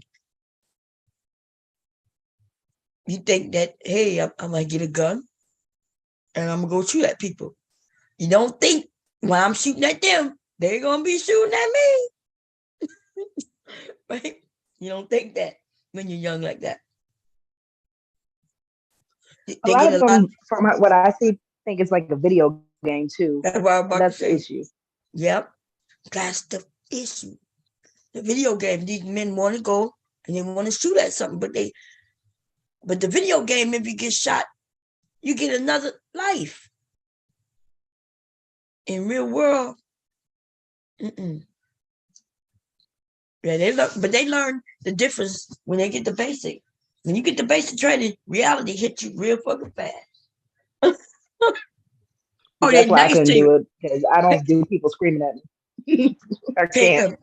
They so nice at me. Look, when you go, the recruiter.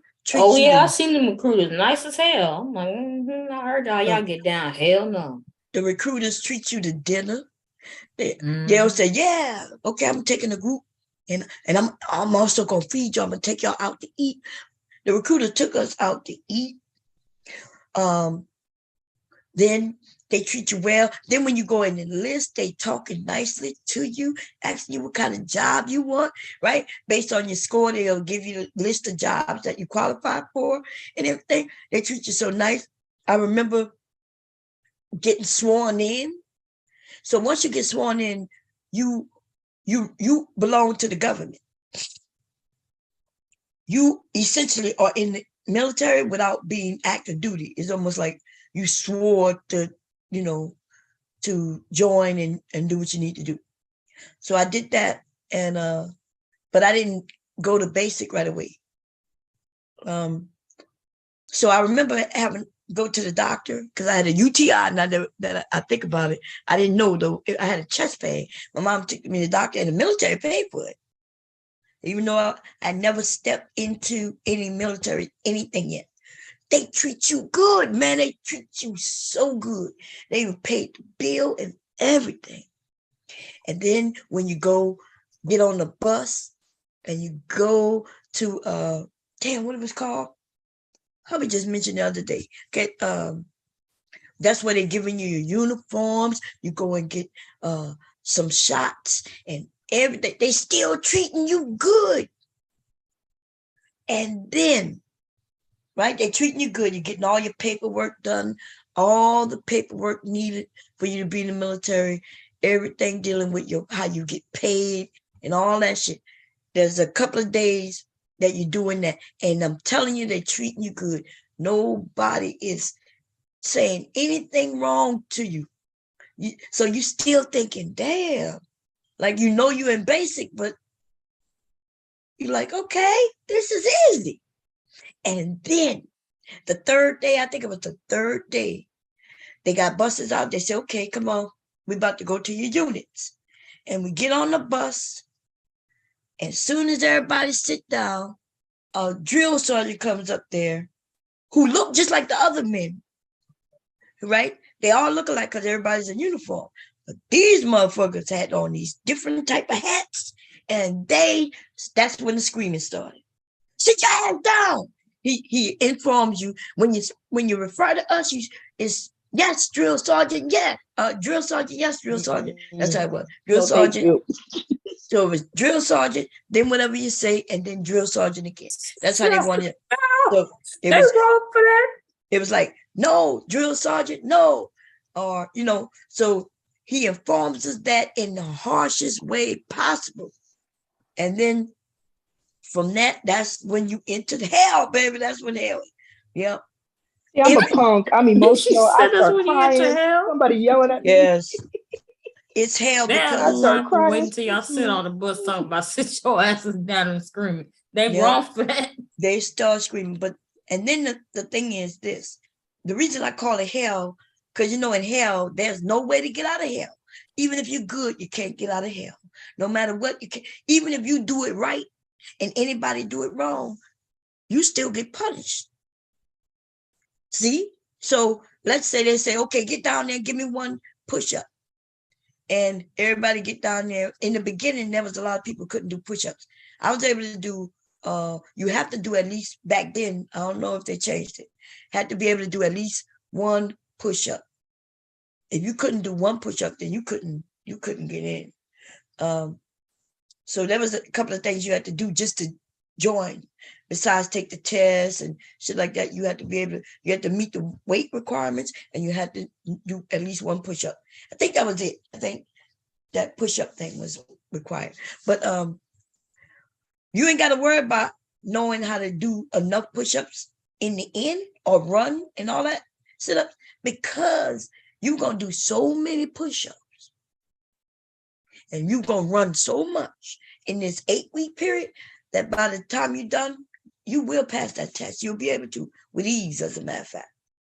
And that's because everything we did, we was punished with push-ups. Even if we did it right, we was punished with push-ups. Even if we did it wrong. If I did it right and you did it wrong, everybody had to do push-ups. If you were slow and I was fast, we all had to do push-ups.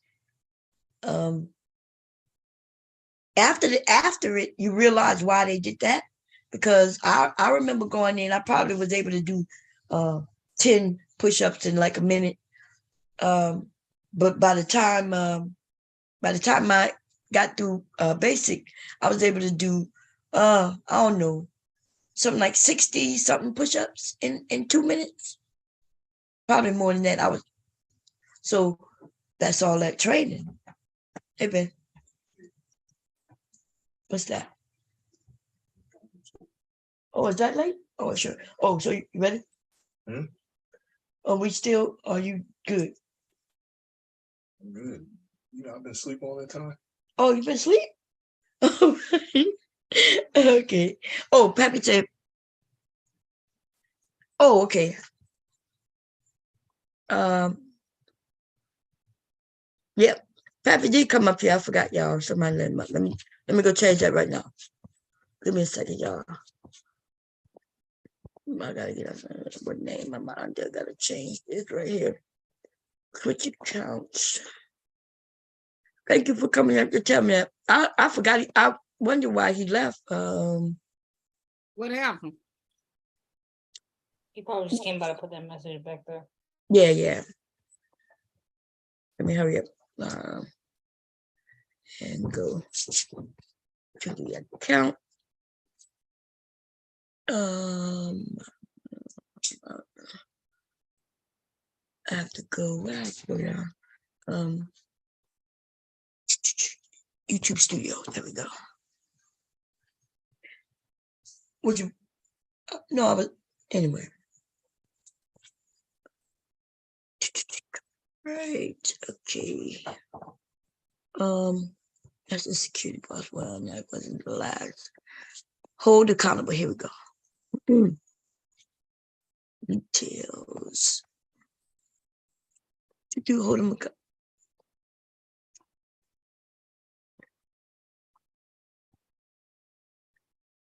Yes, we're gonna do this. How I want to do it. Okay, I know what to do. Versus.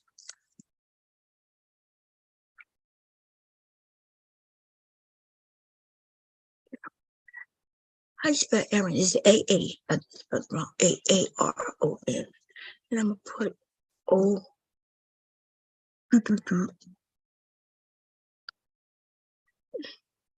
And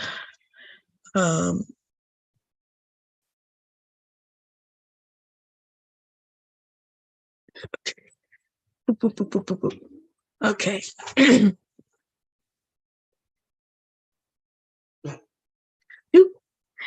Yep, there we go. And I do want to change that picture. How do I change that right there?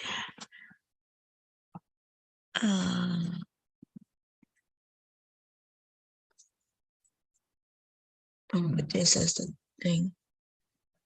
And save that like that. Okay, cool.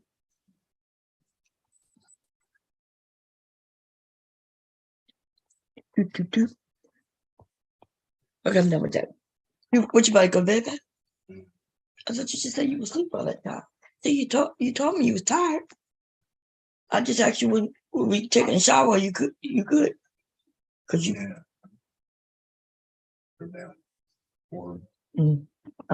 Or later. Like I knew. Beat that. Okay.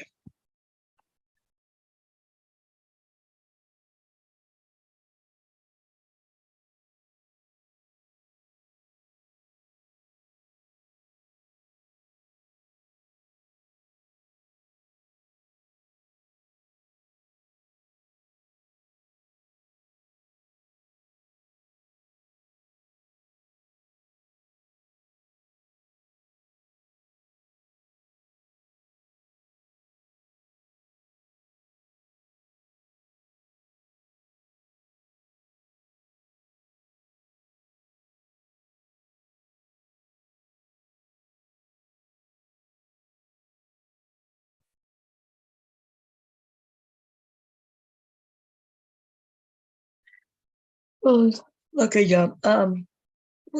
What? Oh, hold up.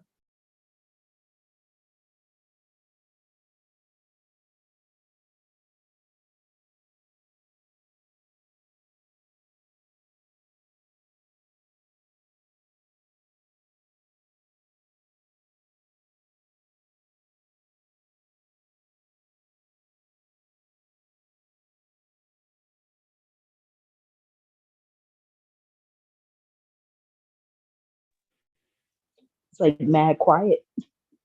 Oh yeah, I'm over here talking to hubby. That's why I muted myself. But yeah, I changed the name to. I just put the verses Aaron and Aaron and Fatty, which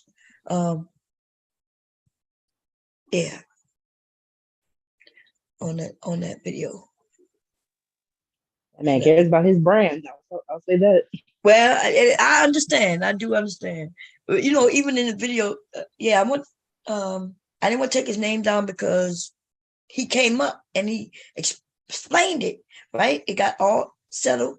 So, but I did agree to change the title so people won't just be able to, because I do understand, you know, they got videos up there that say Bomb Cherry, the ghetto gagger, right?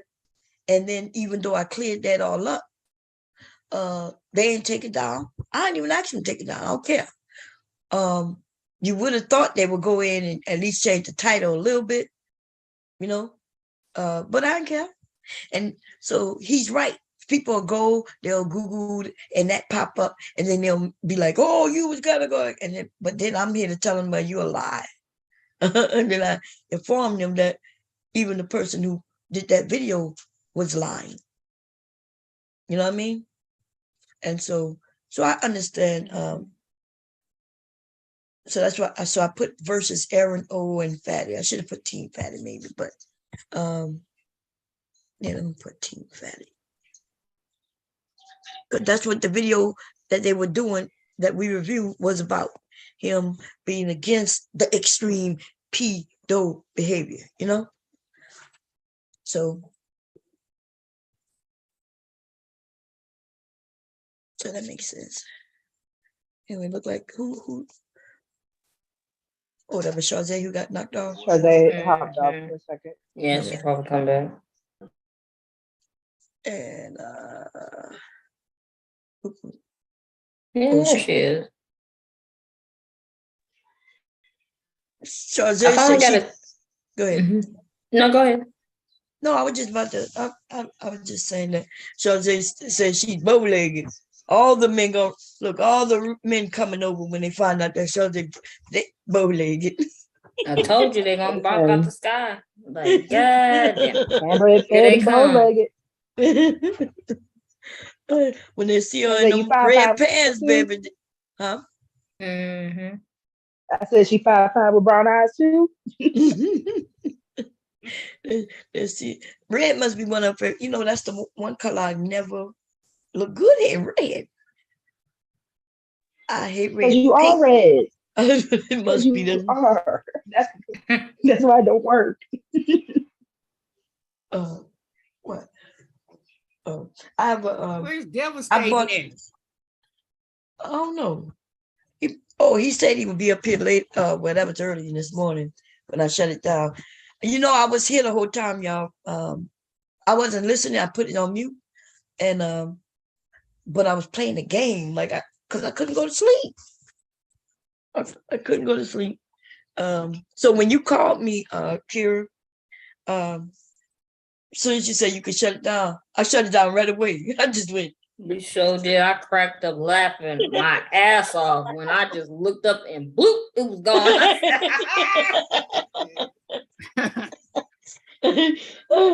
Because I was the computer was right outside of me, but I muted it, and like I said, I think I was looking at TV, not looking at TV, but listening to TV and playing the game on my iPad. Because Leaky was gone, so I was able to lay in my own bed and get some rest. Hubby had fell asleep on me. Mm-hmm, but it was late. I heard that. Leaky gone. I got some of the shower, guys. You got it? Taylor held Big J hostage up here talking about, yeah, he ain't going nowhere. Go ahead, do what you got to do. Big J. Girl, that was so funny. Oh, Taylor that had was hilarious. I spit up my drink. She said, oh, did she? Damn, I missed it. Girl, that was the best thing. Big J was just so calm. Yeah, Taylor, you right. Yeah, I talked to my dog. You know, Taz doing something on your boy, Anton.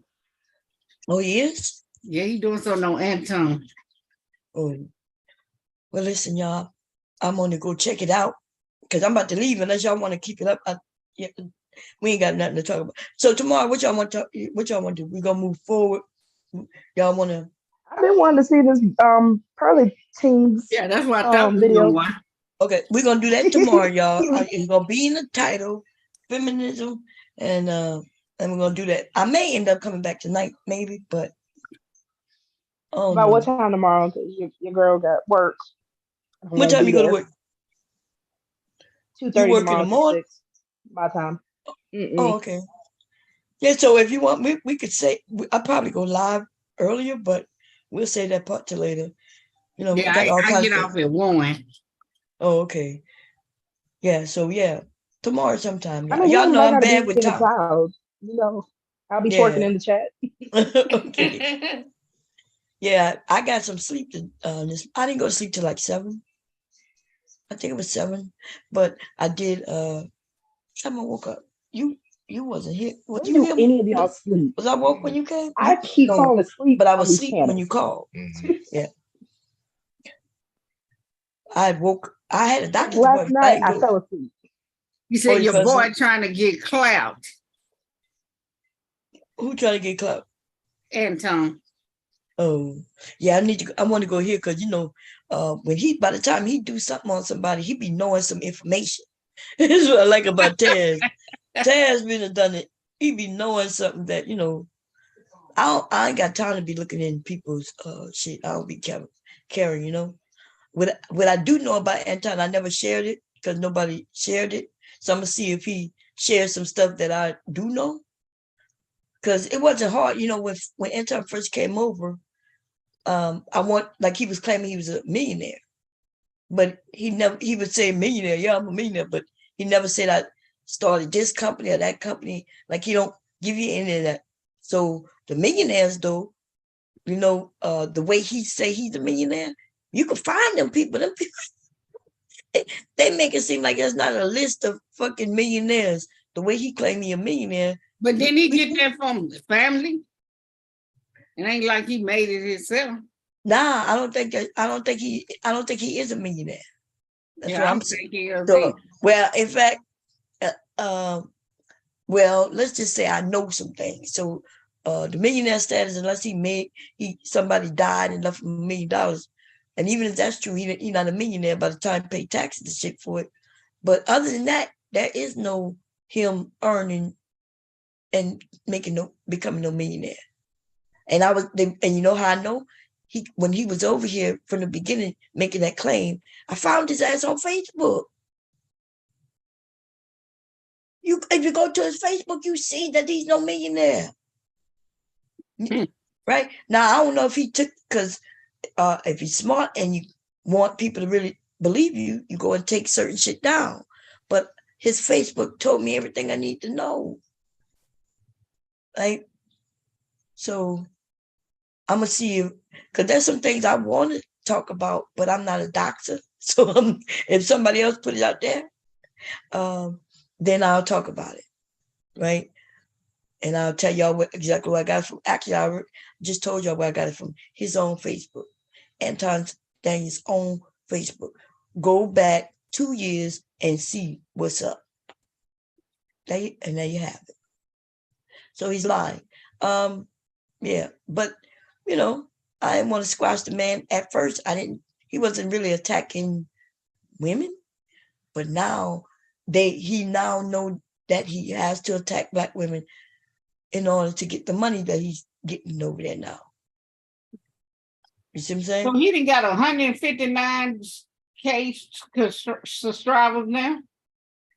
He probably do, yeah. Yeah, he probably do. He built the channel real fast. Remember he was a part of Kevin Samuels. It was Kevin Samuels, him, and a lead attorney. They met and and they were gonna do business together. But then Kevin passed away before, but he was eating off Kevin Samuels. And Mr. Avalanche Chaser. The Avalanche Chaser, I think he stole his watch. Oh, I think his family said they think he stole his watch, which is weird, right?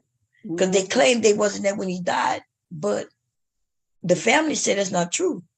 And the family know more about it than we do, And you remember, he said that Kevin found him a wife. He ain't married that woman. Where that woman at? He ain't even talking about that woman. That's right, because I told y'all it was a lie then. In I never fact, heard from the to family be after it was honest, said and done. if wait a minute, now that I think about it, he showed the woman a while back, and I think that's the same woman who was over there with Kevin. Mm-hmm.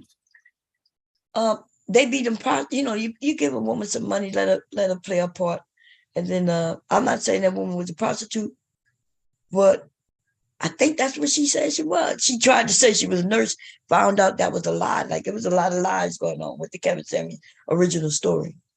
Well, they said she was a paramedic nurse. Then she was a what do you call it? Traveling nurse. Yeah. She wasn't no nurse to me because she wouldn't have panicked like that. That's right. She would have known how to do the CPR. She would have, Yeah. you know what I mean? She would have did what she could do until they got there. Right. And that's not what happened. And that's what I'm saying. So the story, but remember where we getting the information from people who wasn't there. And then she didn't open her mouth. Remember, she was like, if you pay me, she would interview with people. I'm gonna be honest. Yeah, we know who owned that apartment was a transsexual guy. Yeah, it wasn't him. Yeah, it wasn't him. It was a gay guy who owned the apartment. The apartment was in the gay guy's name. So that's weird. Why would a gay guy who's not your family member put a place in your name, in his name? Like if I meet you, and why would I get an apartment in my name for you?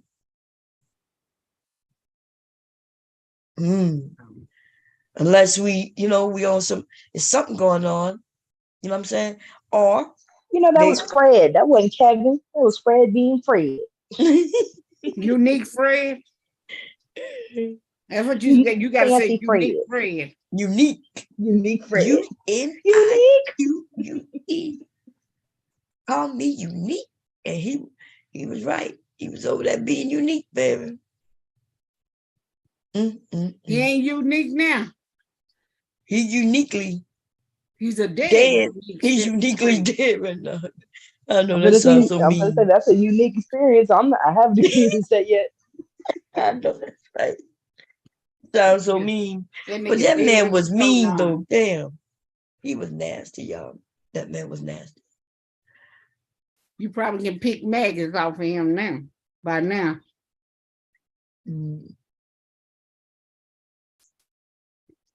Anyway, I'm gonna go, y'all.